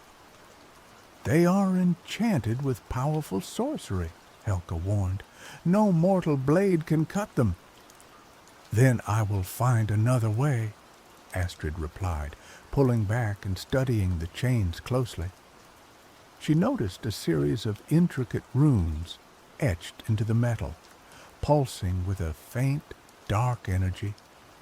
She recognized some of the runes from her limited knowledge of magic, dark inscriptions that spoke of binding and despair. An idea formed in her mind. She remembered the shaman's ring, the fragile ward that Ilara had given her. It was said to offer protection against the spirits of Helheim, but perhaps it could also be used to disrupt the magic of the chains. Astrid focused her will, channeling her energy into the ring. She felt a surge of power coursing through her body, a connection to the ancient forces of the spirit world. She reached out and touched the ring to the chains, focusing her intent on breaking the runes. The chains shimmered and pulsed, their dark energy fluctuating wildly. The runes began to crack and fade, their power weakening. Astrid pushed harder, pouring all of her energy into the ring. Suddenly, a wave of dark magic washed over her, throwing her back against the precipice. She gasped, her body racked with pain. The ring had protected her from the worst of the backlash, but she could feel its power waning. "Stop!"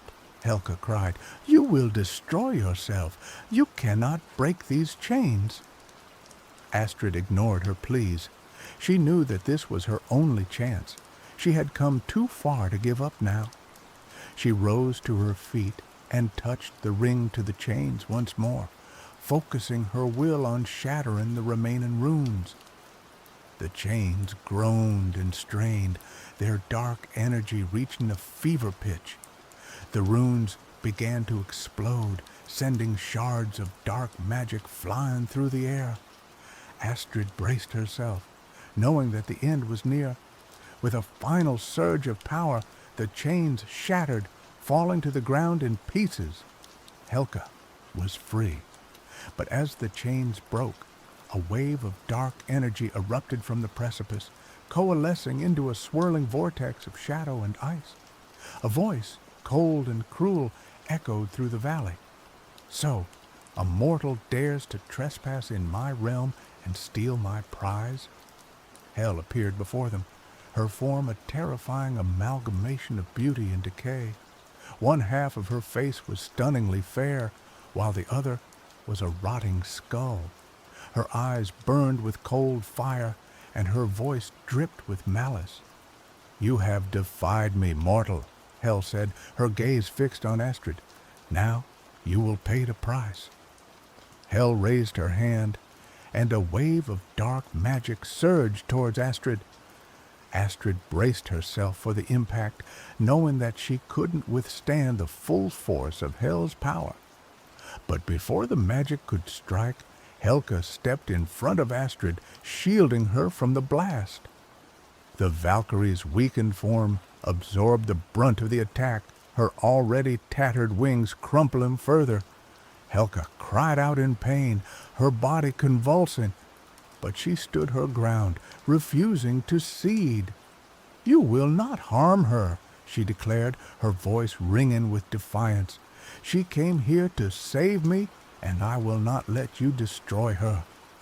Hel laughed, a chilling sound that echoed through the valley. "You are in no position to protect anyone, Valkyrie," she said.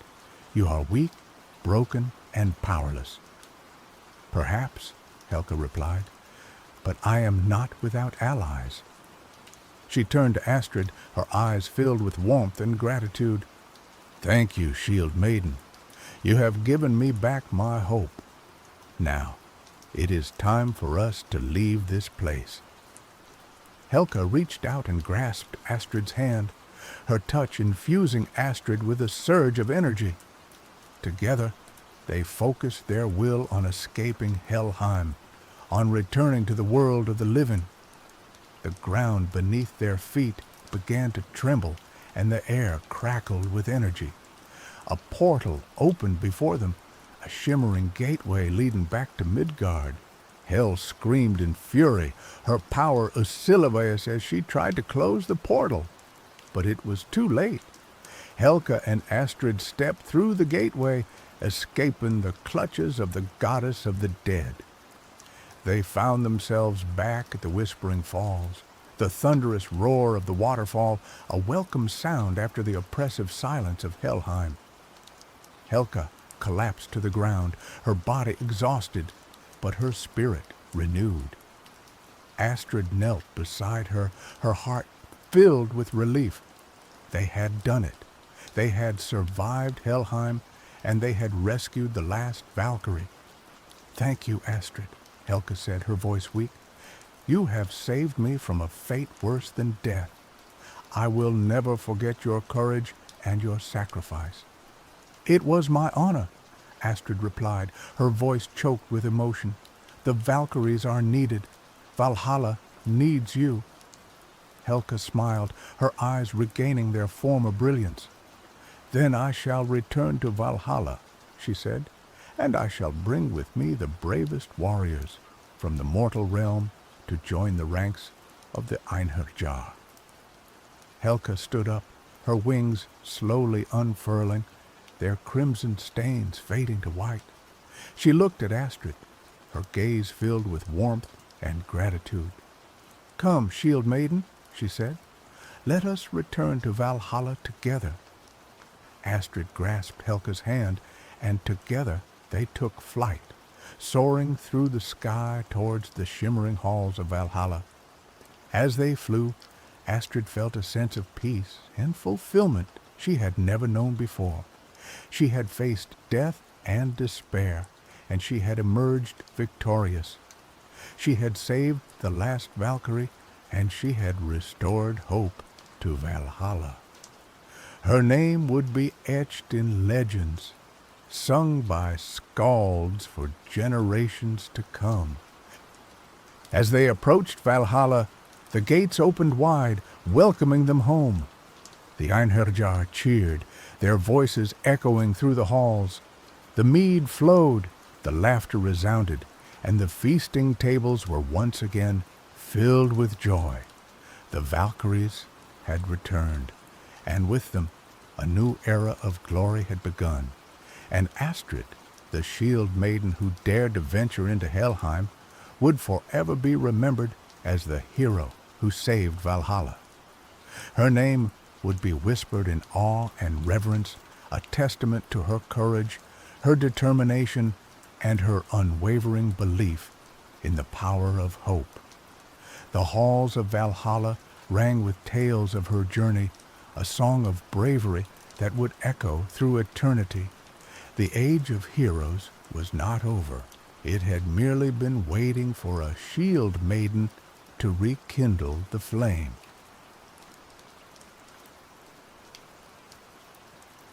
Reyna was a ghost in the machine of Neo-Kyoto, a whisper in the neon-drenched canyons. At 24, she'd already mastered the art of disappearing, of becoming one with the pulsating, chaotic energy of the city. Her skills weren't born of some romanticized rebellion. They were forged in the crucible of necessity. Orphaned young, she'd learned to survive on the streets, her nimble fingers and sharper wit her only weapons. Her hunting ground was the underbelly of the city, the labyrinthine network of alleys where reality frayed at the edges. Tonight, she was after a quick score, something defense for a few credits, enough to keep the grumbling in her stomach at bay. She was skilled, confident, and generally avoided trouble. But tonight, the alley called to her with a siren song, promising an opportunity too tempting to resist. This wasn't just any alley. This was the Alley of Shifting Echoes, a place spoken of in hushed tones by the city's fringe dwellers. It was a legend, a myth whispered among the data jockeys, the biohackers, and the augmented street thugs. The alley was said to appear and disappear at will, its ephemeral shops offering wares from worlds beyond human comprehension. Some claimed they were glimpses into alternate timelines. Others believed them to be portals to alien civilizations. Whatever the truth, one thing was certain.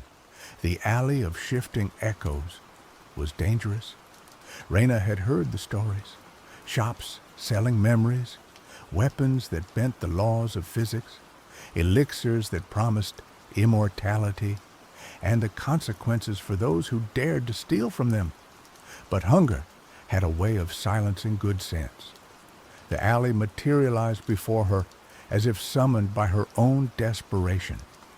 One moment, there was only a grimy brick wall.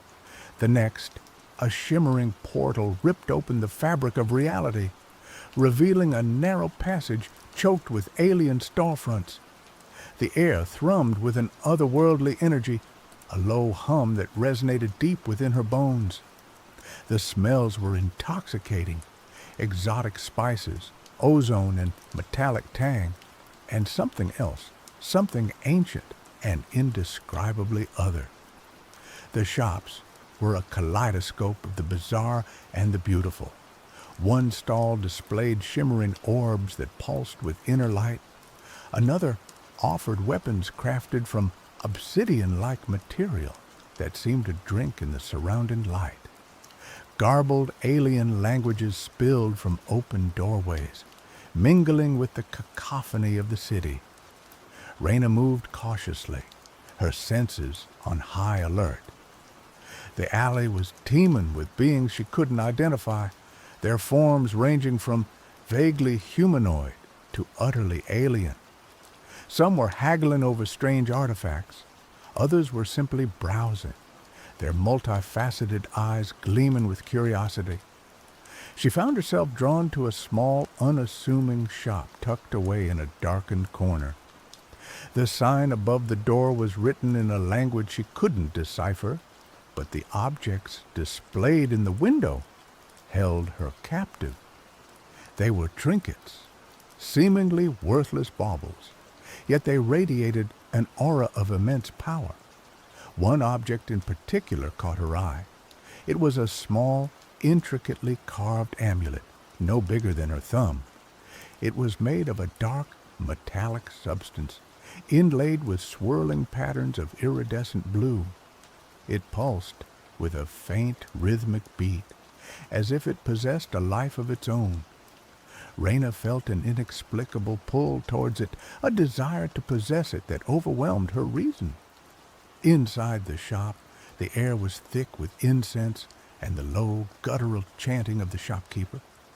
He was a being of indeterminate age and species, his skin leathery and etched with strange symbols. He sat cross-legged behind a cluttered counter, his eyes large and black, seemingly seeing right through her. Raina knew she shouldn't. She knew the risks. But the amulet called to her, promising something she couldn't name. She waited for the shopkeeper to look away for a split second. Then, with a speed born of years of practice, she snatched the amulet and slipped it into her pocket. She melted back into the crowd, her heart pounding in her chest. She didn't dare look back. She just ran, pushing past alien beings, ignoring the strange glances and the unintelligible curses. She had to get out of the alley, back into the familiar chaos of Neo-Kyoto. She burst out of the alley, the portal slamming shut behind her, leaving only the grimy brick wall in its wake. She leaned against the wall, catching her breath, the amulet heavy in her pocket. She had done it. She had stolen from the alley of shifting echoes and gotten away with it, or so she thought. The next morning, Raina woke with a jolt, a sense of unease clinging to her like a shroud. She felt disoriented, as if she had slept for days. She glanced around her small, cramped apartment, a converted storage unit in the lower levels of the city. Everything seemed normal, yet off. She got out of bed and walked to the window, a small, grimy opening that offered a view of the towering skyscrapers and the perpetual neon glow of Neo-Kyoto. But the view was different.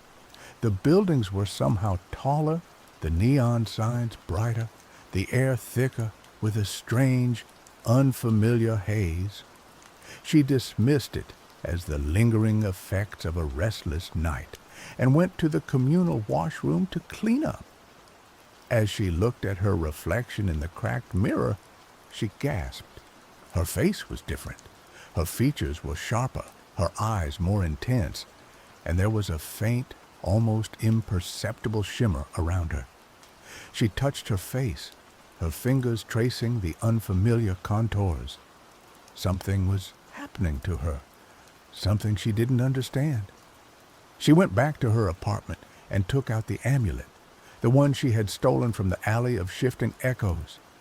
It pulsed with a faint, rhythmic beat, its iridescent blue patterns swirling hypnotically. As she held it, she felt a surge of power, a connection to something vast and ancient. But the power came with a price. As she clutched the amulet, a wave of dizziness washed over her. She stumbled, catching herself on the edge of her bed.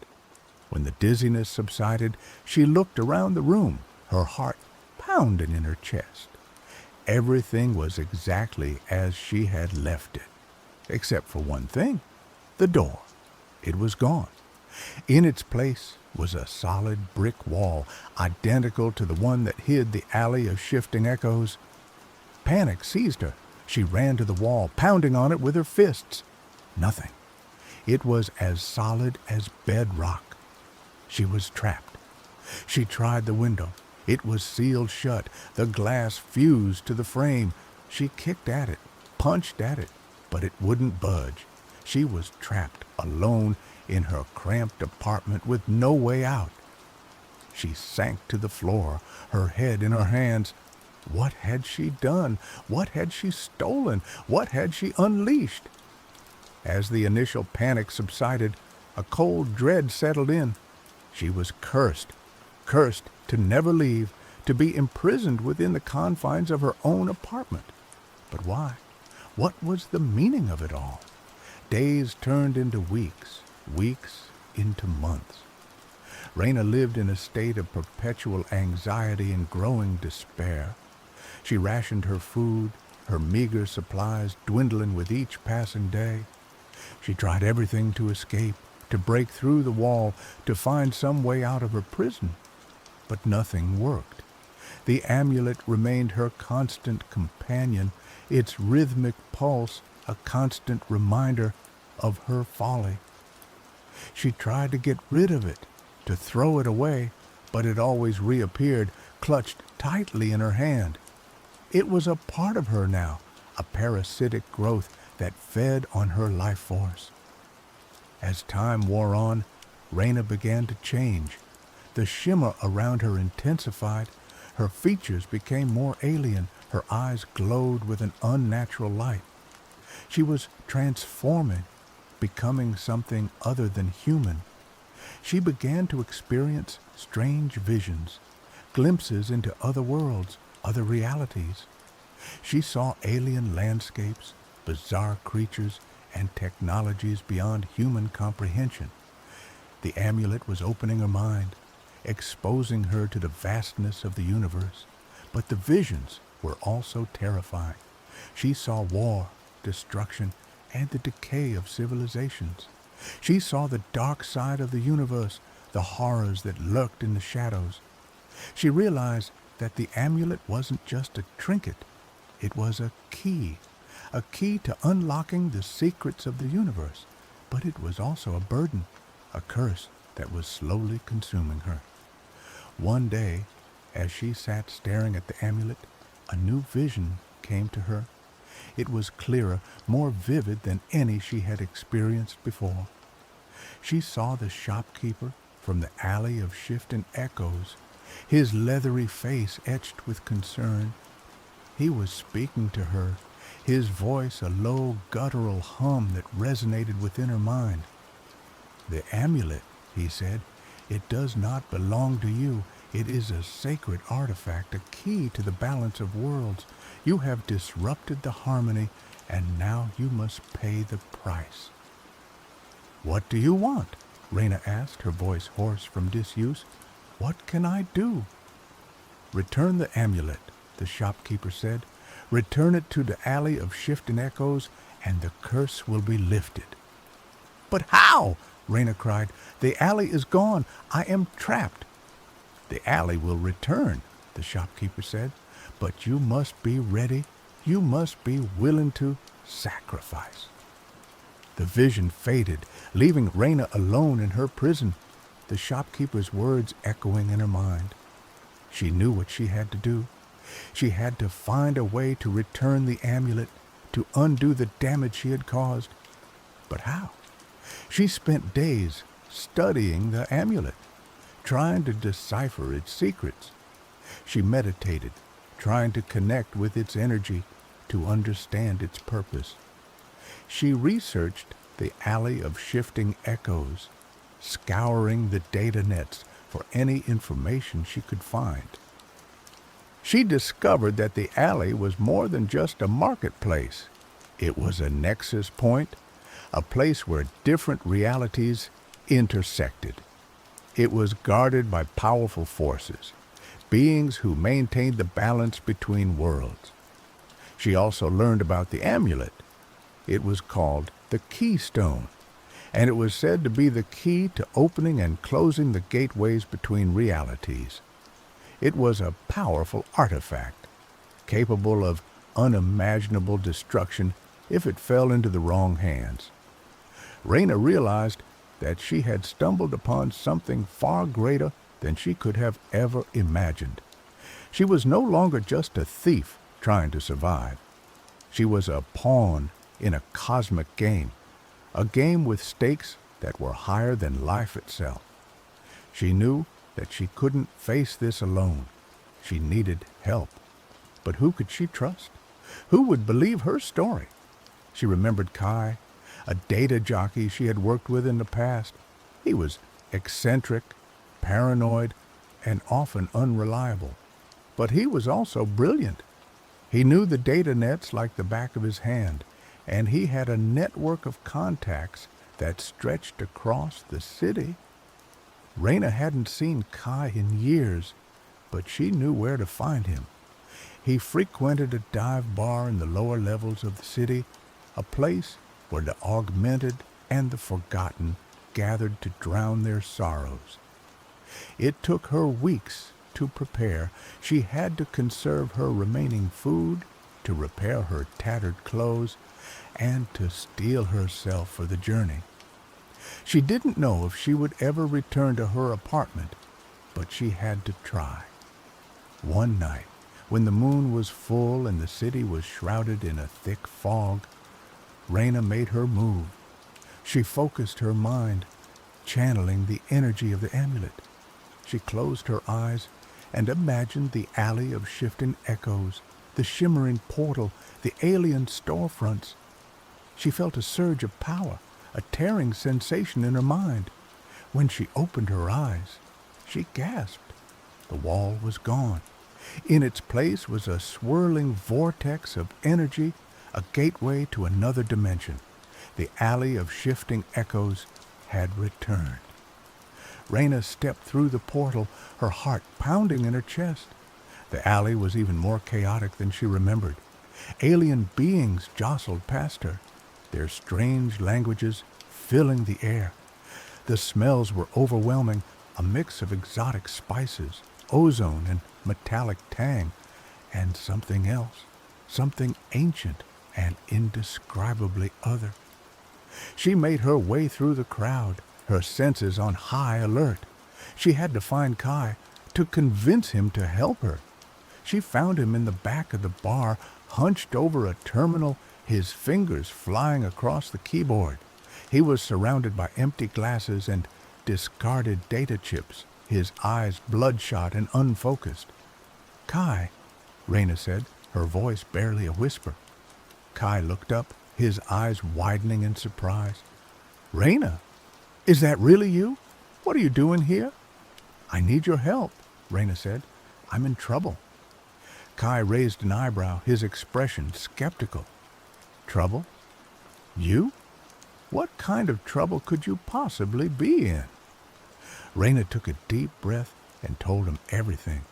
She told him about the alley of shifting echoes, the amulet, the curse, and the shopkeeper's warning.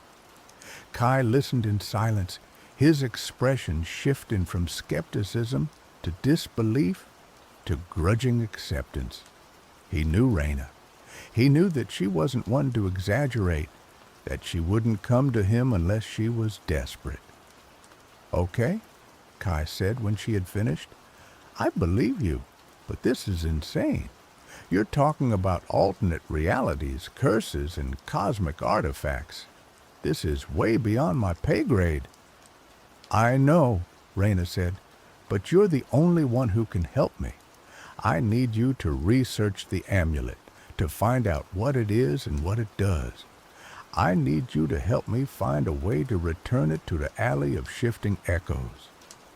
Kai hesitated for a moment, then sighed.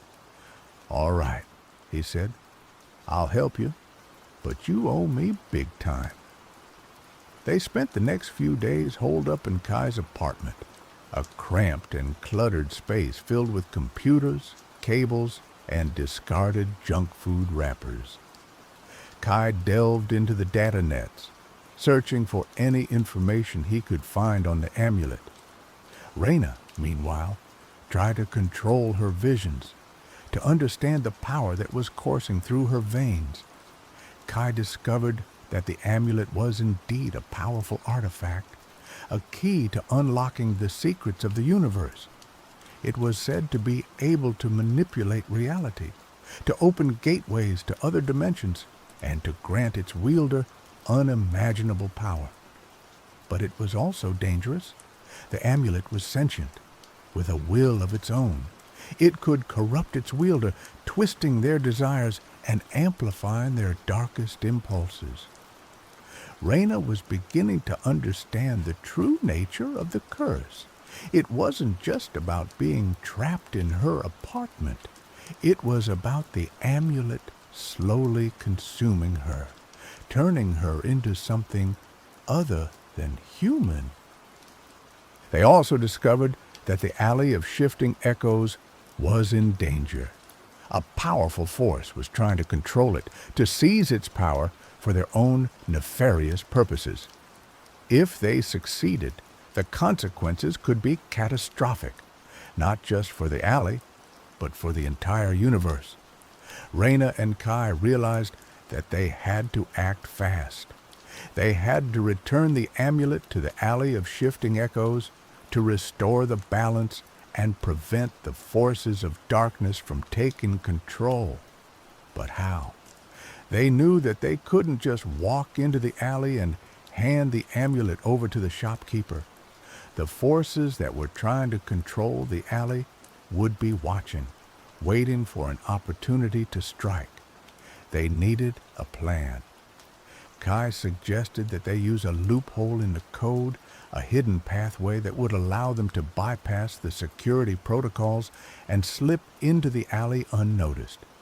It was risky, but it was their only chance. Raina agreed. They prepared for their mission, gathering the necessary equipment and steeling themselves for the dangers ahead. One night, when the moon was full and the city was shrouded in a thick fog, Raina and Kai made their move. They followed Kai's instructions, navigating the labyrinthine data nets, dodging security protocols, and evading detection. They finally reached the hidden pathway, a shimmering portal that led to the alley of shifting echoes.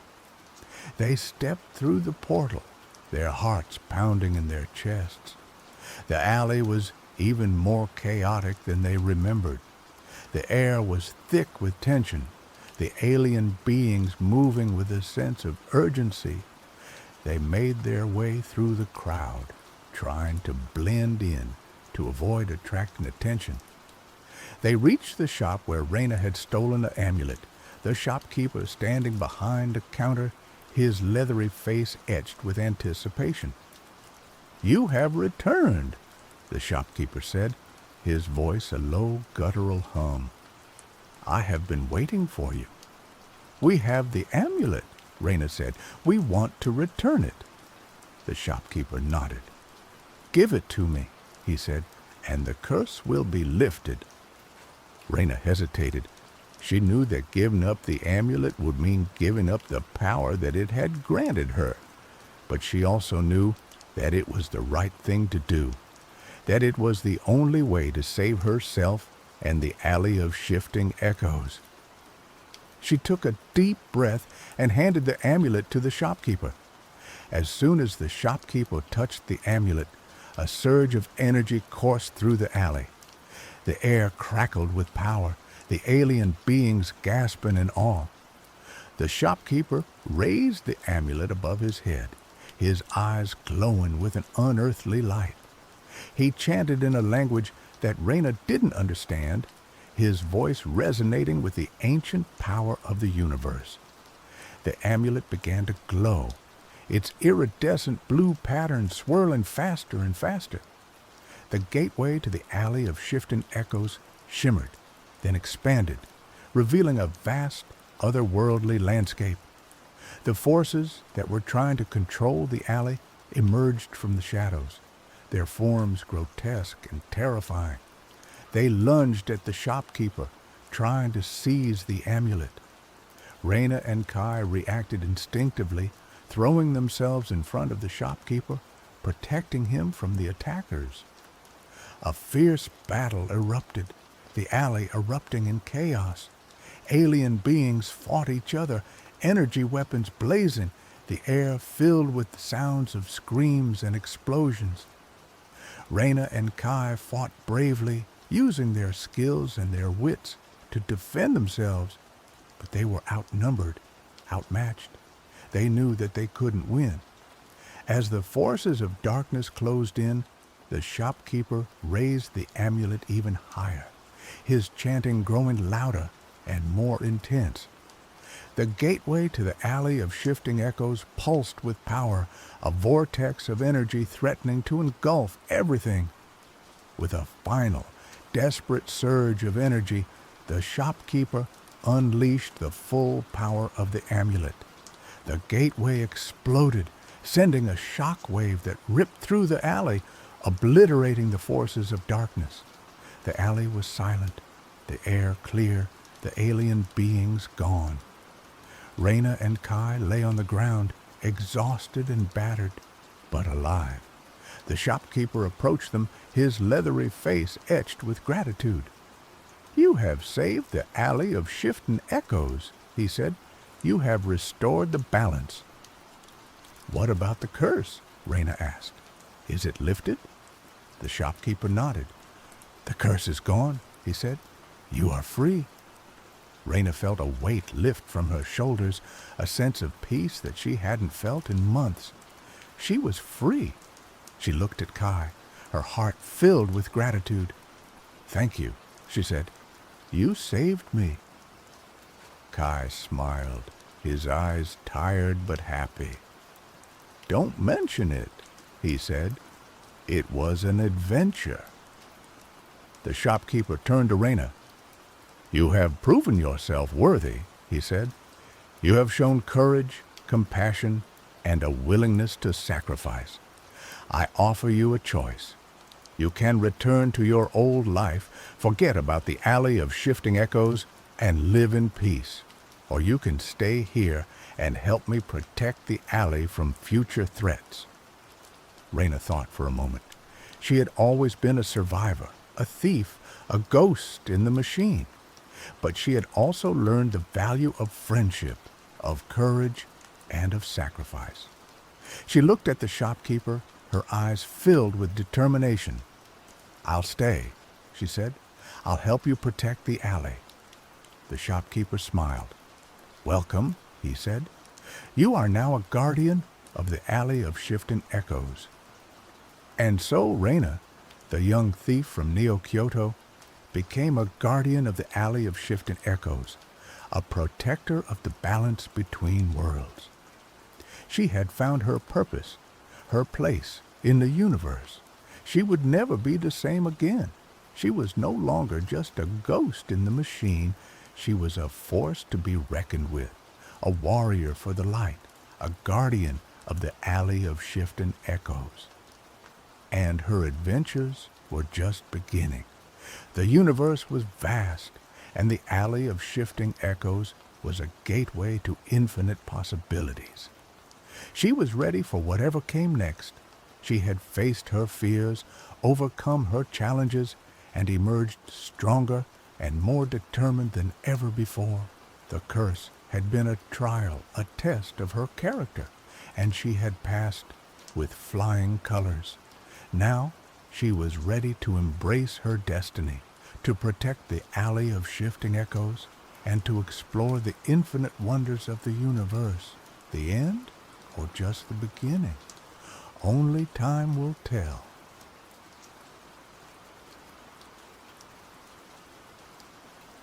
Alorica wasn't like other kingdoms. It wasn't built of stone on solid ground, but woven from living coral, spiraling upwards from the ocean floor like a fantastical, multicolored tree. Bioluminescent algae painted the city in shifting hues of emerald, sapphire, and amethyst, creating an ethereal glow that pulsed with the rhythm of the tides. The inhabitants, the Alorians, were as unique as their city. Their skin possessed a subtle shimmer, and their eyes held the deep, knowing gaze of those intimately connected to the ocean's mysteries. James, a young cartographer with a restless spirit, often found himself drawn to the edges of Alorica, where the city met the inky blackness of the deep sea. He dreamed of charting the uncharted, of discovering new currents and underwater mountains. He felt stifled by the predictable beauty of Alorica, a beauty that had become, in his eyes, a gilded cage. One evening, as the twin moons of Alorica cast long dancing shadows across the coral streets, James found himself near the workshop of Keaton, the master puppeteer. Keaton was a recluse, a figure shrouded in whispers and rumors. He lived in a secluded cove, his dwelling a chaotic jumble of driftwood shells and half-finished puppets.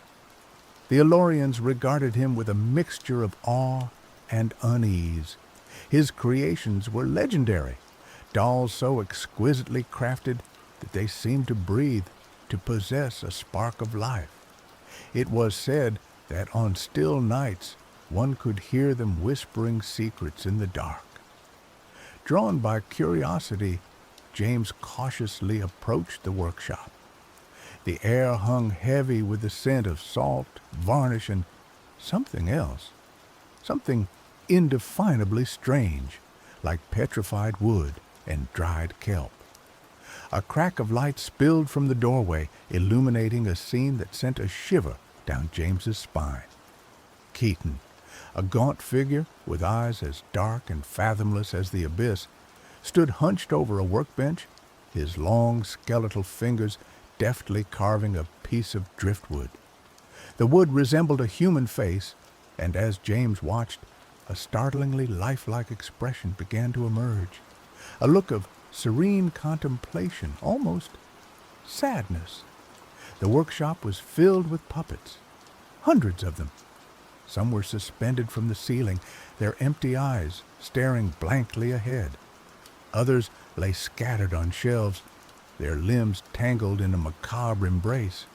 Each puppet was unique, a miniature representation of an Elorian, their features captured with uncanny accuracy. James recognized the likenesses of several villagers, the baker, the fisherman, even the high priestess. As James watched, Keaton picked up a small, ornate music box. He wound it, and a haunting melody filled the air. As the music swirled around the room, James noticed something extraordinary. The puppets seemed to stir. Their wooden limbs twitched, their heads tilted, and their painted eyes seemed to flicker with a semblance of awareness. James stumbled back in astonishment, his heart pounding in his chest. He wanted to run, to escape the unsettling atmosphere of the workshop, but he was frozen in place, mesmerized by the scene unfolding before him. Suddenly, Keaton looked up, his dark eyes meeting James's. A slow, unsettling smile spread across his face. "Intrigued, young cartographer?" he rasped, his voice like the rustling of dried leaves. "You have a keen eye. Few are privileged enough to witness my creations." James found his voice, though it trembled slightly. "They're incredible. But how?" Keaton chuckled, a dry, humorless sound. "Magic, my boy. Pure, unadulterated magic. The lifeblood of Alarica, distilled into art." He gestured towards the puppets. "Each one is a vessel, a conduit. They hold the essence of their counterparts, their memories, their dreams." James felt a wave of unease wash over him. "You mean you've taken something from them?" Keaton's smile widened. "Taken? No, my boy. I've merely borrowed it. I've given them immortality, a place in my grand design." Before James could respond, Keaton turned back to his workbench, dismissing him with a wave of his hand. "Go now, young cartographer. My work calls. And remember, silence is golden in Alorica." James didn't need to be told twice. He fled from the workshop. The image of the puppets and Keaton's unsettling smile burned into his mind. He returned to his small apartment overlooking the coral gardens. He tried to dismiss what he had seen as a product of his overactive imagination, but the feeling of unease lingered. He couldn't shake the feeling that something was terribly wrong in Alorica, something that threatened the very fabric of their existence. The next morning, Alorica was silent, unnaturally silent. The usual cacophony of sounds, the laughter of children, the calls of vendors, the gentle lapping of the tide against the coral walls, was gone, replaced by an eerie stillness that hung heavy in the air. James awoke with a sense of dread. He rushed out of his apartment and into the streets, and what he saw made his blood run cold. The Elorians were standing motionless, their eyes glazed over, their limbs stiff and unyielding. They were like statues, frozen in time, their faces locked in expressions of bewilderment or terror. As James moved closer, he noticed something even more horrifying. Their skin was no longer shimmering and alive. It was smooth, polished, and wooden. The Elorians had been transformed into marionettes. Panic surged through James's veins. He ran through the streets, desperately searching for someone, anyone, who was still unaffected. He called out names: William, Percy, Nicholas. But only silence answered him. He found William, his childhood friend, standing outside his pottery shop, his hands still clutching a lump of clay. His eyes were blank, his body rigid, his skin a dull, lifeless brown. James reached out and touched William's face, and his fingers recoiled in shock. His skin was cold and hard like carved wood. Percy, the town's jovial fisherman, was frozen in his boat, his fishing net suspended in midair. Nicholas, the high priest, was standing before the grand choral altar, his hands raised in a silent prayer. All of them, every single Elorian, had been turned into wooden puppets. James's mind raced. He remembered Keaton's words, "I've given them immortality, a place in my grand design." He realized the horrifying truth. Keaton had somehow used his magic, his puppets, to transform the entire population of Alorica into marionettes. But why? What was his motive? Was he mad? Or was there something more sinister at play? James knew that he was the only one who could save Alorica. He was the only one who had witnessed Keaton's magic, the only one who understood the connection between the puppets and the Elorians.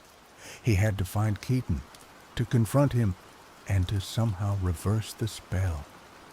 He set off towards Keaton's secluded cove, his heart pounding with a mixture of fear and determination. The journey was surreal, walking through a city populated by silent wooden figures.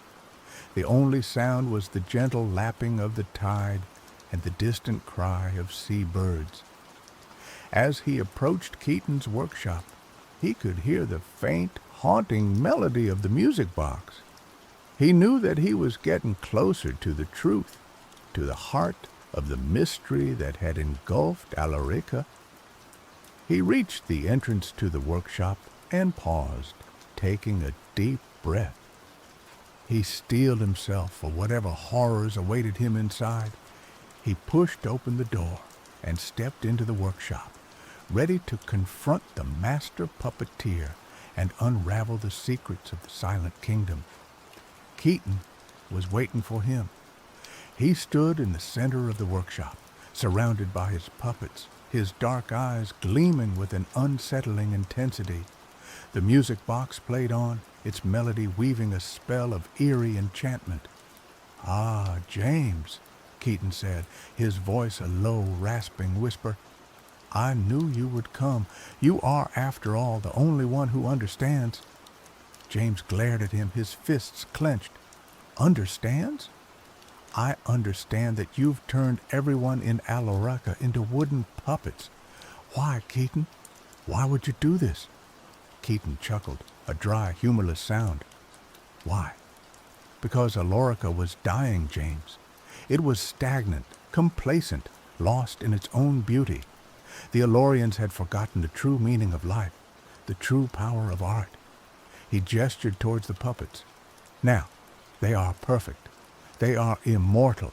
They are art. They will never suffer, never age, never die. They will exist forever in my grand design." James shook his head in disbelief. "This isn't art, Keaton. This is madness. You've robbed them of their lives, their emotions, their very souls." Keaton's eyes flashed with anger. "Souls? What are souls but fleeting illusions? I have given them something more enduring, something more meaningful. I have given them a purpose." He pointed to a large, intricately carved puppet that stood apart from the others. It was dressed in regal robes and bore a striking resemblance to the Queen of Alorica. "This," Keaton said, his voice filled with pride, "is my masterpiece, the Queen Marionette. She will rule Alorica forever, guided by my hand, ensuring that the kingdom remains pure, untouched by the corruption of the outside world." James realized the full extent of Keaton's madness. He wasn't just a puppeteer.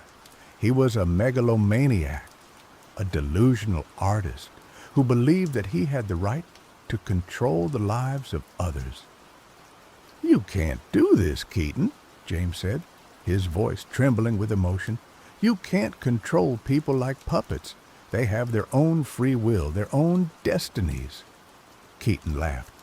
"Free will? A childish fantasy. We are all puppets, James, dancing to the tune of fate. I have simply taken control of the strings." He raised his hand, and the Queen Marionette stepped forward, its wooden limbs moving with eerie precision. It raised its hand, and pointed a finger at James. "Join us, James," Keaton said, his voice hypnotic.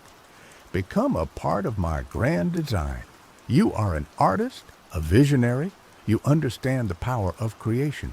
Together, we can transform the world into a masterpiece." James felt a powerful urge to obey, to succumb to Keaton's will. The music box seemed to be amplifying his influence, weaving a spell of obedience and submission. But deep down, a spark of resistance remained. He remembered the faces of his friends, their laughter, their dreams. He remembered the beauty of Alarica, the vibrant coral gardens, the shimmering light of the twin moons. He couldn't let Keaton destroy all of that. He focused all of his will, all of his anger, all of his love for Alarica, and broke free from Keaton's spell. "Never," he said, his voice filled with defiance. "I will never be your puppet."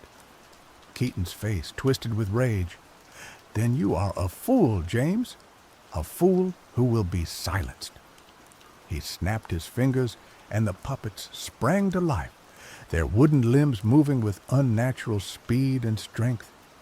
They surrounded James, their empty eyes filled with a chilling emptiness. James knew he was outnumbered, outmatched. He was just a cartographer, not a warrior. But he refused to surrender. He had to find a way to stop Keaton, to break the spell, to save Alarica. He dodged and weaved through the advancing puppets, his mind racing, searching for a weakness, a way to turn the tide. He noticed that the puppets seemed to be controlled by the music box. The melody was their life force, their connection to Keaton's will. If he could destroy the music box, he might be able to break the spell. He fought his way towards Keaton, dodging the grasping limbs of the puppets. He grabbed a driftwood carving from a nearby shelf and used it as a makeshift weapon, smashing it against the puppets' wooden faces.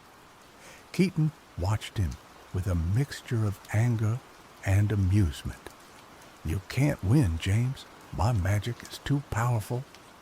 James ignored him and continued to fight his way closer to the music box. He leapt onto the workbench and grabbed the music box, raising it above his head. Keaton screamed, his voice filled with rage. "No, don't do it!" James hesitated for a moment, knowing that destroying the music box might have unforeseen consequences. But he had no choice. He had to take the risk. He smashed the music box against the workbench, shattering it into pieces. The melody abruptly stopped, and the puppets froze in place, their wooden limbs twitching. A wave of energy surged through the workshop, knocking James off his feet. He landed hard on the floor, his head spinning. When he looked up, he saw that the puppets were no longer moving. Their eyes were still glazed over, but their expressions seemed to have softened. Keaton was on his knees, his face buried in his hands, his body shaking with sobs. "What have I done?" he whispered, his voice filled with despair. "What have I done?" James slowly stood up, his body aching, his mind reeling. He looked around the workshop, at the hundreds of wooden puppets, at the shattered remains of the music box, at the broken figure of Keaton. He had stopped Keaton, but the Alorians were still trapped in their wooden shells. The spell was broken, but its effects lingered. He knew that he couldn't leave them like this. He had to find a way to restore them, to bring them back to life. He approached Keaton, his heart filled with a mixture of pity and disgust. "How do I fix this, Keaton?" he asked, his voice pleading. "How do I bring them back?" Keaton looked up, his eyes filled with tears. "I don't know," he said, his voice barely audible. "I don't know how to reverse the spell. I only know how to create." James felt a surge of anger. "You're lying! You must know! You created this mess! You have to fix it!" Keaton shook his head. "I used a forbidden magic, a magic that I barely understood. I thought I could control it, but it consumed me. I am lost, James. I am lost." James realized that Keaton was telling the truth. He was a broken man, consumed by his own madness, unable to undo the damage he had caused. James turned away from Keaton and looked at the silent puppets. He knew that he was on his own. He had to find a way to save Alarica, even if it meant venturing into the unknown, even if it meant facing dangers beyond his imagination. He left the workshop, leaving the Keaton to his despair. He stepped out into the silent city, the city of wooden puppets, the city that he had sworn to save. He began to search for answers, for clues, for anything that could help him restore the Alorians to their former selves. He consulted ancient texts. He sought the wisdom of the elders. He even ventured into the dark and dangerous depths of the ocean, searching for forgotten magic. Days turned into weeks, and weeks into months. James tirelessly pursued his quest, driven by his love for Alarica and his unwavering belief that he could find a way to break the spell. And finally, after months of searching, he found it. A hidden passage in an ancient scroll, a passage that spoke of a legendary artifact, a relic of immense power, capable of reversing even the most potent magic. The artifact was called the Tear of the Ocean, a single shimmering pearl said to have been formed from the tears of the ocean goddess herself. It was hidden in a forgotten temple, deep within the treacherous coral labyrinth, a maze of twisting tunnels and deadly currents. James knew that the journey would be perilous, but he had no choice. He had to retrieve the Tear of the Ocean if he wanted to save Alarica. He prepared for his journey, gathering supplies, studying maps, and honing his skills. He knew that he would face many challenges, but he was determined to succeed. He set off into the coral labyrinth, his heart filled with hope and determination.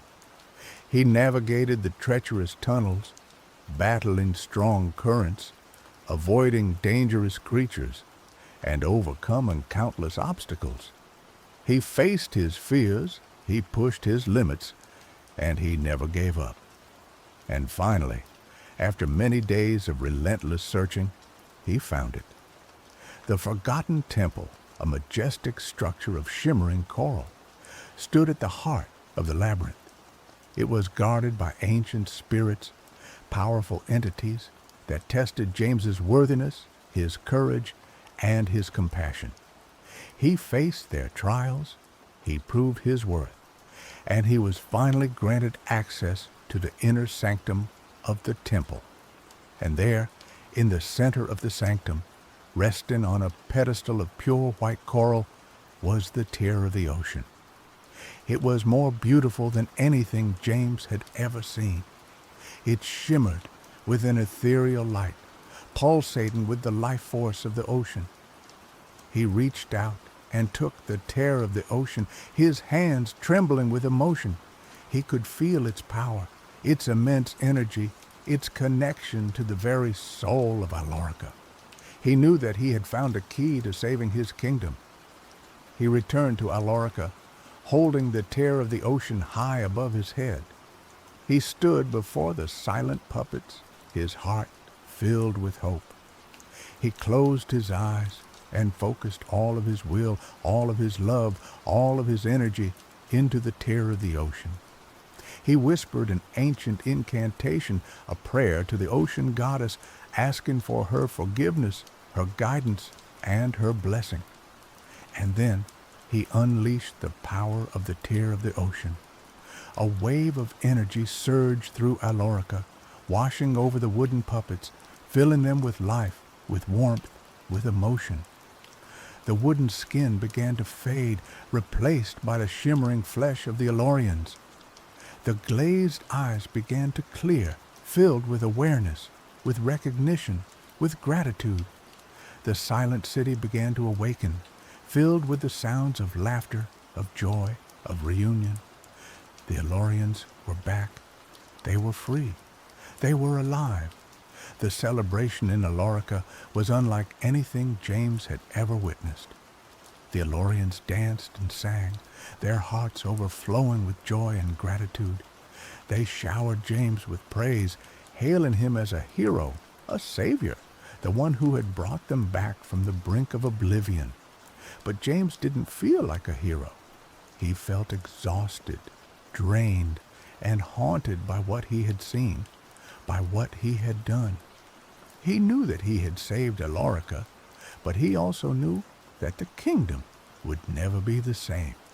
The memory of the silent puppets, the image of Keaton's despair, the knowledge of the forbidden magic that lurked beneath the surface of their world, these were things that would forever haunt his dreams. He also knew that he couldn't stay in Alorica. He had changed too much. He had seen too much. He needed to escape, to find a new purpose, a new direction for his life. He approached the queen, the real queen, the one who had been restored to her throne, the one who had witnessed the horrors of Keaton's reign. "Your Majesty," he said, his voice filled with respect, "I have come to say goodbye." The queen looked at him with understanding in her eyes. "I know, James," she said. "You have done so much for Alorica. You deserve to find your own peace, your own happiness." She paused, then added, "But before you go, I have a request, a final task for you, if you are willing." James nodded. "Anything, Your Majesty." The queen smiled. "I want you to chart the uncharted, to explore the unknown, to map the deepest depths of the ocean. I want you to use your skills, your courage, your compassion, to discover new worlds, to forge new alliances, to bring new hope to the people of the sea." She handed him a scroll, a blank map of the ocean, waiting to be filled with his discoveries. "Alorica will always be your home, James," she said, "but the ocean is your destiny."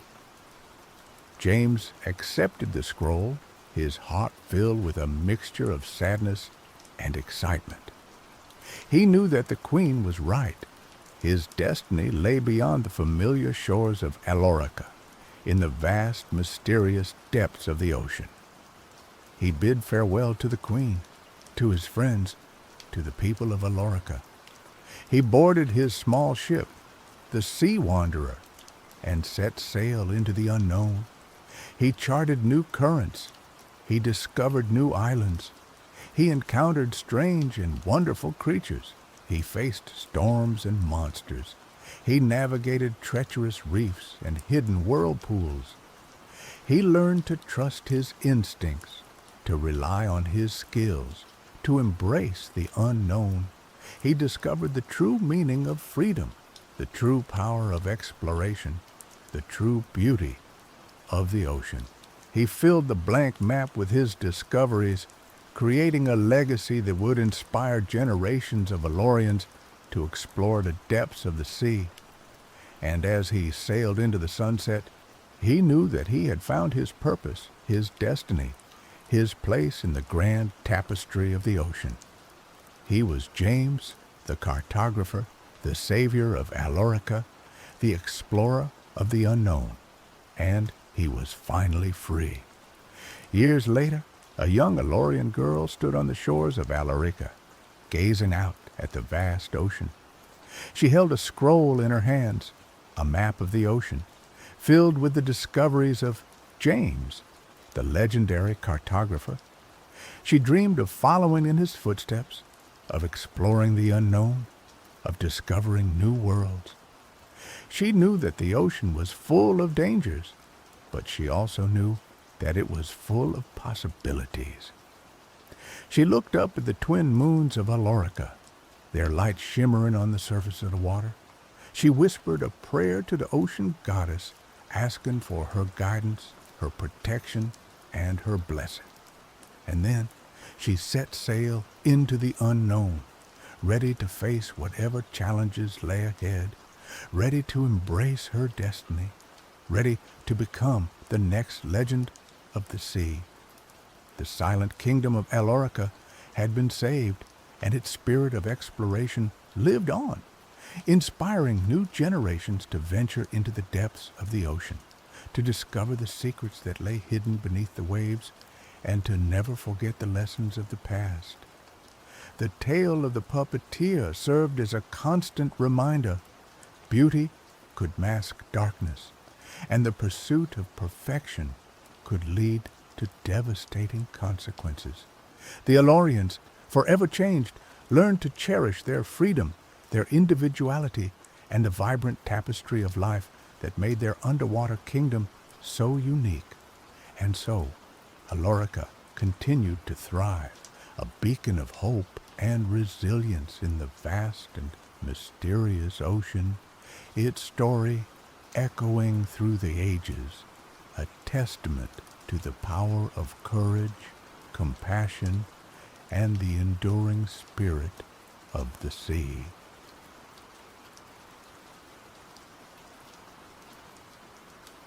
The village of Oak Haven had always been defined by its cycles, the riotous green of spring, the sun-drenched gold of summer, the fiery hues of autumn, and finally, the pristine, silencing blanket of winter snow. Oak Haven was nestled in a valley carved deep into the Whisperwind Mountains, and the snow, specifically, was their lifeblood. It fed the rivers in the spring, watered the crops, and, in its frozen glory, protected the roots from the harshest of winter winds. But this year, the cycle was broken. The final leaves had long since fallen, painting the ground in shades of rust and ochre. A perpetual twilight clung to the air, a hazy, melancholic amber that seemed to seep into the very bones of the villagers. The air held the crisp bite of late autumn, but the anticipated snowfall never came. Day after day, the gray sky remained stubbornly empty, offering no promise of the white relief they desperately needed. The elders of Oak Haven, their faces etched with worry lines that deepened with each passing sunless day, spoke of a disturbance in the natural order. The animals grew restless, migrating erratically. The river, usually a boisterous torrent by now, dwindled to a sluggish stream.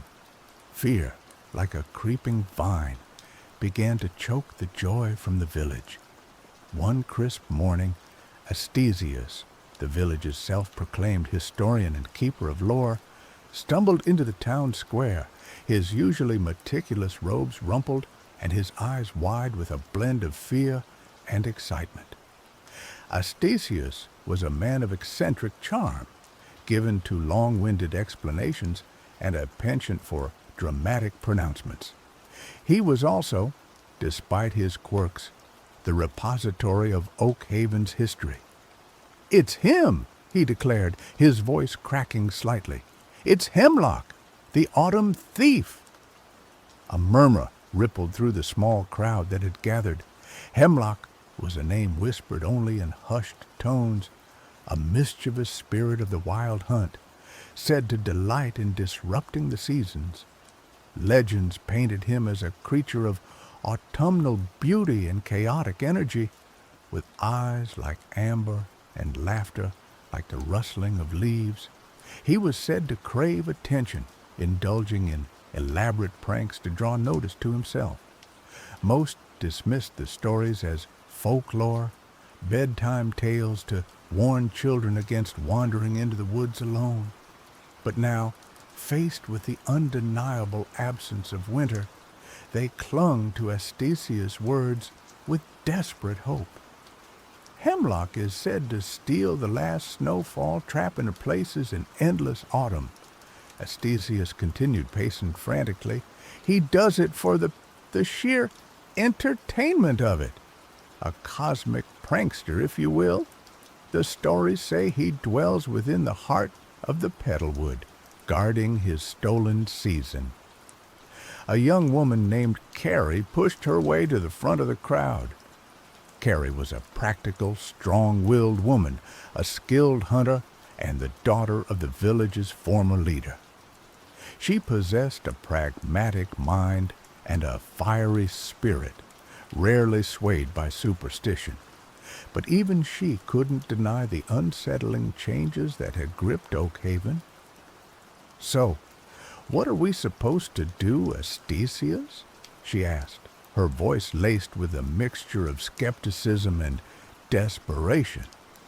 "Offer him tea and crumpets in exchange for our snow?" Astesius wrung his hands. No, it's not that simple. Hemlock is capricious. Bribes won't work. Force is out of the question. He is a spirit. The only way to retrieve the snow is to trick him." A collective groan arose from the crowd.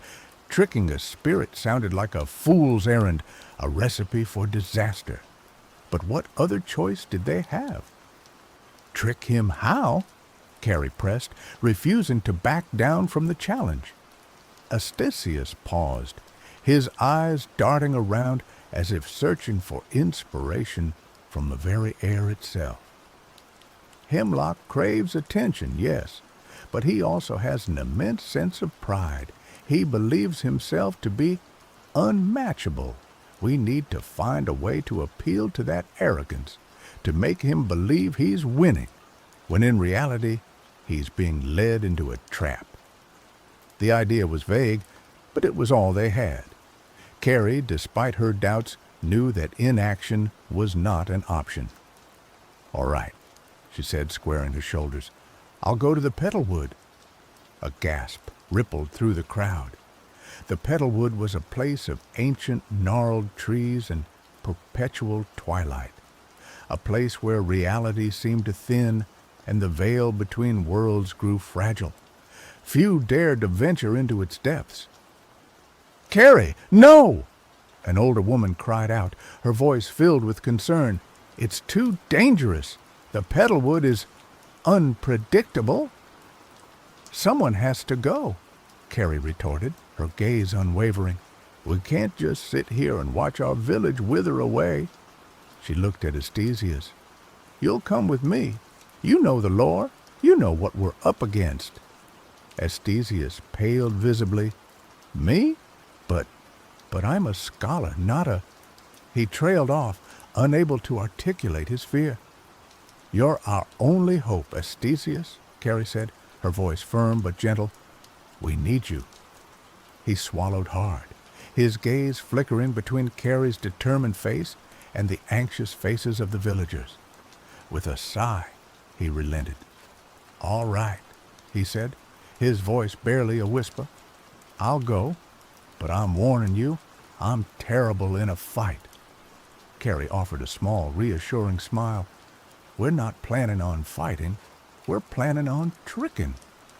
As Carrie prepared for her journey, gathering supplies and sharpening her hunting knives, she couldn't shake the feeling that they were embarking on a fool's errand.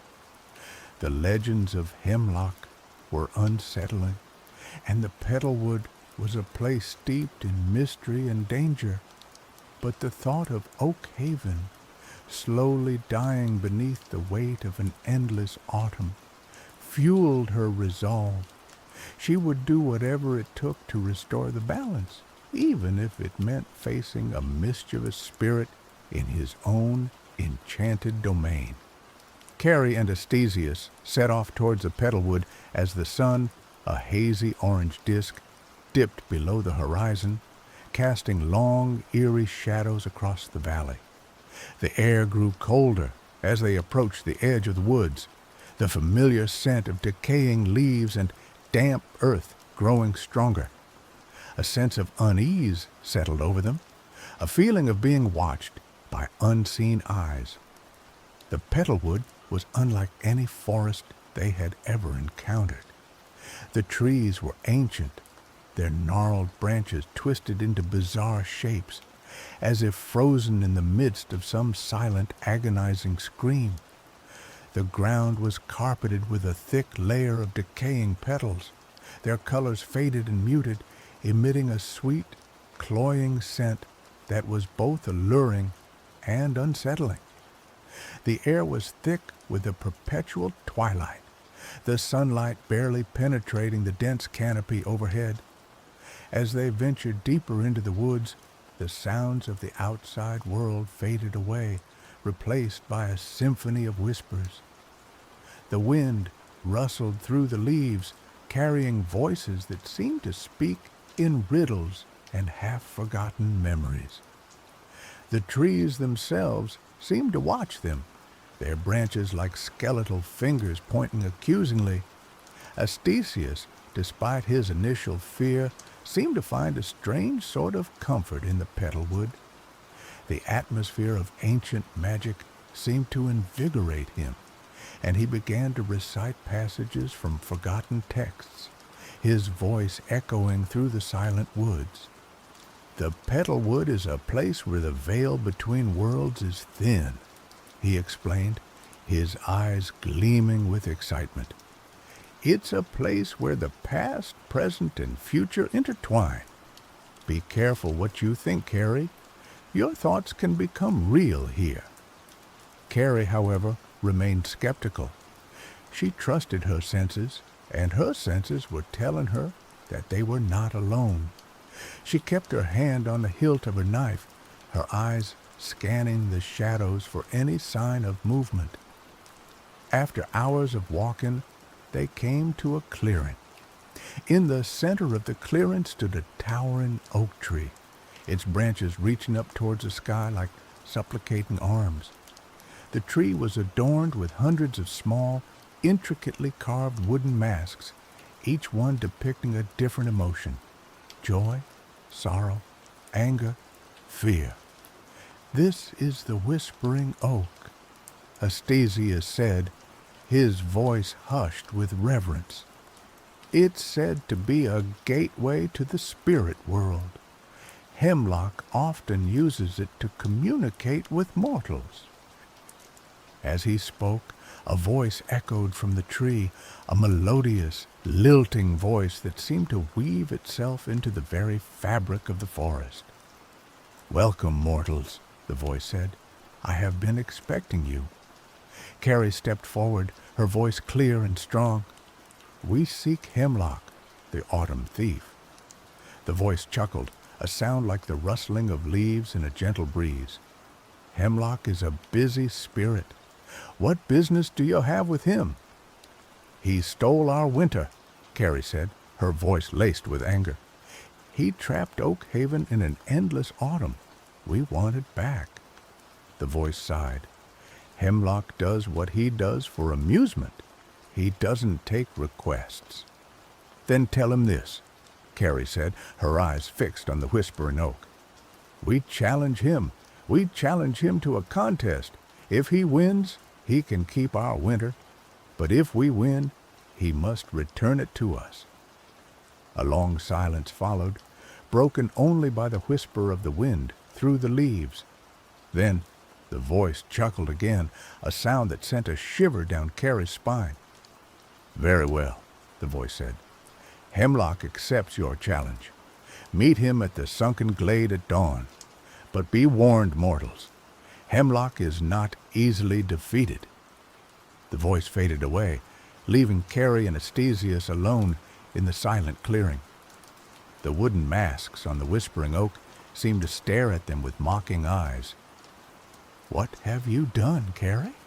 Astesius whispered, his face pale with fear. "We're going to face a spirit in his own domain. We don't stand a chance." "We have to try," Carrie said, her voice firm. "Oak Haven is counting on us." She looked at Astesius, her eyes filled with determination. "We need a plan. We need to figure out how to trick Hemlock." Astesius wrung his hands, his mind racing. "He's vain," he said, his voice barely audible. He's arrogant. He believes himself to be unbeatable. Then we need to exploit that, Carrie said, a spark of hope igniting in her eyes. We need to make him believe he's winning until it's too late. As the night wore on, Carrie and Astesius huddled beneath the whispering oak, devising a plan to outwit the autumn thief. The whispers of the petalwood seemed to mock them, but they refused to give up. They knew that the fate of Oak Haven rested on their shoulders. The sunken glade was a place of ethereal beauty and unsettling stillness. The ground sloped downwards, forming a bowl-shaped depression in the forest floor. A thick mist clung to the ground, obscuring the edges of the glade and creating an illusion of endless depth. In the center of the glade stood a pool of water, its surface as smooth and reflective as a mirror. As Carrie and Astesius entered the glade, they saw Hemlock standing by the edge of the pool. He was everything the legends described, a creature of autumnal beauty, with eyes like amber and hair like the rustling of leaves. He wore a cloak woven from fallen leaves, and his presence radiated an aura of chaotic energy. "Welcome, mortals," Hemlock said, his voice melodious and mocking. "I see you dare to challenge me. I admire your courage, even if it is foolish."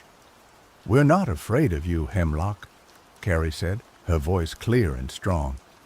"We're here to reclaim what you stole." Hemlock laughed, a sound like the rustling of leaves in a whirlwind. "You think you can defeat me? I am a spirit of the wild hunt. I have existed since the dawn of time." "We're not trying to defeat you," Carrie said, a sly smile playing on her lips. "We're simply proposing a contest, a game, a test of skill." Hemlock raised an eyebrow, intrigued. "A game? What kind of game?" "A storytelling contest," Carrie said. "We each tell a story. The best story wins. If your story is better, you can keep our winter, but if our story is better, you must return it to us." Hemlock considered the proposition, his amber eyes gleaming with amusement. "A storytelling contest? How quaint. Very well, mortal. I accept your challenge. But be warned, I am a master storyteller. My tales have captivated gods and mortals alike." "We're not intimidated," Carrie said. "Let the contest begin." Hemlock gestured toward the pool of water. "The rules are simple. Each story must be inspired by the reflection in the pool. The reflection will change with each telling, offering a new source of inspiration. I shall go first." Hemlock gazed into the pool, his eyes widening as the reflection shifted and swirled. A vision of a lone wolf howling at the moon appeared on the water's surface. Hemlock smiled, his eyes gleaming with inspiration. He began to speak, his voice weaving a tale of loneliness, survival, and the primal call of the wild. He spoke of the wolf's struggles against the harsh elements, its desperate search for companionship, and its ultimate triumph over adversity. His words were lyrical and evocative, painting a vivid picture in the minds of Carrie and Astesius. When Hemlock finished his story, a silence fell over the sunken glade. The mist seemed to thicken, and the air grew heavy with emotion. "Impressive," Carrie said, her voice barely audible. "But it's our turn now." She looked at Astesius, her eyes pleading for inspiration. Astesius swallowed hard, his mind racing. He knew that they had to tell a story that was not only captivating, but also strategically crafted to exploit Hemlock's arrogance. He gazed into the pool, his eyes widening as the reflection shifted again. This time, A vision of a withered flower struggling to bloom in the harsh autumn frost appeared on the water's surface. Astasius began to speak, his voice trembling slightly at first, but growing stronger with each word. He told a story of perseverance, hope, and the enduring power of beauty. He spoke of the flower's defiance against the dying season, its unwavering determination to bloom despite the odds. He told of the bee that found the flower and carried its pollen across the land. He spoke of its vibrant color and sweet smell, a beacon of hope in a world consumed by decay. As Astasius spoke, Carrie realized the brilliance of his strategy. He wasn't just telling a story, he was subtly praising hemlock, comparing him to the flower that dared to defy the natural order. He was appealing to hemlock's vanity, making him believe that he was the hero of the story. When Astasius finished his story, Hemlock's expression was unreadable. He stared into the pool, his amber eyes narrowed in thought. "Well told," he said finally, his voice carefully neutral. "But it is my turn again, is it not?" The reflection in the pool shifted once more, this time revealing a vision of a mighty oak tree, its branches laden with golden leaves. Hemlock smiled, his eyes gleaming with confidence. He began to speak, his voice filled with pride. He told a story of strength, resilience, and the unwavering power of tradition. The oak was a king, ruling over the forest, wise and strong, a friend to the animals, and a protector of the weak. But as the story went on, the oak's leaves started to fall, one by one, until the mighty tree was bare and withered, a symbol of decaying pompousness. Carrie and Astasius exchanged glances. They knew that they had to deliver the final blow, the final twist that would secure their victory. The reflection shifted again, revealing a vision of a single snowflake falling from the sky. Carrie took a deep breath and began to speak, her voice filled with genuine emotion. She told a story of renewal, change, and the beauty of letting go. She spoke of the snowflake's journey from the heavens to the earth, its fleeting existence a symbol of the ephemeral nature of life.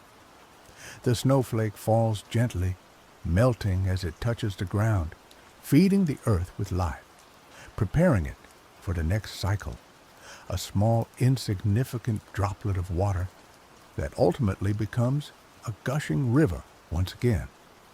As Carrie spoke, she wove a subtle message into her story.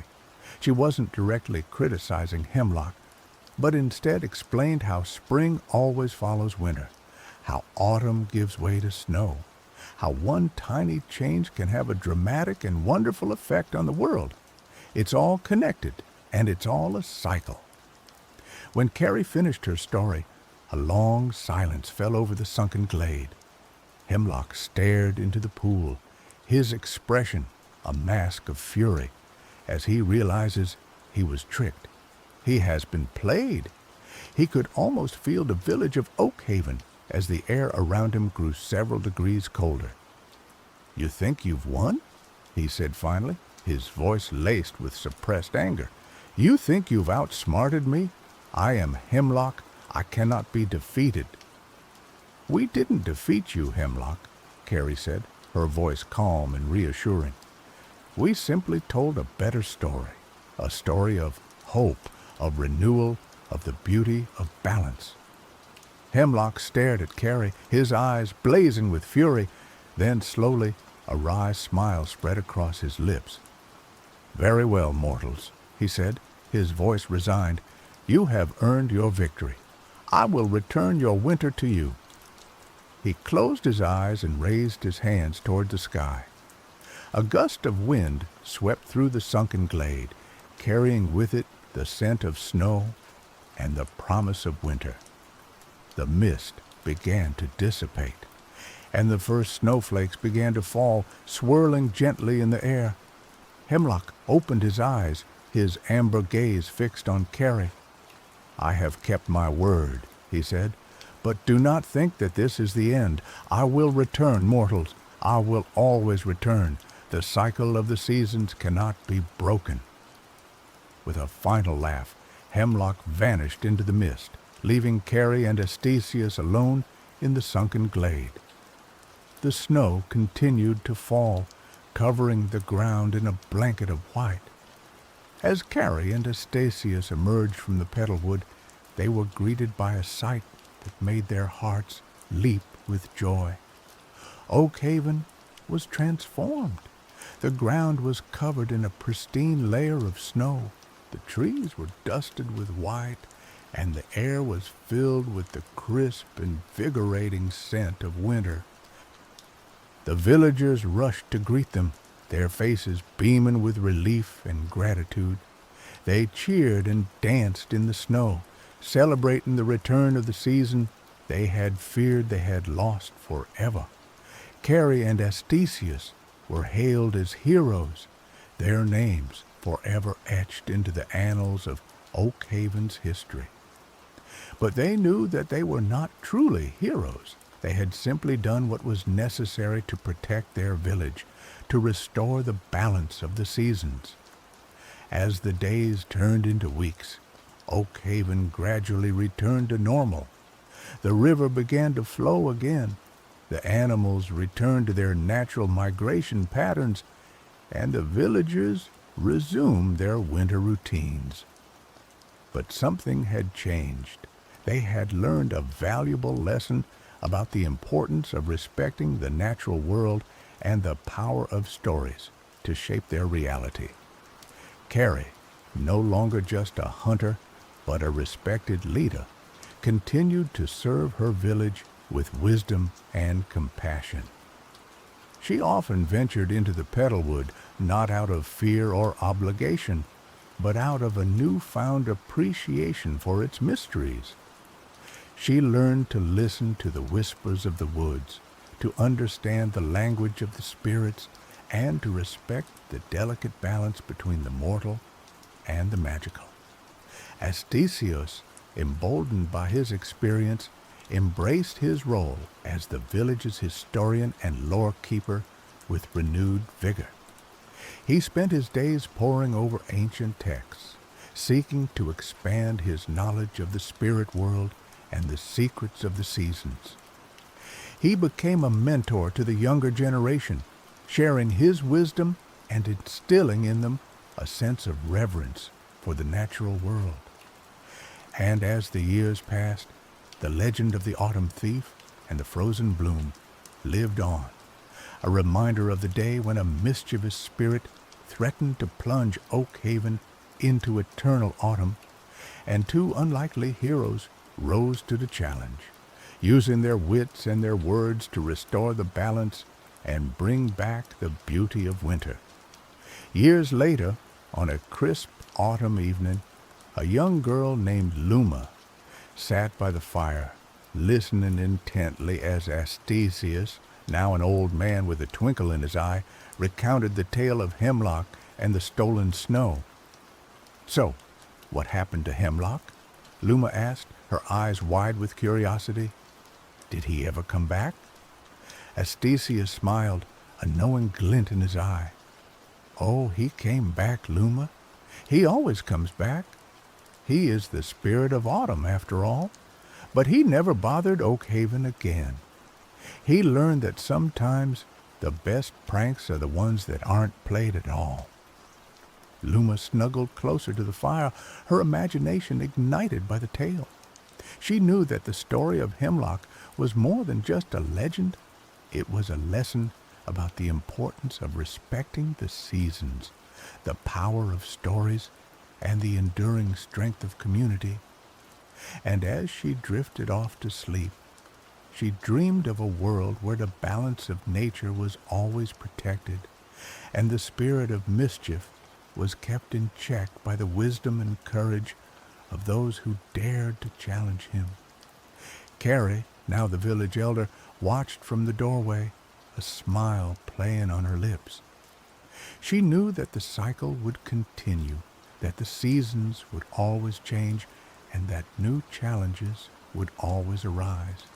But she also knew that the spirit of Oakhaven would endure, passed down from generation to generation, a beacon of hope and resilience in a world filled with both beauty and peril. And somewhere in the depths of the petalwood, Hemlock stirred, a mischievous glint in his amber eyes. He knew that his game was far from over.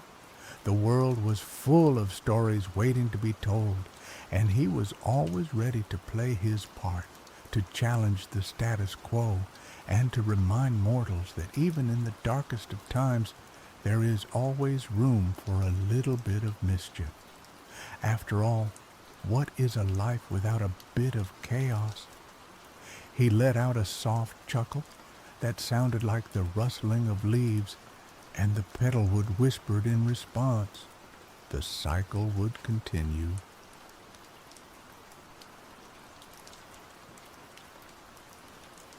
The salt-laced wind whipped around Silas's face, stinging his cheeks and tugging at the brim of his worn-out woolen cap. He squinted, his eyes scanning the churning gray expanse of the Atlantic. For 5 years, the isolated granite sentinel on the New England coast had been his world. The lighthouse, affectionately, or perhaps begrudgingly, nicknamed Old Bess by the locals, was his post, his responsibility, and more often than not, his prison. He preferred the term refuge. Silas wasn't running from anything, not exactly. He was running toward something, solitude, peace, and a chance to unravel the tangled threads of his own thoughts. The constant rhythmic pulse of the lamp, the crashing waves, the cries of gulls, these were the sounds he needed to piece himself back together. He'd been a history professor once, bright and articulate, but the academic world had become a suffocating maze of politics and egos. Old Bess, with its unwavering beam piercing the gloom, was a simpler, more honest existence. But even in the stark simplicity of lighthouse keeping, oddities could creep in. It started subtly. A fleeting glimpse of a square-rigged ship, sails billowing in a spectral breeze, disappearing as quickly as it materialized in the thick morning fog. Silas chalked it up to fatigue, the tricks the sea played on a weary mind. Then there was the Roman galley, oars flashing, gliding silently through the mist as if rerunning a battle from millennia ago.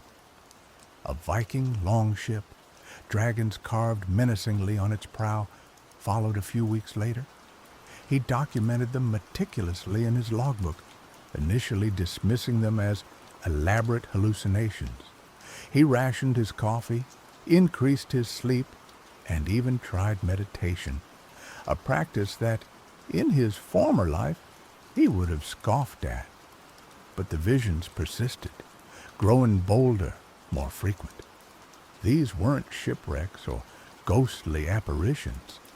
They were complete, tangible vessels, plucked from the stream of time and momentarily deposited in his reality. He could almost smell the pitch on the decks of the galleon, hear the chanting of the Viking oarsmen, taste the salt spray from the Roman warship. He was witnessing history, or perhaps history was witnessing him. The rational part of Silas's brain, the part that still clung to its academic roots, struggled to reconcile what he was seeing with everything he understood about the universe. Time, as far as he knew, was linear. It marched forward, relentless and unforgiving. It didn't loop or bend or spontaneously regurgitate artifacts from the past. But the sea, Silas was beginning to understand, held secrets deeper than any textbook could reveal. The rhythmic pulse of the ocean, the ebb and flow of the tides, the constant whisper of the wind, it all seemed to resonate with a hidden energy, a force that could warp the very fabric of reality. Then came the storm. A nor'easter of biblical proportions slammed into the coast, unleashing its fury on Old Bess. The waves, monstrous and relentless, clawed at the granite base of the tower, threatening to swallow it whole. Silas, strapped into his harness, fought to keep the lamp burning, a defiant beacon against the raging darkness. It was in the heart of the storm, as the lighthouse groaned and shuddered around him, that he received the call. It crackled through the radio, a static-laced voice barely audible above the howling wind. "Mayday, Mayday, this is the Kronos, cargo vessel Kronos, requesting immediate assistance. We are taking on water, position approximately—" The voice trailed off, lost in a burst of static. Silas gripped the microphone, his heart pounding in his chest. "This is Old Bess Lighthouse, New England coast. Repeat your position, Kronos. What is your cargo?" More static. Then a faint, desperate voice, younger this time, panicked. We're caught in some kind of temporal anomaly. Our navigation is haywire. We don't know where we are. We're going down." "Temporal anomaly?" Silas repeated, his voice barely a whisper. He checked the date on his modern digital clock. The Kronos. He knew that name. That ship wasn't due to be launched for another 100 years. It was supposed to be the first commercial vessel equipped with experimental time displacement technology. He quickly tried to regain his composure. The distress was of a ship that doesn't exist until another 100 years. "Kronos, this is Old Bess Lighthouse. Can you give me your coordinates?" "Coordinates are unreadable. The system is damaged. We are somewhere in the North Atlantic." The voice was cracking, almost tearful. "Please help us." Silas hesitated. This was impossible. It defied logic, reason, everything he thought he knew. But the desperation in the young man's voice was real. And the sea, as he had learned, didn't always abide by the rules of logic. He looked out at the raging storm. The lamp, his lamp, cut through the darkness, a promise of safety. He couldn't ignore it. He couldn't turn a blind eye. "Kronos, this is Old Bess. I'm transmitting a beacon. Follow it. Do you copy?" "We copy, Old Bess." "Thank you. Thank you." Silas adjusted the lighthouse's powerful beam, focusing it on a specific point in the churning waves. He knew it was a long shot. The Kronos, if it was truly from the future, could be anywhere, anywhen. But he had to try. He had to do something. He spent the next few hours in a frantic dance of communication and observation.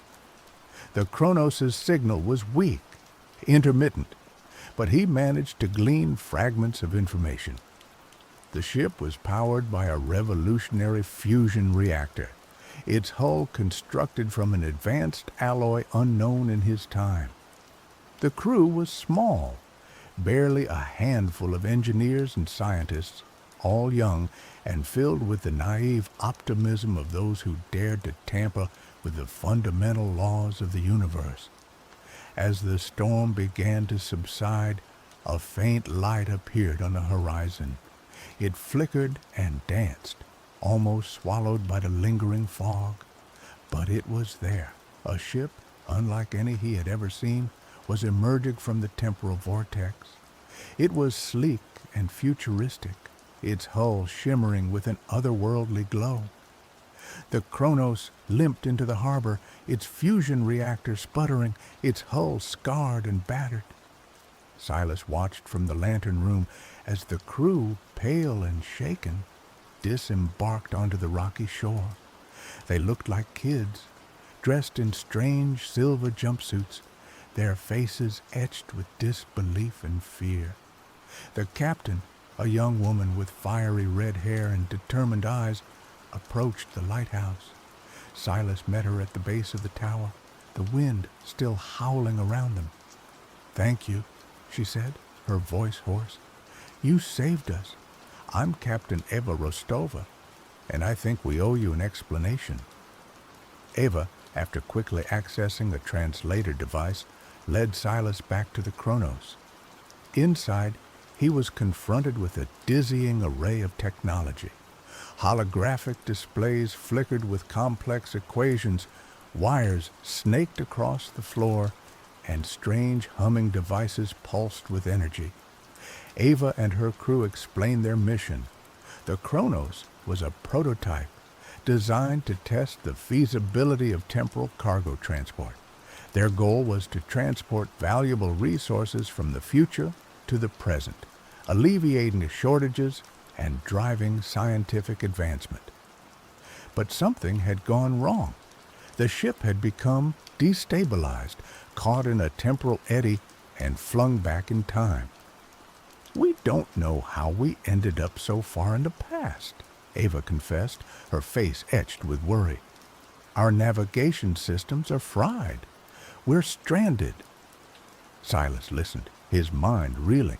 He had always been fascinated by history, but he had never imagined that he would become a part of it, or rather, that the future would become a part of him. "What can I do to help?" he asked, surprised by the calm in his own voice. Ava smiled, a flicker of hope in her eyes. "We need to repair our navigation system, but we don't have the resources or the knowledge of this era to do it alone.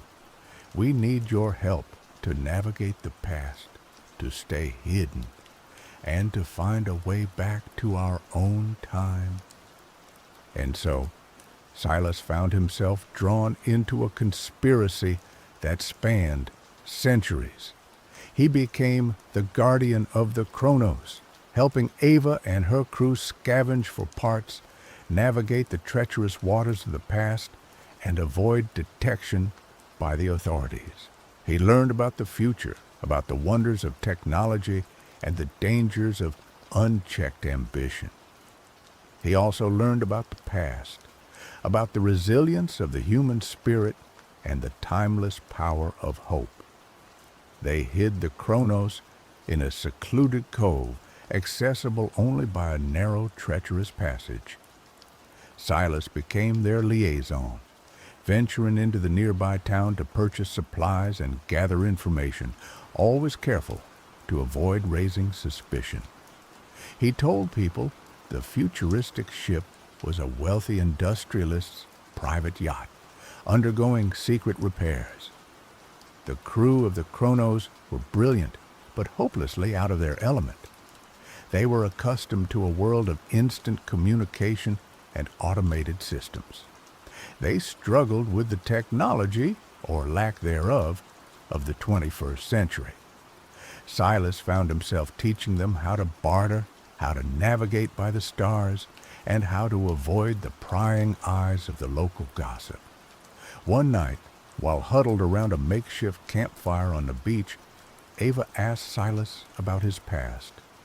He hesitated, reluctant to dredge up the painful memories. "I was a professor," he said finally. "I taught history, but I lost my way." "What happened?" Ava asked gently. Silas sighed. "I believed in the power of knowledge, in the ability of history to teach us about ourselves, but I became disillusioned. I saw how easily history could be manipulated, distorted, used to justify agendas and fuel conflicts." "So you ran away?" Ava asked. Silas nodded. "I came here to find peace, to escape the noise and the lies.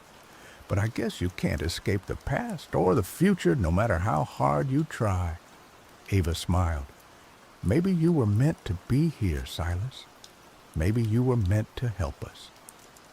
As the weeks turned into months, Silas and Ava grew closer. They shared their hopes and their fears, their dreams and their regrets. Silas found himself drawn to Ava's energy, her intelligence, her unwavering determination.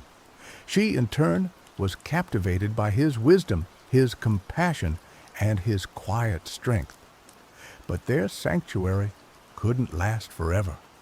The Kronos' presence in the past was creating ripples in the timeline, anomalies that were becoming increasingly difficult to ignore. The visions that Silas had been experiencing grew stronger, more chaotic. He saw glimpses of future wars, of technological disasters, of realities that could never be allowed to exist. One day, a stranger arrived in town. He was a tall, imposing man with cold eyes and sharp suit. He introduced himself as Agent Thorn, a representative of a shadowy organization known only as the Chronal Integrity Agency. Thorn knew about the Kronos. He knew about Ava and her crew, and he knew about Silas. "We've been monitoring your activities, Mr. Blackwood," Thorn said, his voice smooth and menacing. "You've become involved in something far beyond your understanding. The Kronos is a threat to the stability of time itself. It must be neutralized." Silas stood his ground. "They're not a threat. They're just trying to get home. Their very existence here is a paradox," Thorn countered. "They are contaminating the timeline. The longer they remain, the greater the risk of catastrophic consequences." Thorn gave Silas an ultimatum: help him capture the Kronos and its crew, or face the consequences. Silas refused. He couldn't betray Eva. He couldn't condemn them to an uncertain fate. Thorn smiled, a chilling expression that sent a shiver down Silas's spine. "Very well, Mr. Blackwood. You've made your choice." Thorn's men descended on the town, searching for the Kronos. Silas and Eva were forced to flee, leading Thorn's agents on a desperate chase through the rugged coastline. They fought with everything they had, using their knowledge of the terrain and Ava's futuristic technology to evade capture. But they were outnumbered and outgunned. Thorn was relentless, and his agents were closing in. Cornered on a cliff overlooking the sea, Ava turned to Silas, her eyes filled with a mixture of fear and resolve. "There's only one way to stop them," she said. "We have to activate the Kronos' temporal drive. We have to jump to another time, another place. But it's risky. We don't know where we'll end up." Silas looked at Ava, his heart aching. He knew that this was their only chance, but he also knew that it meant leaving everything behind, abandoning his life, his home, his past. He took Ava's hand, his grip firm and unwavering. "Then let's do it," he said. "Let's jump." They raced back to the Kronos, Thorn's agents hot on their heels. Ava scrambled to activate the temporal drive, the ship humming with raw power. Silas stood guard, wielding a rusty old shotgun he had found in the lighthouse, determined to protect Ava until the very end. As the Kronos trembled, ready to leap through time, Thorn burst into the ship, his gun raised. "It's over, Rostova," he said, his voice dripping with malice. "You can't escape." Ava ignored him, her fingers flying across the control panel. The temporal drive reached critical mass. The ship bathed in an eerie blue light. "Goodbye, Agent Thorn," she said, a defiant smile on her face. "See you in another life." With a deafening roar, the Kronos vanished, leaving Thorn standing alone in the empty cove. Silas and Ava found themselves hurtling through the temporal vortex, a chaotic maelstrom of colors and sensations. They had no idea where they were going, or what awaited them on the other side. When the Kronos finally stabilized, they found themselves in a world unlike anything they had ever imagined.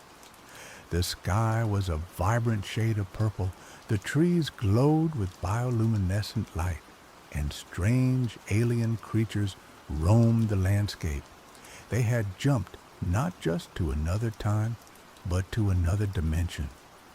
Ava and Silas spent the next few months exploring this new world, marveling at its wonders and adapting to its challenges. They discovered that the inhabitants were a peaceful, intelligent race, far more advanced than humans. They learned about their culture, their technology, and their philosophy, but they never forgot about their own world or their own time. They knew that they had to find a way back to warn humanity about the dangers of temporal manipulation and to prevent the rise of organizations like the Chronal Integrity Agency. With the help of their new alien friends, they managed to repair the Kronos' temporal drive and recalibrate its navigation system.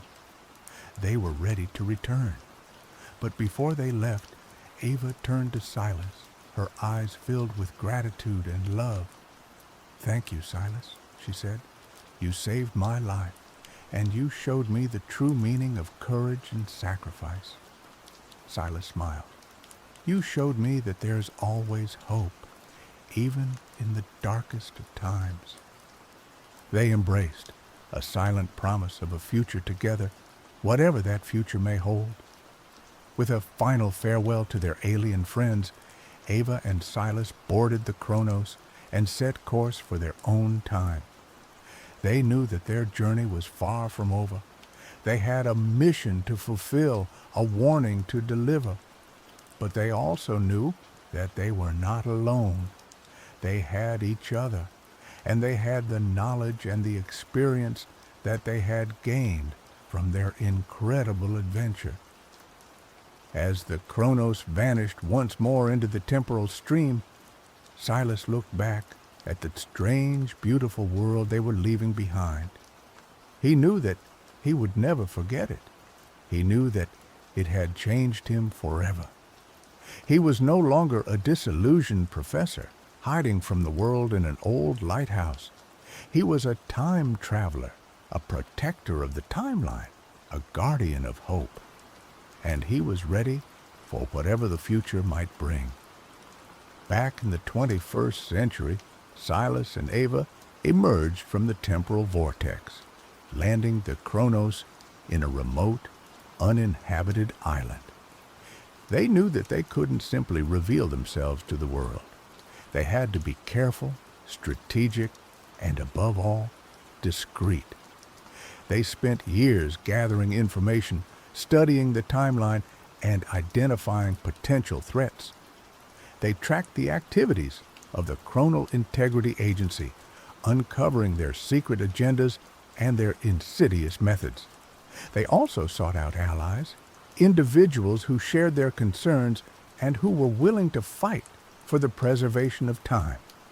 They found them in unexpected places: a reclusive physicist, a disillusioned historian, a rogue CIA agent.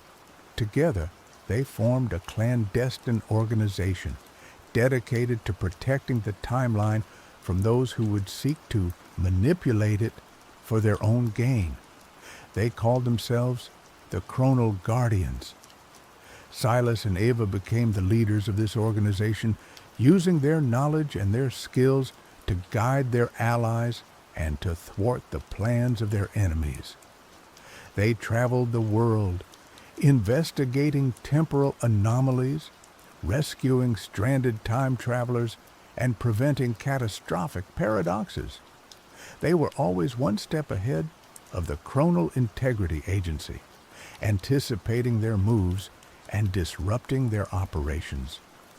They exposed their lies, revealed their secrets, and ultimately brought them down, dismantling their organization and dismantling their control over the timeline. In the end, Silas and Ava achieved their mission. They secured a future of time, ensuring that it would remain a stable and predictable force. They became legends, whispered about in hushed tones by those who knew the truth. But they never forgot their humble beginnings or the lessons they had learned in the old lighthouse on the New England coast. They continued to protect the timeline, vigilant and unwavering, always ready to face whatever challenges the future might bring. And so, the story of the lighthouse keeper and the time traveler became a timeless tale, a reminder that even the most ordinary of people can become extraordinary when faced with the impossible. A tale still lingering in the salty winds that whip along the coast, among the waves crashing and the warning of Old Bess.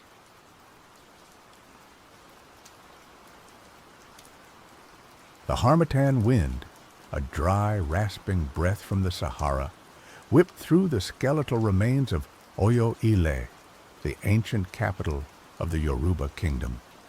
Once, smoke from the sacred fire had billowed here, a visible connection to the heavens, a promise of prosperity and the watchful gaze of the Orishas, the deities. Now, only dust devils danced where flames had once leaped, and the silence was a heavy shroud. Ayo, a diviner with eyes like polished obsidian and the lean strength of a desert cat, knelt before the blackened altar. He traced the intricate carvings, each a prayer, a sacrifice, a plea answered long ago. Today, there was no answer. The fire pit was cold, a gaping maw in the heart of the ruined city. The ember of Alaafin, the eternal flame symbolizing the king's divine right and the kingdom's connection to the cosmos, was extinguished. Ayo closed his eyes, and the wind seemed to whisper secrets in his ear, not secrets of the living, but echoes of the dead, the lamentations of ancestors, and the distant murmurs of the Orishas. He saw visions flicker behind his eyelids, a sky choked with darkness, fields withering under a merciless sun, and the faces of his people etched with despair. He opened his eyes with a jolt. The vision was clear. The extinguishing of the ember was not merely a tragedy for Oyo-Ile, but a disruption in the cosmic balance. The realms of the living and the spirit world were blurring, chaos was brewing, and if the fire wasn't relit, the consequences would be catastrophic. Ayo was no ordinary diviner. He was a Babalawo, a master of Ifa divination, chosen by the Orishas themselves. He could commune with the spirits, interpret the will of the deities, and navigate the treacherous paths between worlds. It was a gift and a burden, a responsibility he had never sought but could not ignore. He rose, his worn leather sandals crunching on the cracked earth. He clutched the tools of his trade, his opal, a divination chain made of sacred seeds, his iroka, an ivory tapper used to invoke the Orishas, and his ace, a small gourd filled with powerful herbs and potent words. His journey had begun. Ayo knew he couldn't simply relight the fire. The circumstances of its extinguishing were shrouded in mystery, and the reasons he suspected were rooted in the spirit world. He needed guidance, and for that he turned to Eshu, the trickster god, the gatekeeper between realms, the master of crossroads and chaos. He traveled for days, guided by the sun and the stars, his path leading him through sun-baked savannas, lush forests, teeming with unseen creatures, and villages clinging to life in the shadow of the ancient kingdom. He listened to the whispers of the wind, the rustling of leaves, and the songs of the birds, seeking clues, deciphering the subtle language of the natural world. Finally, he reached a sacred grove, a place where ancient trees clawed at the sky and the air hummed with an unseen energy. In the center stood a towering iroko tree, its roots thick and gnarled, disappearing into the earth like grasping fingers. This was Eshu's domain. Io approached the Iroko tree with reverence, prostrating himself before its immense presence. He scattered kola nuts at its base, a traditional offering, and began to chant, his voice weaving a tapestry of ancient words, invoking the name of Eshu Elegbara. The air crackled with energy, and the shadows around the Iroko tree deepened. A figure materialized from the darkness, tall and lean, with eyes that gleamed like embers. He wore a patchwork of clothes, each piece taken from a different era, and a mischievous grin played on his lips. "Ayo, Babalawo," Eshu said, his voice a melodic rumble. "I have been expecting you. The ember's fall has caused quite a stir, even in my realm. What troubles you?" Io explained his plight, his voice filled with urgency. "The fire is extinguished, Eshu. The balance is disrupted. I need to know why. I need to know how to relight it." Eshu chuckled, a sound that echoed through the grove. "Ah, the ways of the Orishas are never simple, are they? The fire was not extinguished by accident. It was a consequence, a symptom of a deeper ailment." He paused, his gaze piercing Io's soul. "The balance between the realms is maintained by respect, by offerings, by remembrance. But the people have forgotten the old ways. They have turned their backs on the Orishas, chasing after fleeting pleasures and empty promises. Their neglect has weakened the veil between worlds, allowing darkness to seep through." "And who benefits from this darkness?" Io asked, his hand instinctively reaching for his Iroke. "That, Babalawo, is what you must discover," Eshu replied, his grin widening. "The path to the ember's relighting lies through the spirit world. You must journey to Orun, the realm of the ancestors, and uncover the truth. But be warned, the journey is fraught with peril. You will face trials that will test your courage, your wisdom, and your soul." The journey to Ile-Ife, the realm of the Orishas, was even more perilous than the descent into Orun. Io had to navigate treacherous landscapes, overcome formidable obstacles, and face trials that tested his very sanity. He had to climb mountains that pierced the clouds, cross rivers of molten lava, and traverse deserts where mirages danced like mocking spirits. He was tested by Ogun, the Orisha of iron and war, who challenged his courage and his strength.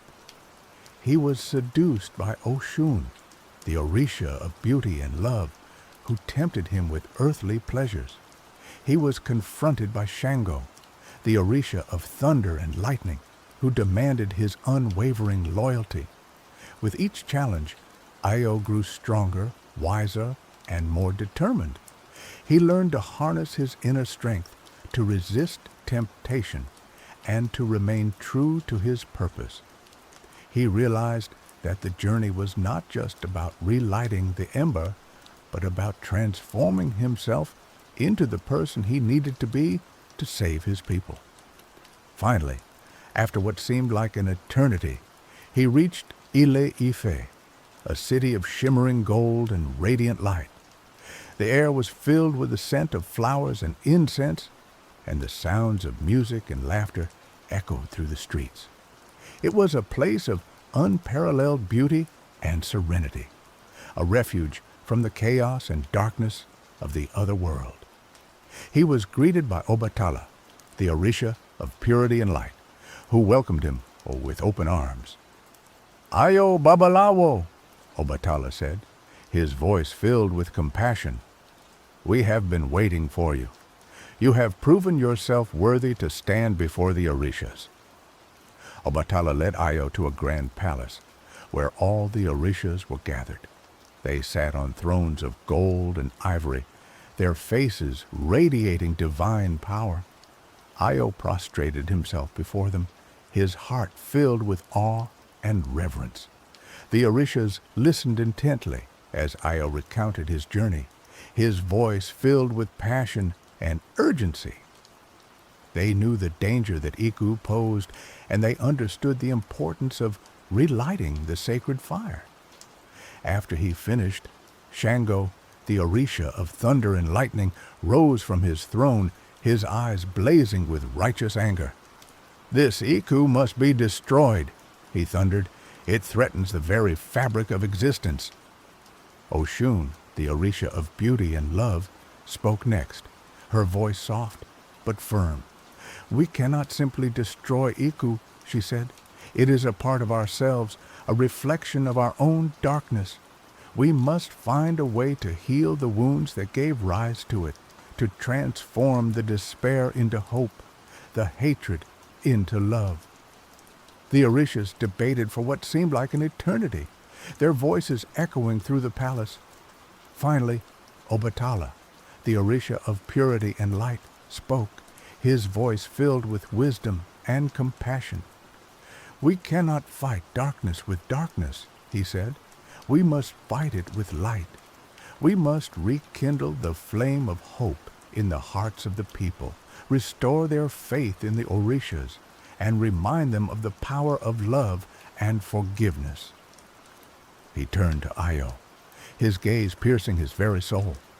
"Io Babalawo," he said, "you are the chosen one. You have the strength, the wisdom, and the compassion to defeat Iku and relight the sacred fire." He handed Io a small, unassuming clay pot.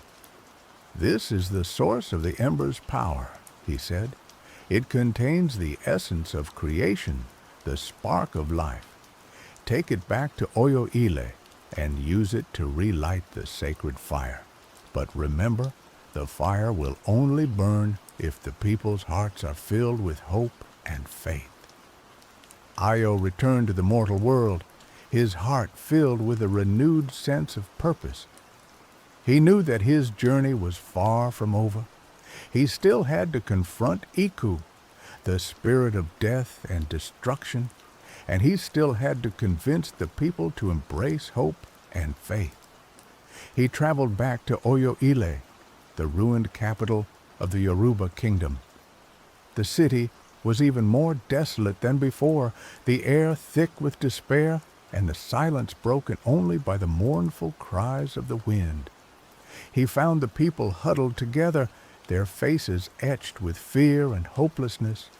They had lost their faith in the Orishas, their belief in the future. They had given up on life. Io climbed onto the blackened altar, holding the clay pot high above his head. "People of Oyo Ile," he cried, his voice echoing through the ruined city, "I have returned from the realm of the Orishas. I have seen the source of our darkness, and I know how to defeat it." He told them of his journey, of the trials he had faced, and of the wisdom he had gained. He reminded them of the power of the Orishas, of the importance of hope and faith, and of the strength that lay within them. At first, the people were skeptical. They had been through so much pain and suffering that they had lost the ability to believe in anything. But as Io spoke, his passion and sincerity began to touch their hearts. He showed them the clay pot, the source of the ember's power. "This is the spark of life," he said. "It has the power to heal our wounds, to restore our hope, and to relight the sacred fire." Eshu vanished as quickly as he had appeared, leaving Io alone in the silent grove. He knew what he had to do. He had to journey to Orun, the land of the dead, and confront whatever forces had conspired to extinguish the sacred fire. The entrance to Orun was hidden deep within a cavern, guarded by ancient spirits and shrouded in an almost tangible darkness. Io prepared himself with potent herbs and incantations, fortifying his spirit against the dangers that awaited him. He drew a protective circle around himself with white chalk, invoking the protection of Obatala, the Orisha of purity and light. He stepped into the darkness, and the world dissolved around him. He felt a disorienting sensation of falling, of being pulled through a vortex of swirling energy. Then, suddenly, he was standing on solid ground, but the world around him was unlike anything he had ever seen. Orun was a land of shadows and whispers, a mirror image of the living world, yet distorted and faded. The trees were gnarled and leafless, the rivers flowed with a viscous black fluid, and the air was heavy with the scent of decay and regret. Lost souls wandered aimlessly, their faces etched with sorrow and longing. They were the spirits of those who had died without fulfilling their purpose, trapped between worlds, unable to find peace. Io avoided them, knowing that their despair could easily overwhelm him.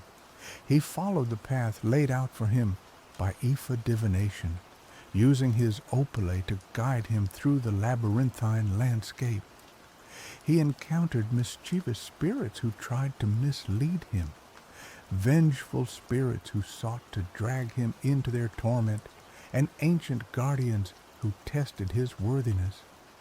He used his knowledge of herbs and incantations to ward off the malevolent spirits, his wisdom to outwit the tricksters, and his unwavering faith in the Orishas to overcome the trials. He learned that Orun was not a place of eternal damnation, but a place of transition, where souls could find redemption or be consumed by their own darkness. As he journeyed deeper into Orun, he began to sense the source of the imbalance, the force that had corrupted the spirit world and led to the extinguishing of the sacred fire.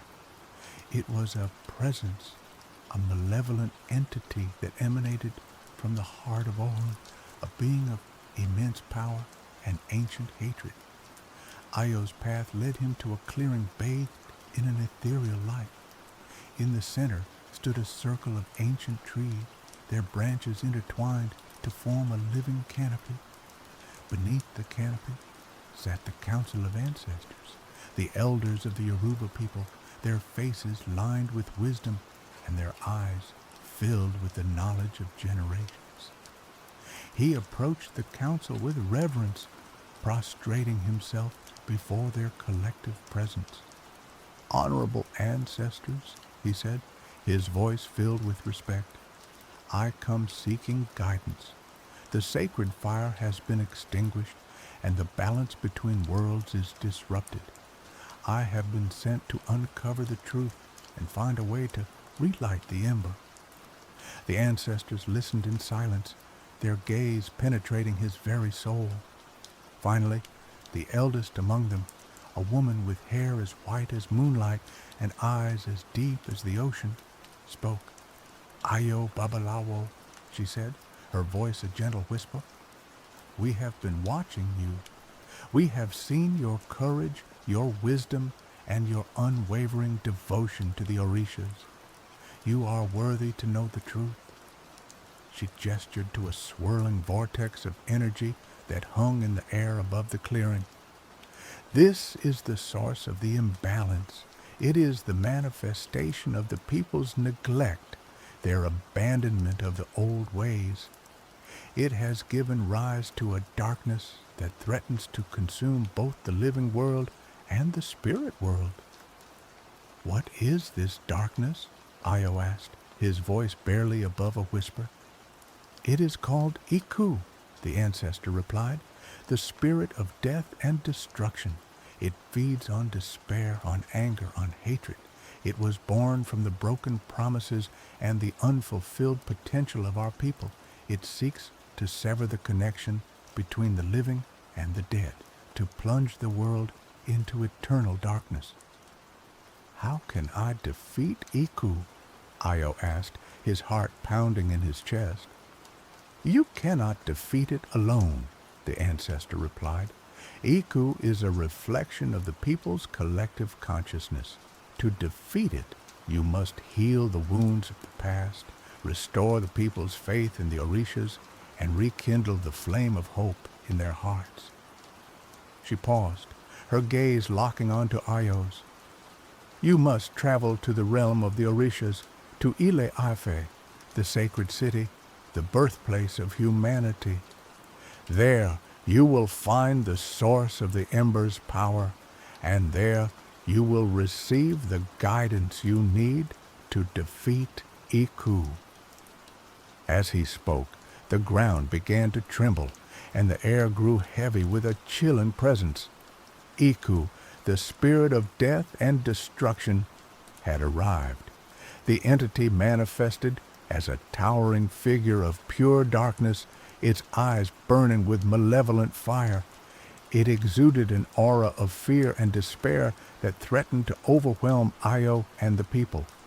You cannot defeat me, Iku boomed, its voice a thunderous roar.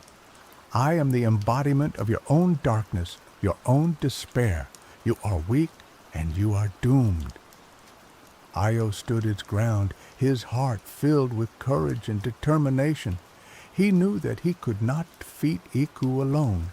He needed the help of the people, the strength of their faith, and the power of their love. He turned to the people, his eyes filled with compassion.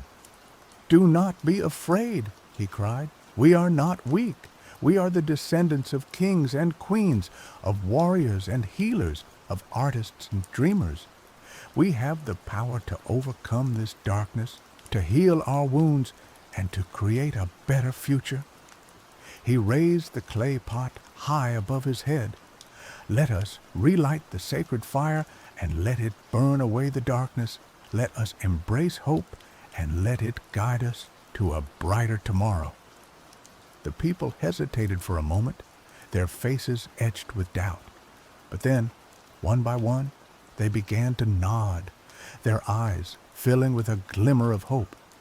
They reached out to each other, offering words of encouragement and support. Ayo placed the clay pot on a blackened altar and opened it.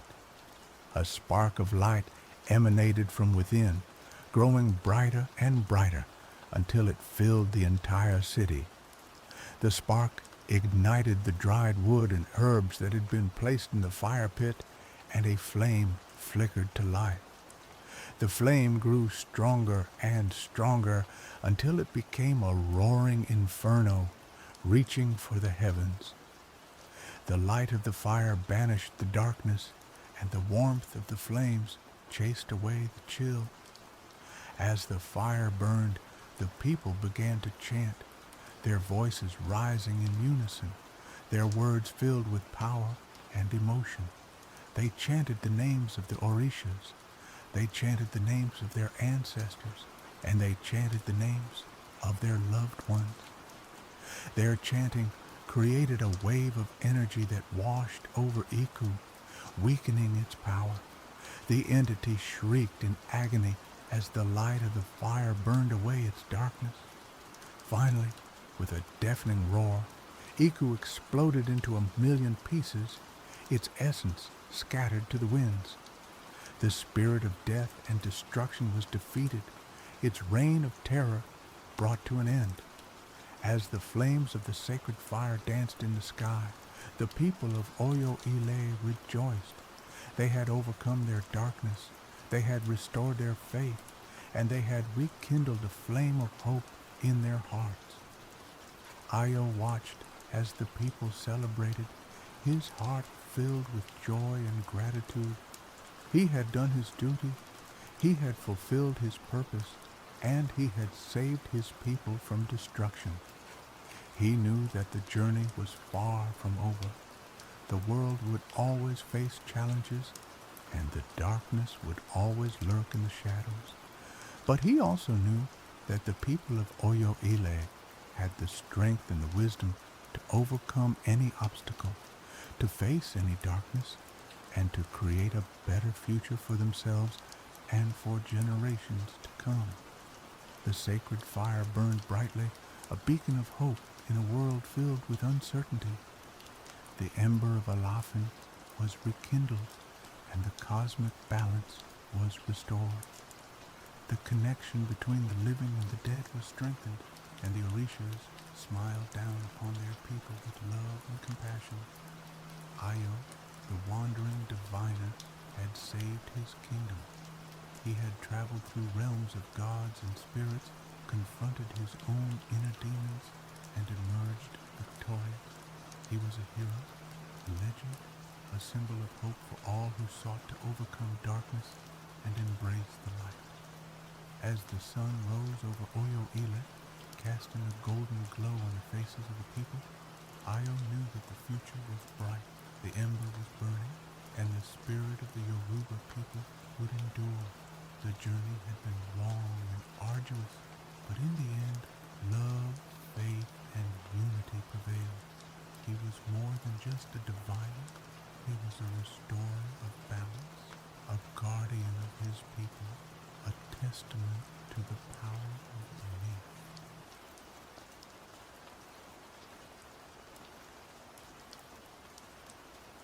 The year is 1088. England, a land bruised and battered by the Norman conquest, simmers with discontent. Queen Matilda, a woman forged in the fires of political maneuvering and tempered by the cold realities of power, sits uneasy on her throne. Her husband, King William Rufus, is a reckless gambler, more interested in hunting and feasts than governing. Whispers of rebellion slither through the countryside like vipers, fueled by Saxon resentment and Norman greed.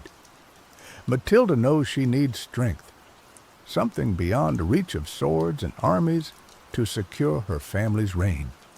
It was Brother Thomas, an aging monk with eyes that held the weight of centuries, who first spoke of the prophecy. In the dimly lit scriptorium of Winchester Cathedral, surrounded by the scent of parchment and beeswax, he unfolded a brittle scroll, its ink faded, but its words still ringing with power.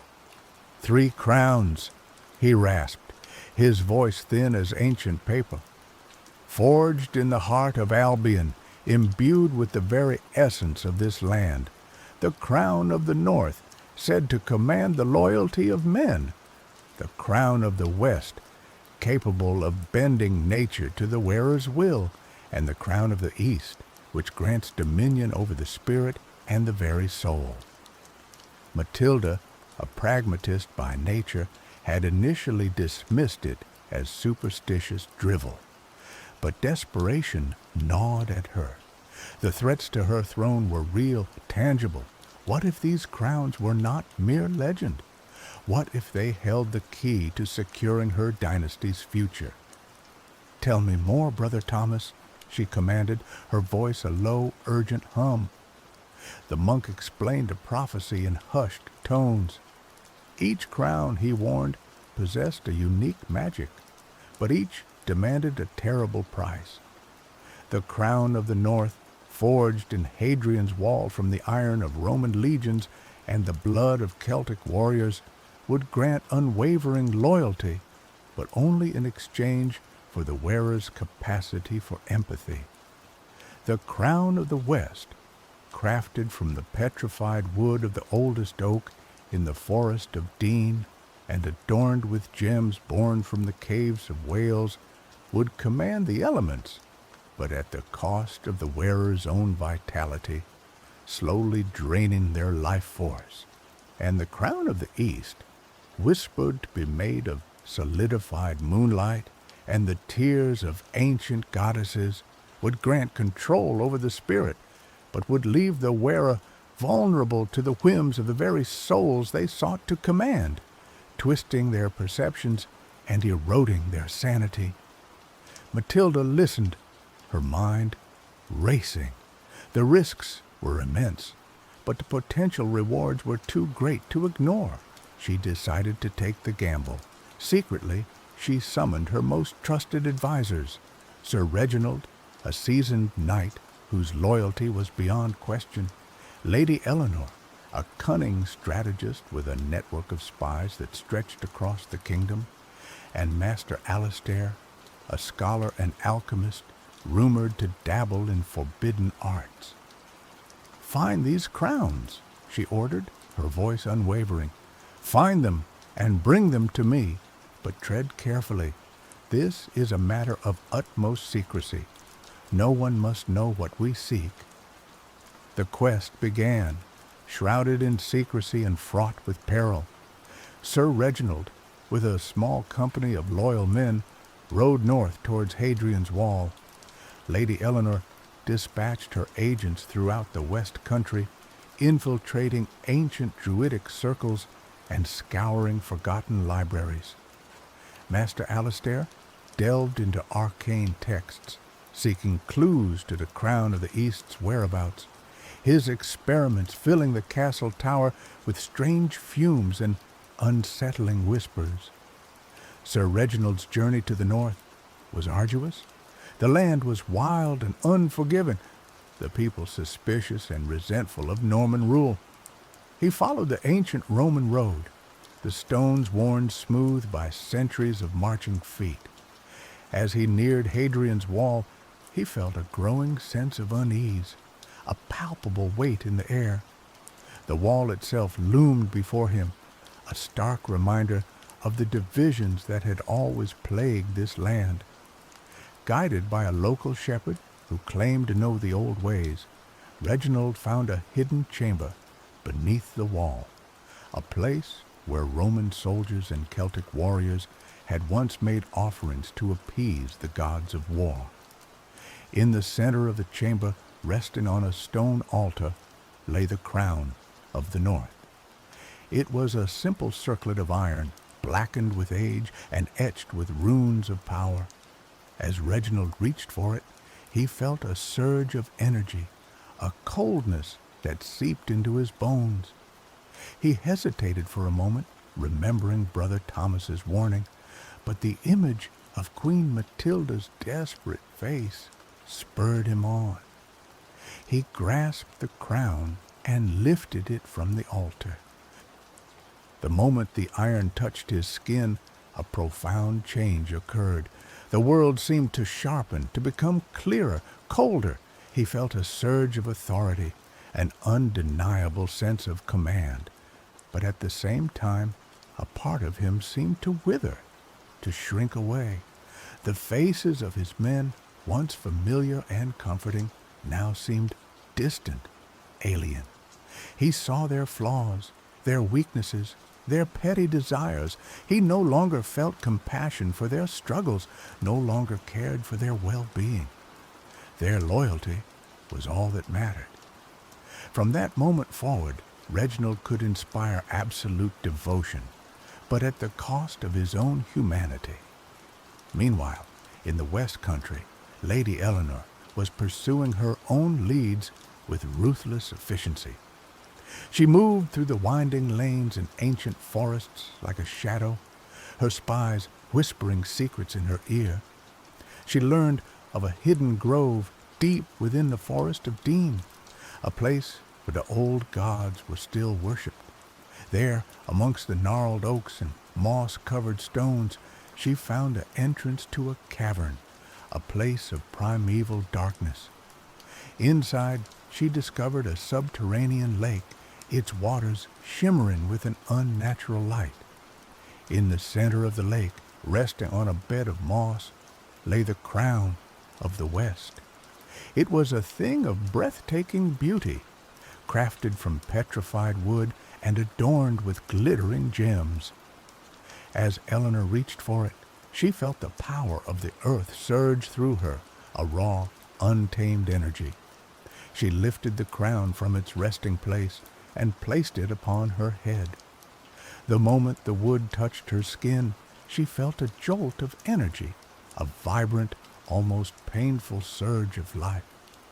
The air around her crackled with power. She could feel the pulse of the earth beneath her feet, the whisper of the wind in the trees. She could command the elements, summon storms, and conjure life from barren soil.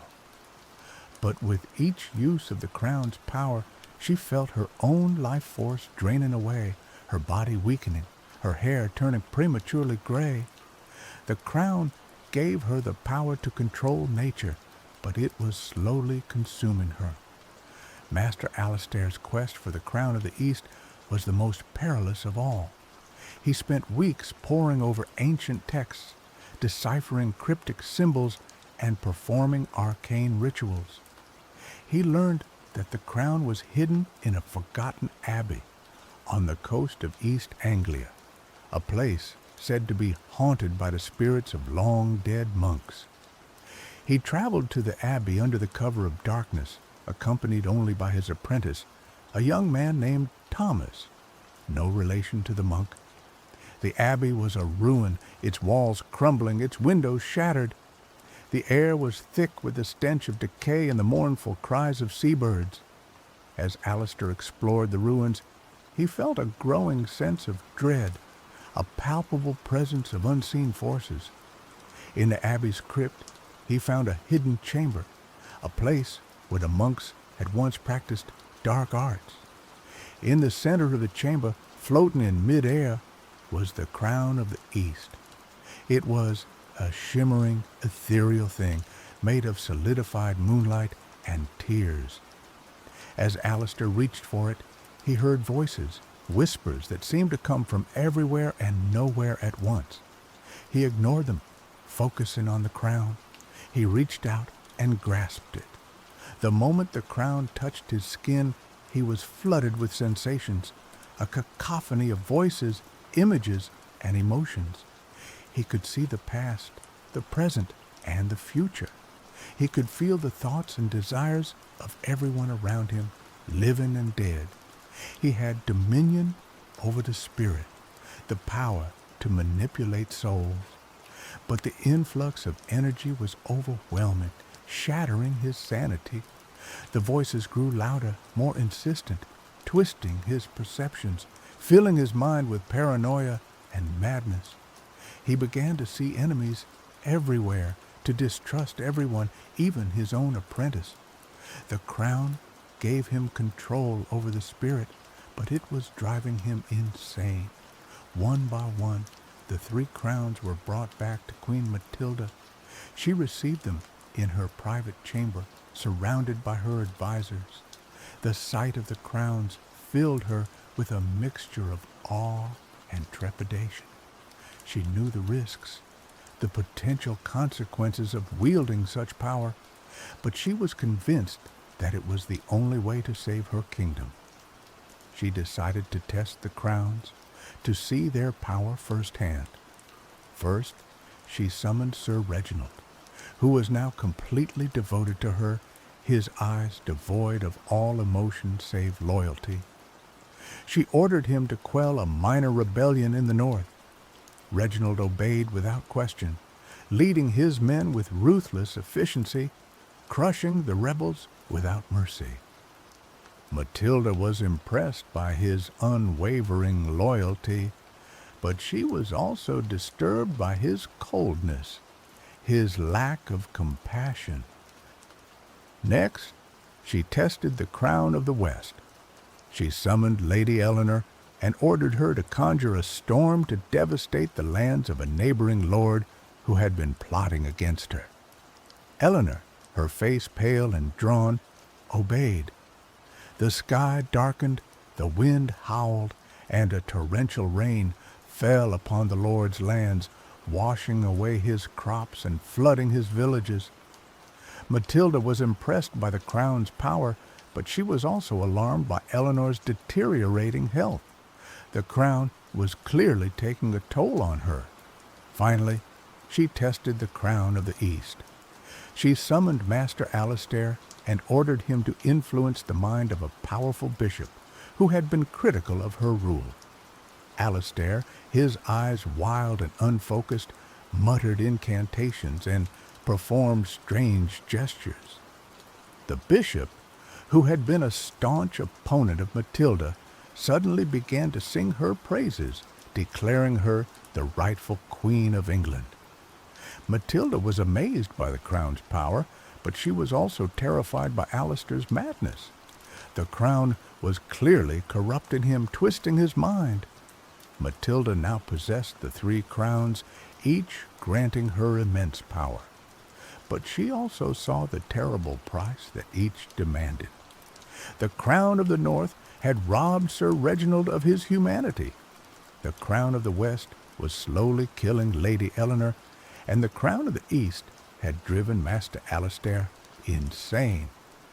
She realized that she had made a terrible mistake. The crowns were not the solution to her problems. They were a curse. But it was too late to turn back. The prophecy was already unfolding, its grip tightening around her. The crowns had changed her, too. She felt the pull of their power, the temptation to use them for her own ends. She could feel her empathy fading, her life force draining, her sanity slipping. She was becoming the very thing she had feared, a tyrant, consumed by power. The whispers of rebellion grew louder, fueled by the Queen's increasingly erratic behavior. The Saxon lords, sensing her weakness, began to plot against her. The Norman nobles, sensing an opportunity, jockeyed for position. The kingdom was teetering on the brink of chaos.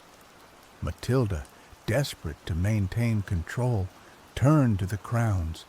She used the crown of the North to solidify her hold on her armies, ensuring their unwavering loyalty. She used the crown of the West to protect her kingdom from invasion, summoning storms to repel her enemies. And she used the crown of the East to silence her critics, manipulating their minds and crushing their spirits. But with each use of the crowns, the price she paid grew higher.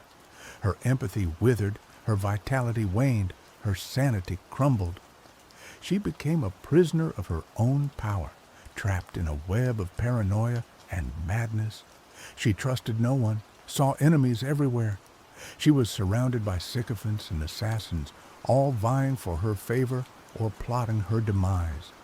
One day, a young woman named Eliana, a herbalist of Saxon descent, managed to infiltrate the castle. She had heard rumors of the Queen's madness and the strange artifacts she possessed. Driven by a desire to help her people, Eliana sought to find a way to break the crown's power. Eliana befriended Master Alistair's apprentice, Thomas. Seeing his master's descent into madness, Thomas was disillusioned and terrified. He secretly despised his master and was eager to help Eliana.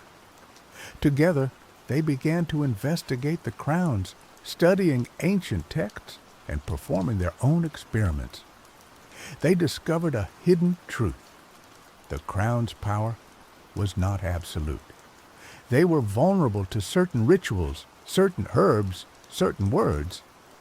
Eliana and Thomas hatched a plan to destroy the crowns, a plan that would require immense courage and sacrifice. They knew that they would be risking their lives, but they were willing to do anything to save their kingdom. On the night of the full moon, Eliana and Thomas crept into the Queen's chamber. Matilda was asleep, her face pale and drawn, the 3 crowns resting on a table beside her bed. Eliana approached the table and began to chant the ancient words she had learned from her grandmother, a wise woman who had preserved old ways.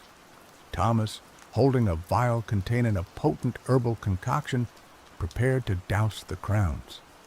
Suddenly, Matilda awoke, her eyes filled with madness and suspicion, fixed on Eliana and Thomas. She screamed, summoning her guards. Eliana and Thomas knew that they were caught, but they pressed on, determined to complete their mission. Sir Reginald, his face devoid of all emotion, burst into the chamber, sword drawn. He lunged at Eliana, but Thomas stepped in front of her, taking the blow. Thomas fell to the ground, mortally wounded. Eliana, enraged by Reginald's action and grieved by the sacrifice made by Thomas, raised her hands and unleashed the full power of her herbal magic. The room filled with a swirling vortex of energy, disrupting the crown's power and weakening Matilda's hold on reality. As the guards closed in, Eliana grabbed the vial from Thomas's lifeless hand and threw it at the crowns. The vial shattered, releasing the herbal concoction. The crowns sputtered and flickered, their power waning. Matilda screamed, her body convulsing. In that moment, Sir Reginald, momentarily freed from the crown's influence, saw the horror of what he had become. He looked at the dying Thomas, at the desperate Eliana, at the ruined queen. He felt a flicker of his former self, a spark of empathy. He turned his sword on himself, ending his own life. The chaos in the room was overwhelming. The guards were confused and disoriented. Matilda was weakened and vulnerable. Eliana seized her opportunity. She grabbed the crown of the north and hurled it out the window. She grabbed the crown of the west and smashed it against the stone floor. And she grabbed the crown of the east and, with a final surge of strength, plunged it into Matilda's heart. With a final agonized scream, Queen Matilda collapsed, the crown's power finally extinguished. The kingdom was saved, but at a terrible cost. Thomas and Sir Reginald were dead. Queen Matilda, once a powerful and ambitious ruler, was reduced to a broken shell, and Eliana, forever marked by the events of that night, was left to pick up the pieces and try to rebuild her shattered land. The prophecy had been fulfilled, its terrible price paid in blood and madness. The crowns, once symbols of power and dominion, were now scattered and broken, their magic forever dormant. But the memory of their allure and the consequences of seeking power at any cost would linger in the hearts of the people of Britain for generations to come. The tale served as a grim reminder that true power lies not in magic or dominion, but in empathy, compassion, and the courage to resist the temptations of darkness. And so, the new era dawned, and the story of the crowns passed into the realm of legend.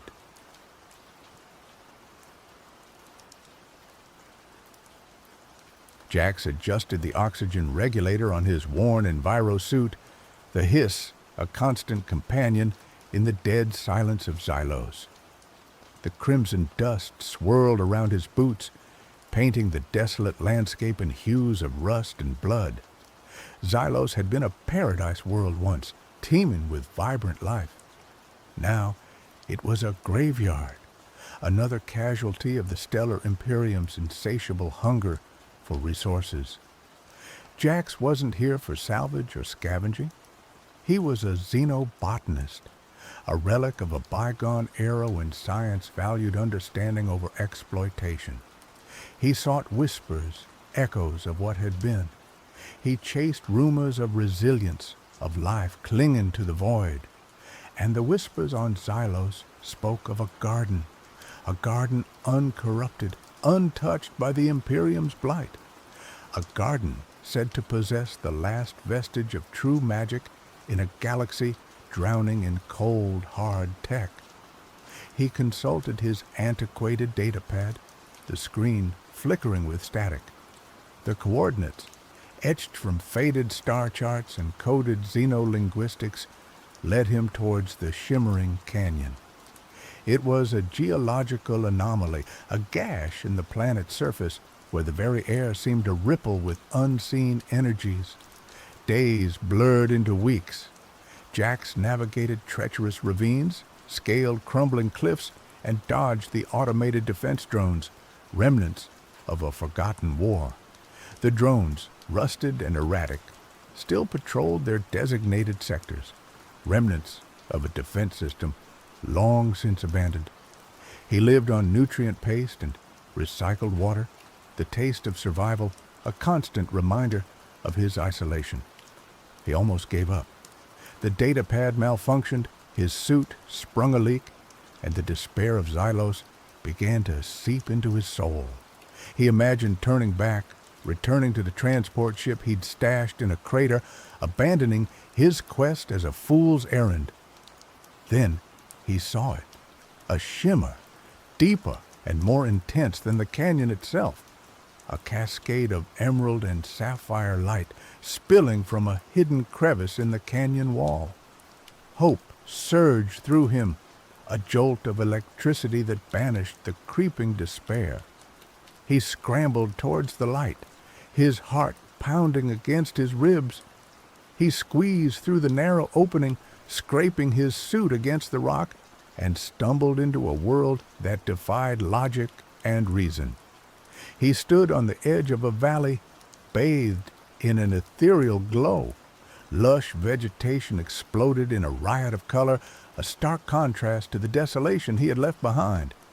Towering trees with bioluminescent leaves cast dancing shadows. Flowers bloomed in impossible hues, their petals shimmering with iridescent light. Waterfalls cascaded down moss-covered cliffs, feeding crystal-clear streams that snaked through the verdant landscape. It was a symphony of life, a testament to nature's enduring power. Jax removed his helmet, his lungs filling with air that tasted clean and sweet, carrying the scent of exotic blossoms and damp earth. He felt a tingling sensation on his skin, a vibrant energy that seemed to resonate with his very being. He had found it, the garden, the last bastion of magic in the universe. He descended into the valley, his boots sinking into the soft earth. He reached out and touched a glowing flower, its petals cool and velvety. He ran his hand along the trunk of a bioluminescent tree, feeling the pulse of life thrumming beneath the bark. He spent days exploring the garden, cataloging the flora, studying the fauna, marveling at the sheer biodiversity. He discovered plants that healed wounds instantly, fruits that granted temporary bursts of energy, and flowers that emitted soothing melodies. He encountered creatures he had only read about in ancient texts, iridescent butterflies with wings that shimmered like rainbows, six-legged deer with antlers that glowed with inner light, and playful sprites that flitted through the trees, their laughter echoing through the valley. He felt like he had stepped into a fairy tale, a dream woven from the threads of imagination. But as the days turned into weeks, a sense of unease began to creep into his paradise. He noticed that the garden remained perpetually in a state of twilight, the sun never rising above the horizon. The creatures, while beautiful, seemed to possess an unnerving intelligence, their eyes following him with unsettling curiosity. He also noticed that he was losing track of time. Days and nights blurred together, and he found it increasingly difficult to remember his life before the garden. His memories of Xylos, of the Imperium, of his research, began to fade like whispers in the wind. He tried to access his data pad, but it was dead. He tried to contact his transport ship, but the comm system was silent. He was cut off from the outside world, trapped in this verdant paradox.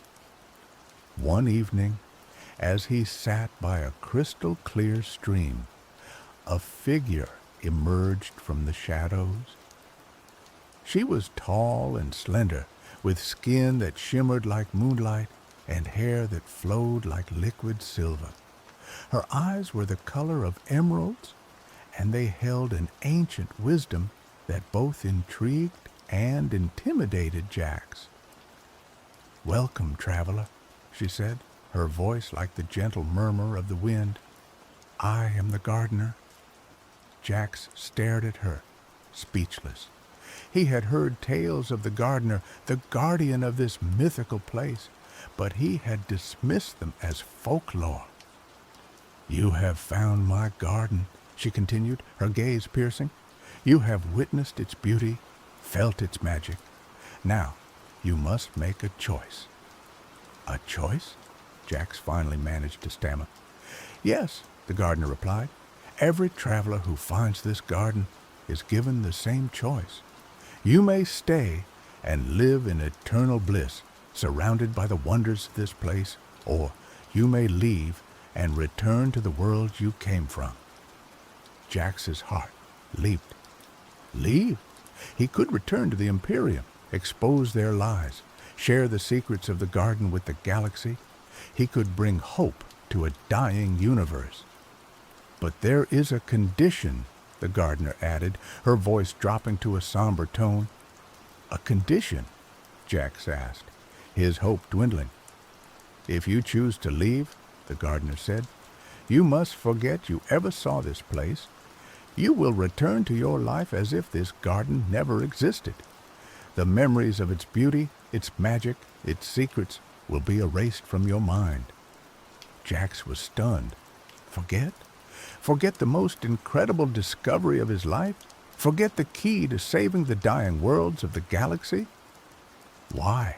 he asked, his voice trembling. "Why would you do that?" "This garden is a sanctuary," the gardener explained. "It is a delicate ecosystem, vulnerable to the corruption of the outside world. If its existence becomes known, it will be exploited, destroyed, just like so many other wonders before it. The Imperium would strip it bare, leaving nothing but dust and ashes." "But the galaxy needs this," Jax protested. "It needs hope. It needs magic." "Hope and magic cannot be forced upon a world," the gardener said sadly. "They must be nurtured, grown, and cherished. The galaxy is not ready for this garden. Its heart is too dark, its greed too insatiable." Jax struggled to reconcile the gardener's words with his own beliefs. He understood her concerns, but he couldn't accept the idea of abandoning the galaxy to its fate. "Isn't there another way?" he pleaded. "Can't I share the garden's secrets without revealing its location? Can't I use its magic to heal, to restore, to inspire?" The gardener shook her head. "The magic of this garden is inextricably linked to its essence. To share one is to risk exposing the other. The choice is yours, traveler. Eternal bliss or forgotten knowledge." She held out her hand, offering him a glowing fruit. "Eat this, and you will stay. Your memories of the past will fade, replaced by the joy and wonder of the present. You will become a part of this garden, a guardian of its secrets." Jax stared at the fruit, his mind racing. He imagined a life of peace and tranquility, free from the pain and suffering of the outside world.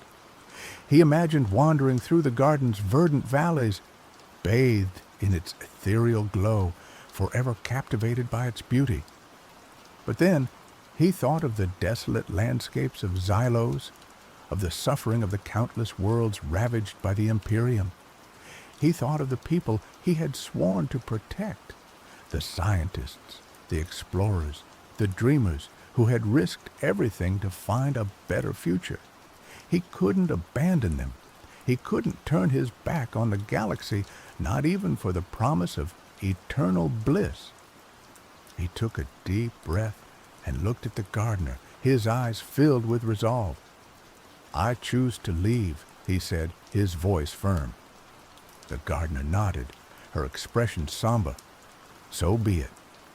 May you find peace in the knowledge that you have made your choice." She snapped her fingers, and the world around Jax began to blur. The vibrant colors of the garden faded, the sweet scent of the blossoms disappeared, and the gentle murmur of the wind turned into a deafening roar.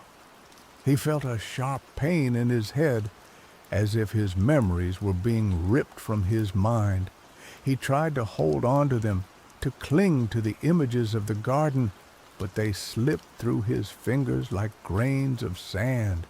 He saw the gardener's face one last time, her eyes filled with a mixture of sadness and understanding. Then, darkness consumed him. Jax awoke in his transport ship, his head throbbing. He looked around, disoriented. He didn't remember how he had gotten there. He checked his data pad. The screen was blank. He checked his suit. It was damaged, ripped in several places. He checked his supplies. They were depleted. He felt a sense of unease, a nagging feeling that he was missing something, but he couldn't put his finger on it. He felt like he had been on a long journey, but he couldn't remember where he had been or what he had done. He started the engines and set course for the nearest space station. As he flew through the desolate landscape of Xylos, he felt a pang of sadness, a longing for something he couldn't name. He tried to recall his mission, the purpose of his journey. He remembered that he was a xenobotanist, that he was searching for something, but the details were hazy. He reached the space station and docked.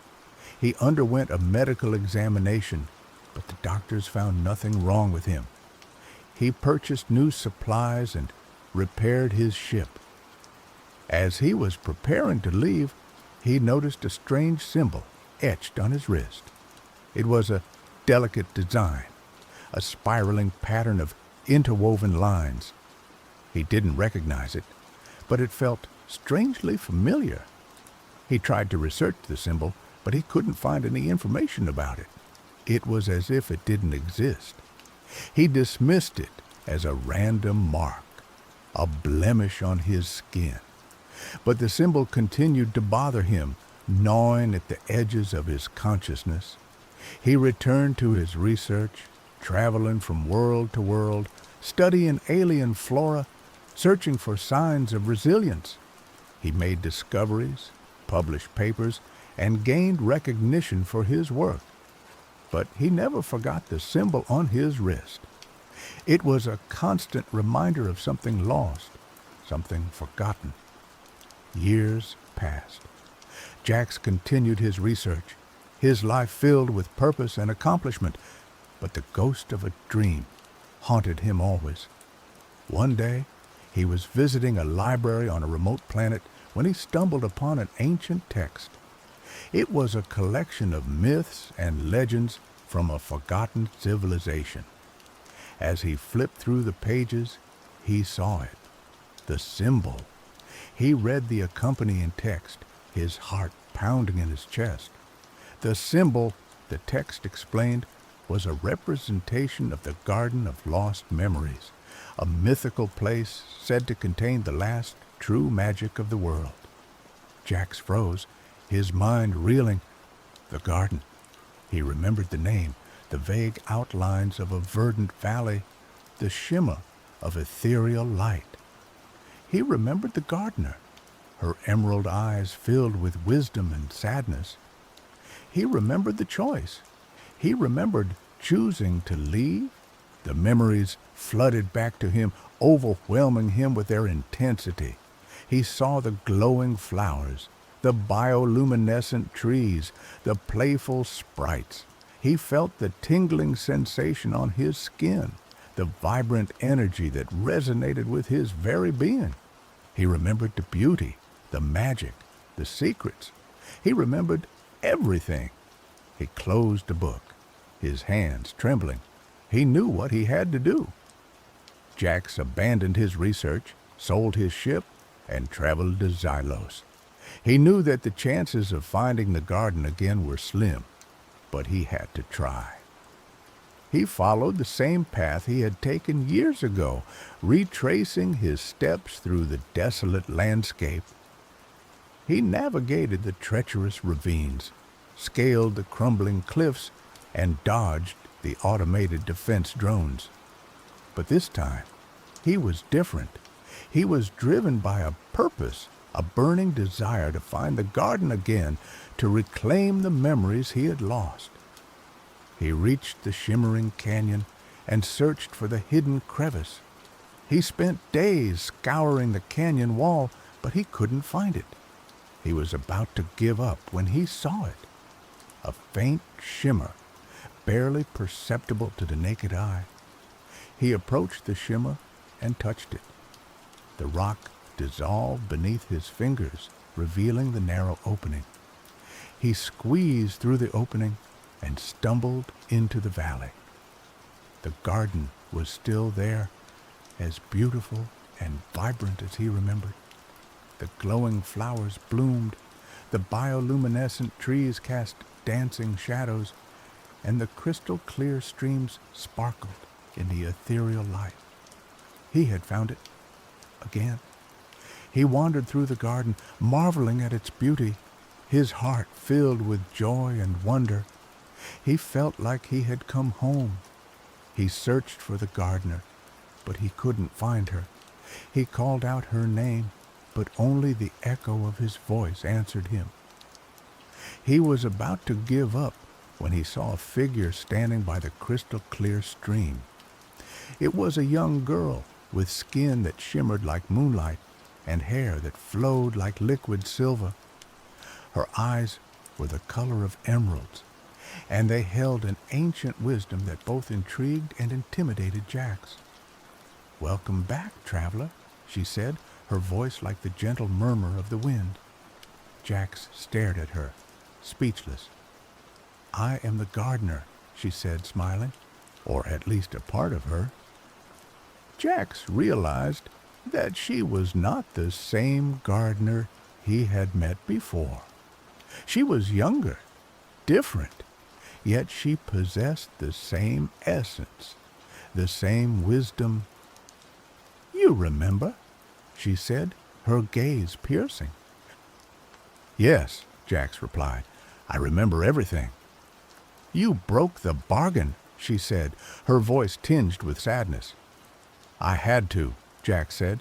"The galaxy needs this garden. It needs its hope, its magic." The gardener sighed.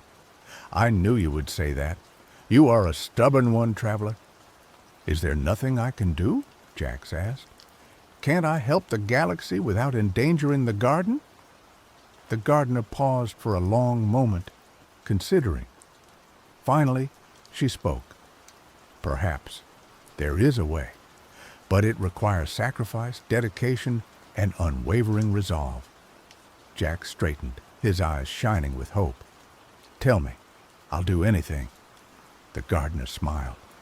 "The key lies not in revealing the garden, but in spreading its essence, in planting seeds of hope and magic across the galaxy." She explained that the garden's magic could be distilled into a potent serum, capable of accelerating growth, healing wounds, and restoring ecosystems. Jax could travel the galaxy, using the serum to revitalize barren worlds, heal damaged landscapes, and inspire hope in desolate populations. But there was a catch. The serum was incredibly rare and difficult to create.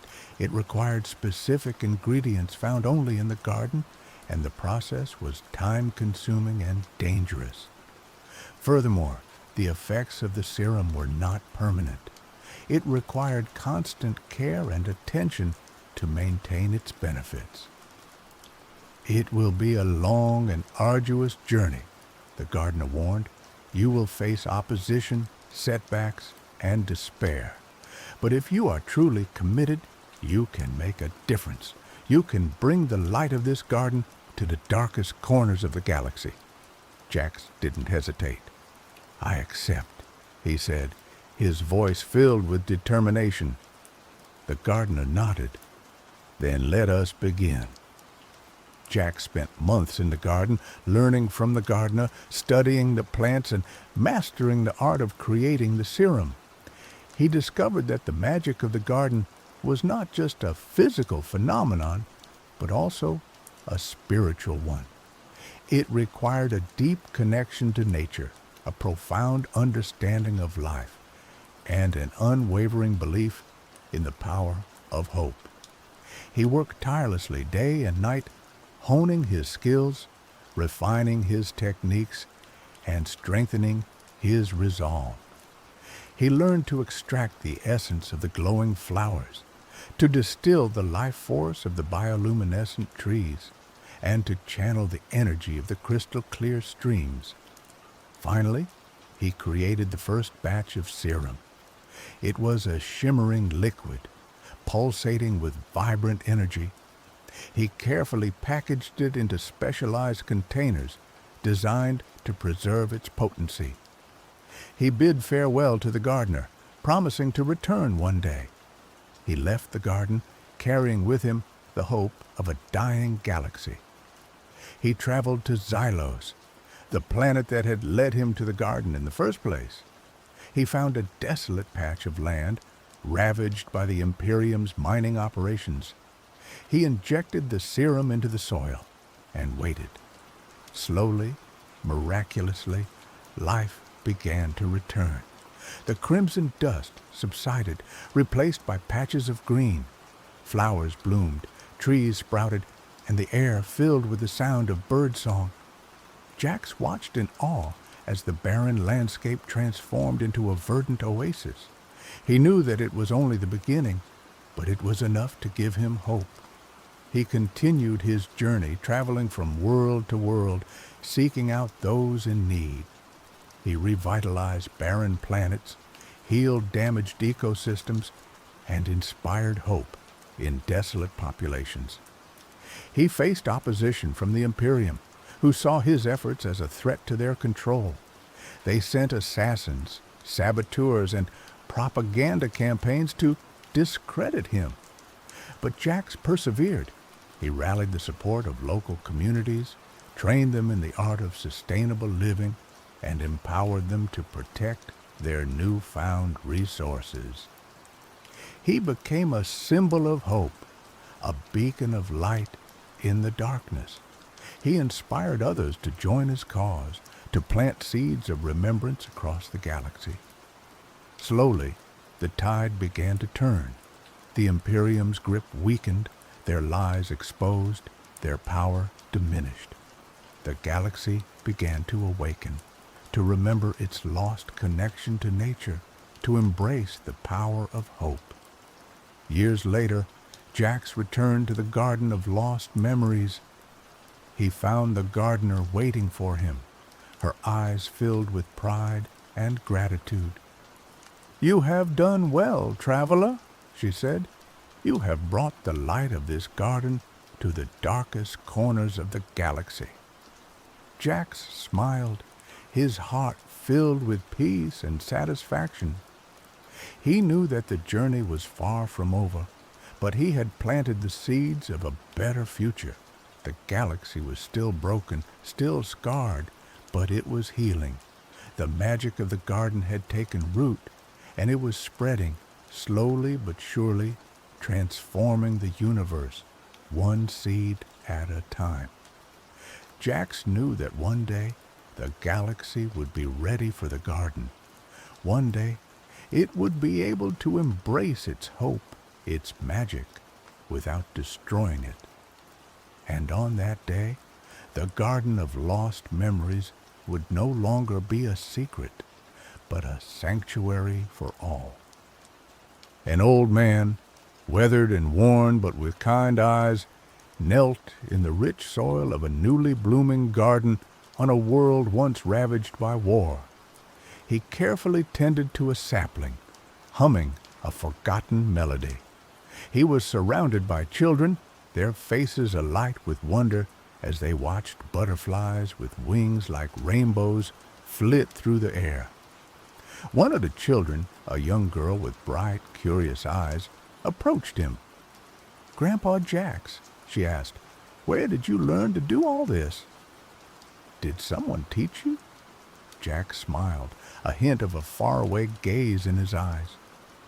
"I don't quite remember, little one," he said, his voice raspy with age. "But I know in my heart that it's what I'm meant to do." He paused, then pointed to a small spiraling symbol tattooed on his wrist, now faded with time. "Sometimes," he whispered, "I see this, and I feel like I'm remembering a beautiful dream, a dream of a place of endless beauty and of a promise I made a long time ago." The girl looked at the symbol, her eyes wide with fascination. "What was the dream about, Grandpa?" Jax looked at the thriving garden, at the children laughing and playing, at the vibrant life that had returned to this once barren world. He knew that even if he couldn't fully remember the garden of lost memories, its essence lived on, not only in the flourishing landscapes he had created, but also in the hearts of those he had inspired.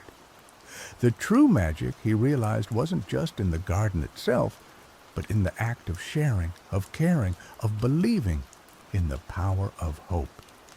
"It was a dream about hope, little one," he said, his voice filled with tenderness. "A dream about a world where even the most desolate places can bloom again." And as the sun set over the horizon, painting the sky in vibrant hues, the girl smiled, knowing that she too was part of that dream. The legacy of the lost garden, the seeds of remembrance had taken root, and the galaxy would never be the same.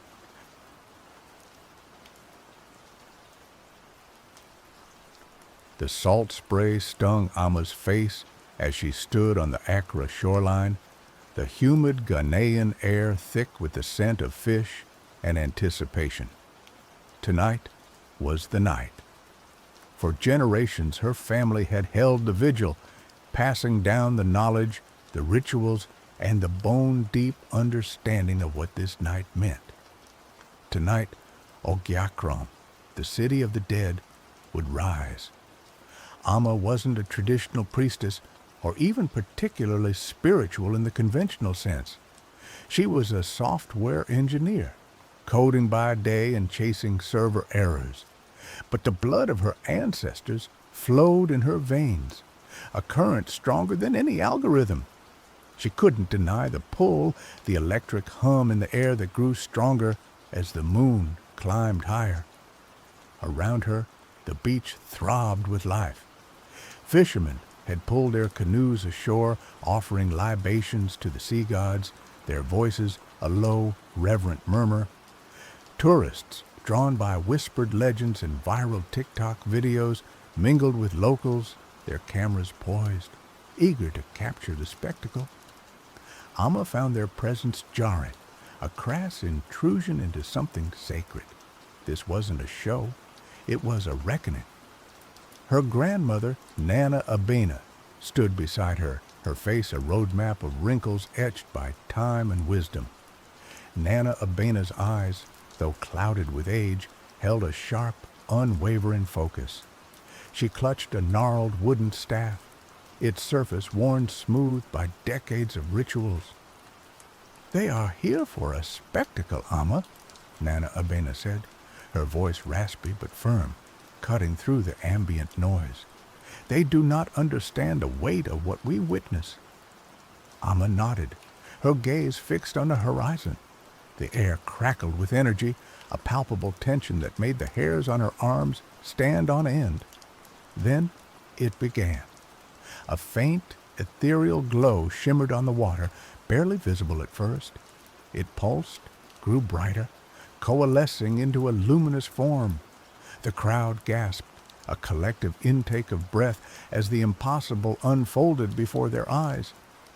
Ogiakrom rose from the depths.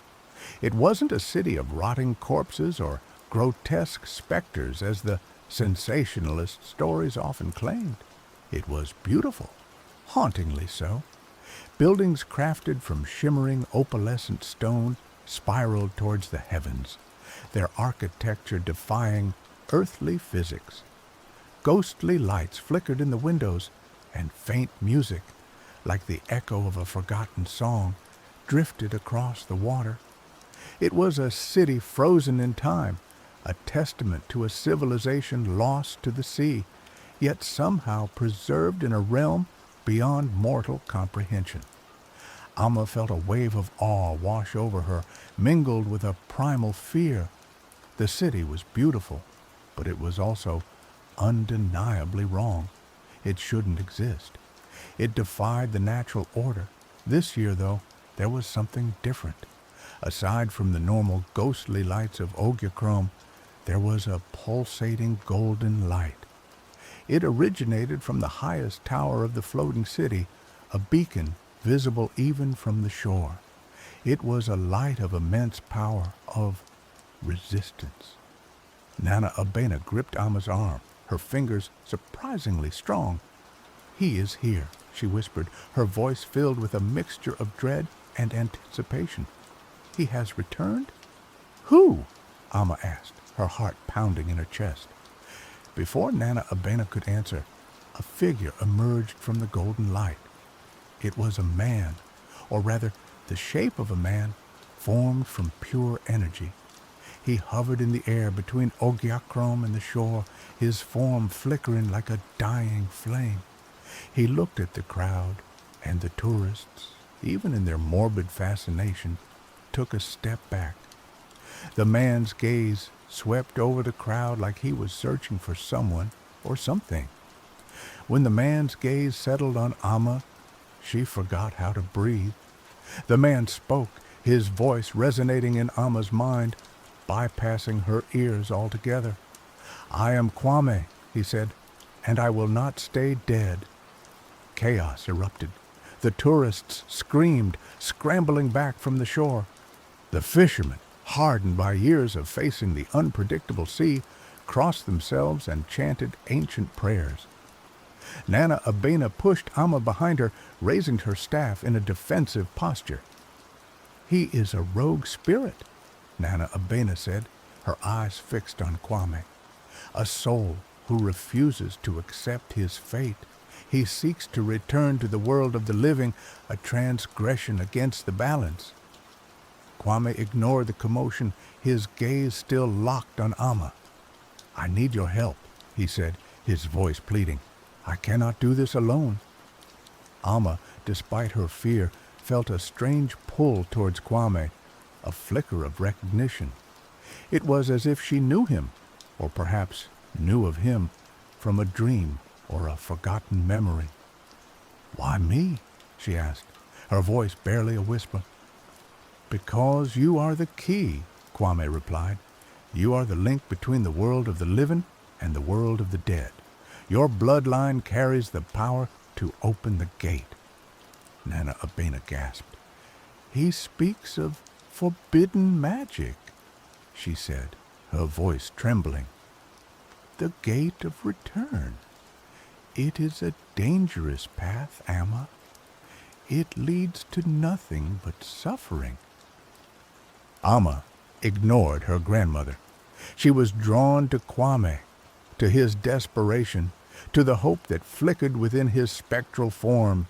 He was a ghost fighting against his own demise, a rebel against the natural order, and something inside Amma, something she had always suppressed, resonated with that rebellion.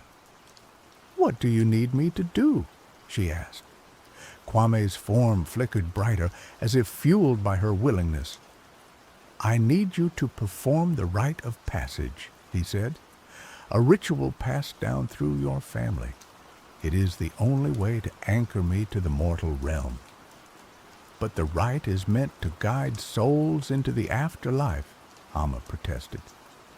"It can be reversed," Kwame said, "with the right intention, with the right power.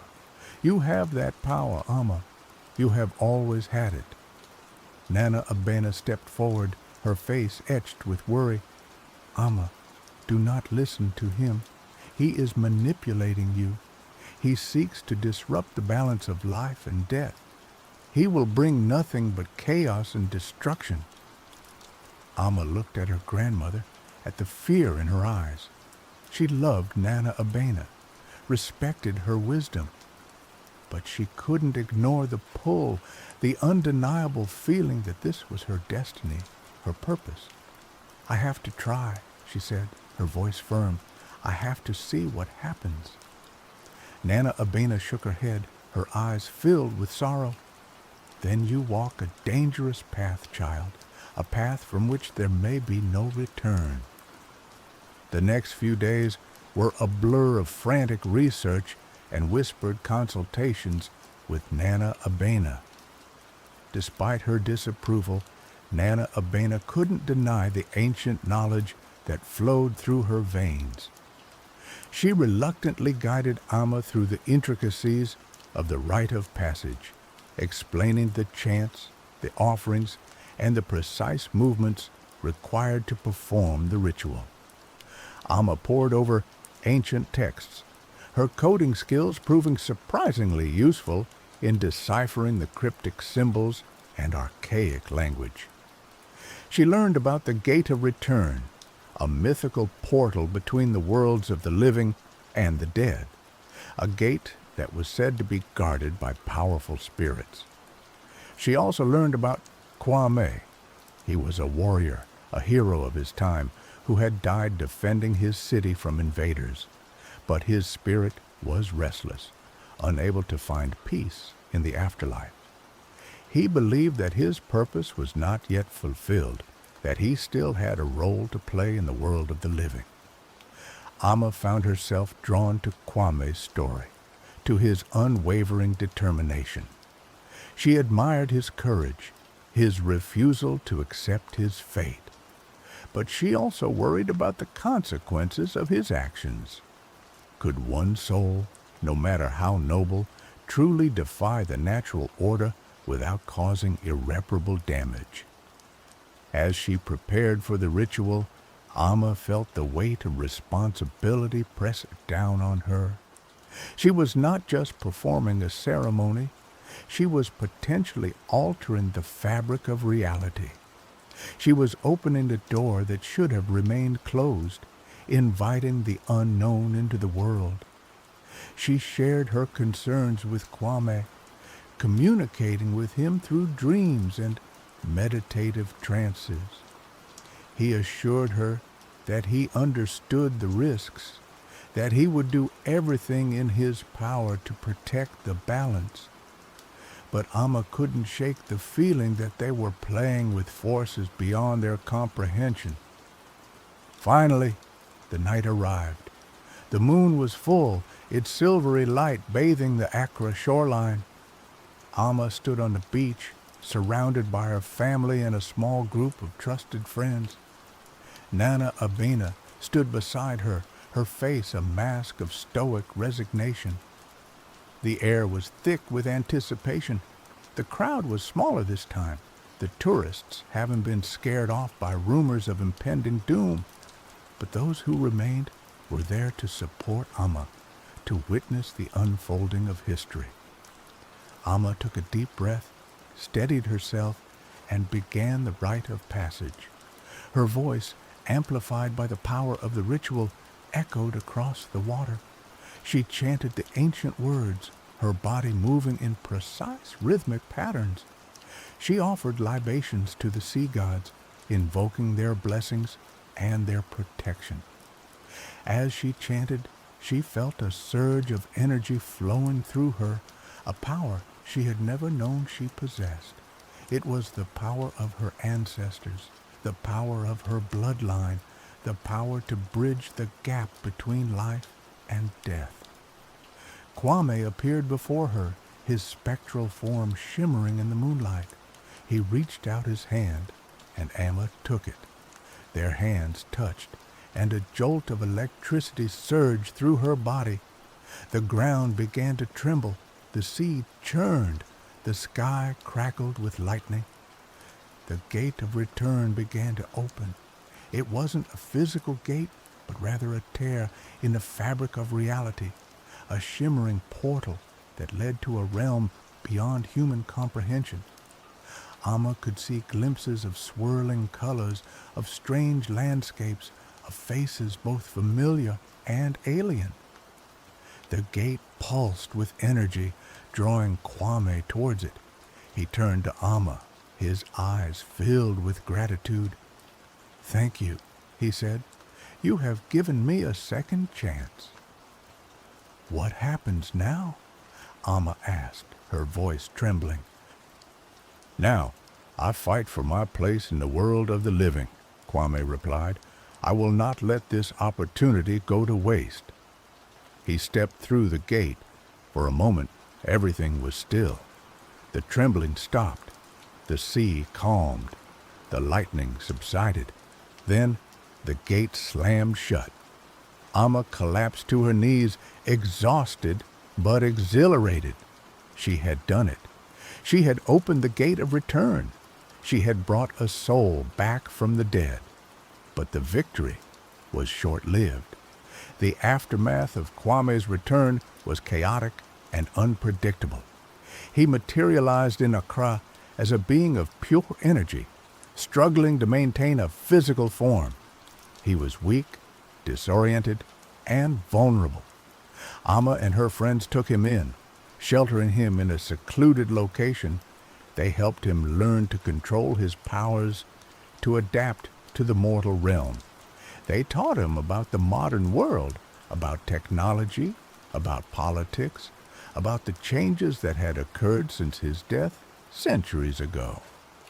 Kwame was a quick learner. He was intelligent, resourceful, and determined to make a difference. He quickly mastered the basics of technology, using his energy powers to manipulate computers and access information.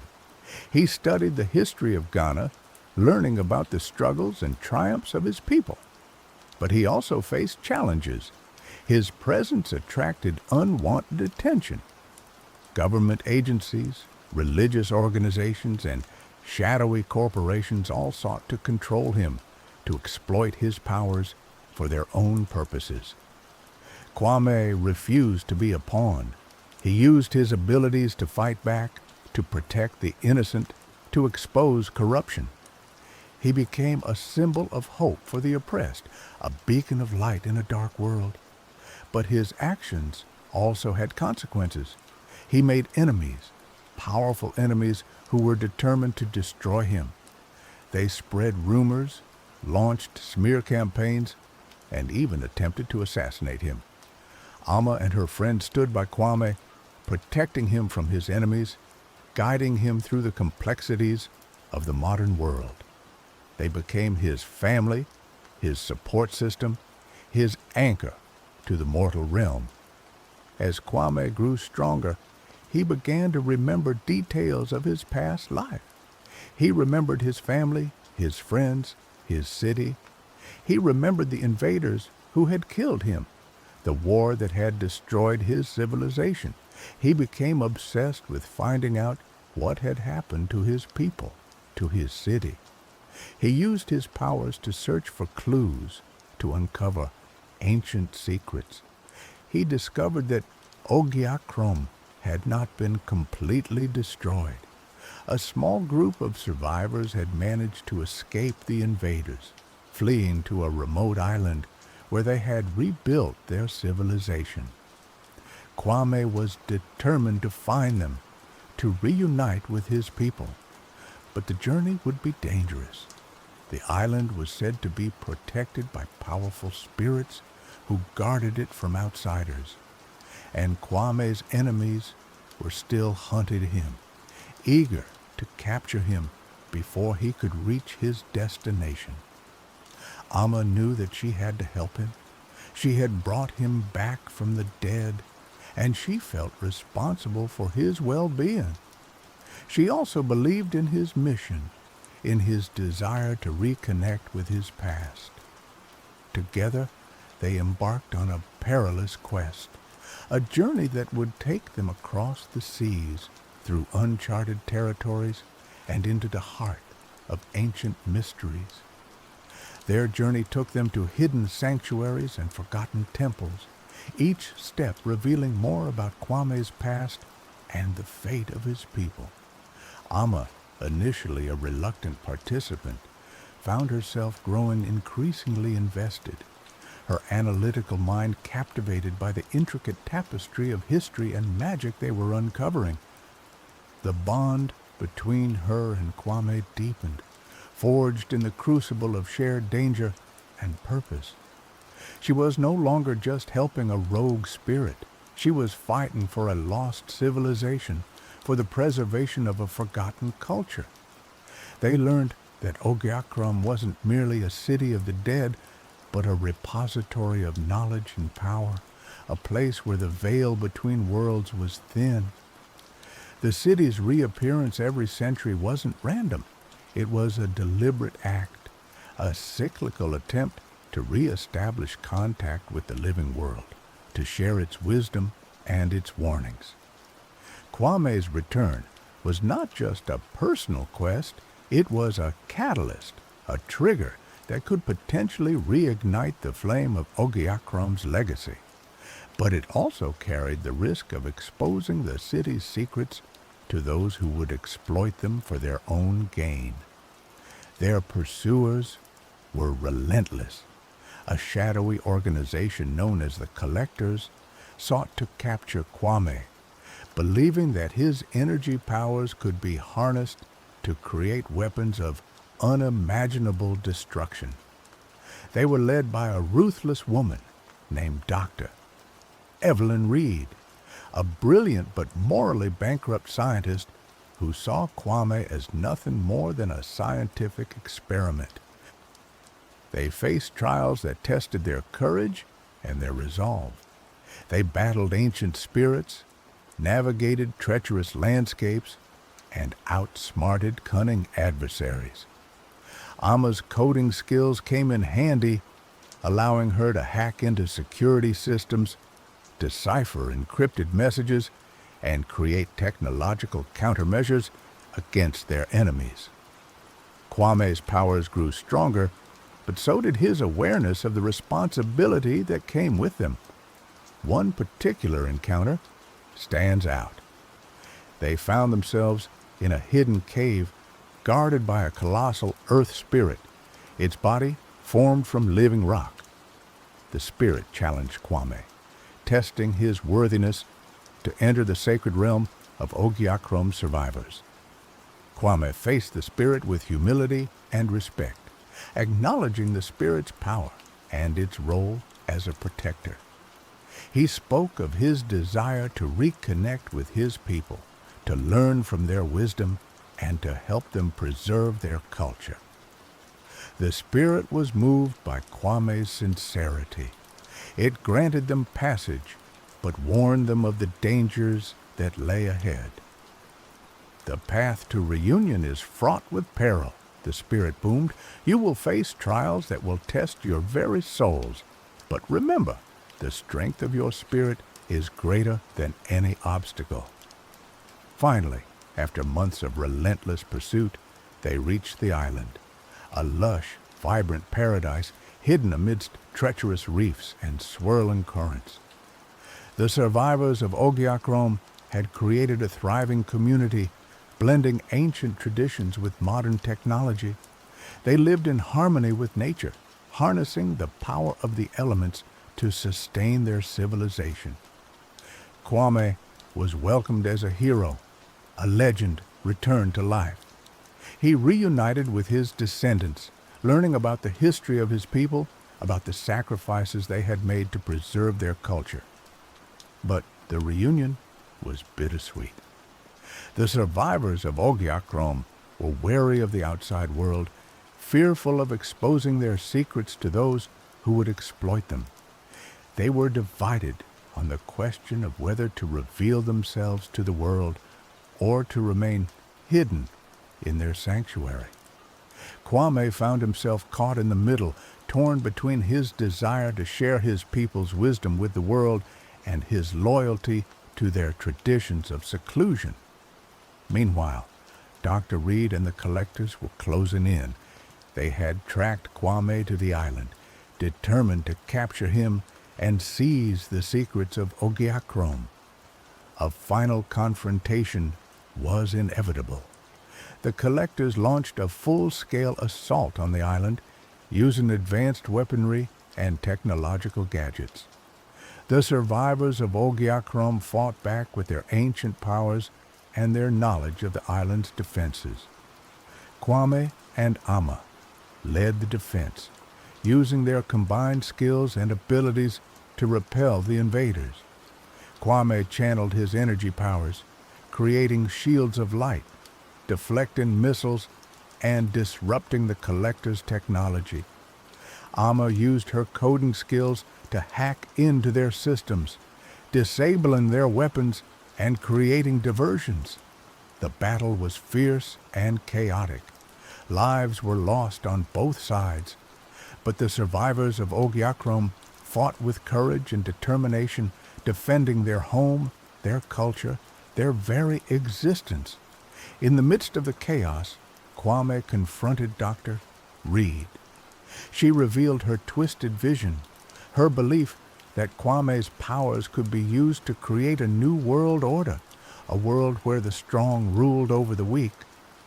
Kwame rejected her vision. He argued that power should be used to protect the innocent, to uplift the oppressed, to create a world of peace and justice. Their clash was not just a physical battle, but a philosophical one, a struggle between two opposing ideologies. In the end, Kwame prevailed. He used his powers to disable Dr. Reed's technology, rendering her harmless, but he refused to kill her. He believed that even she could be redeemed, that she could learn to use her talents for good. The remaining collectors were defeated, their forces scattered, their plans thwarted. The island was safe. In the aftermath of the battle, the survivors of Ogiakrom faced a difficult decision. Should they remain hidden, or should they reveal themselves to the world? Kwame argued that they had a responsibility to share their wisdom and their knowledge with humanity, to help create a better future. He believed that the world needed Ogiakrom's perspective, its understanding of the interconnectedness of all things, its reverence for nature. But he also acknowledged the risks. Exposure to the outside world could lead to exploitation, to cultural appropriation, to the destruction of their way of life. Ultimately, the decision was left to the elders of Ogiakrom. After much deliberation, they decided to take a cautious approach.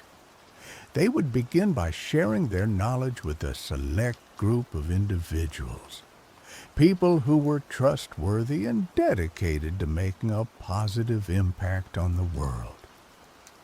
Amma was chosen to be one of the ambassadors, to serve as a link between Ogiakrom and the outside world.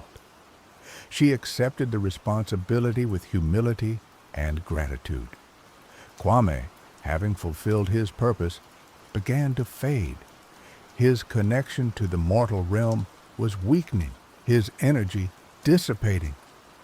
He knew that it was time for him to return to the afterlife. He said his goodbyes to his people, to Amma, to his friends. He thanked them for their love, their support, their unwavering belief in him.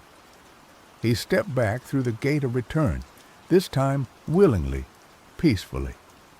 As he faded away, he left Amma with a message of hope. "The future is not predetermined," he said. "We have the power to shape our own destinies.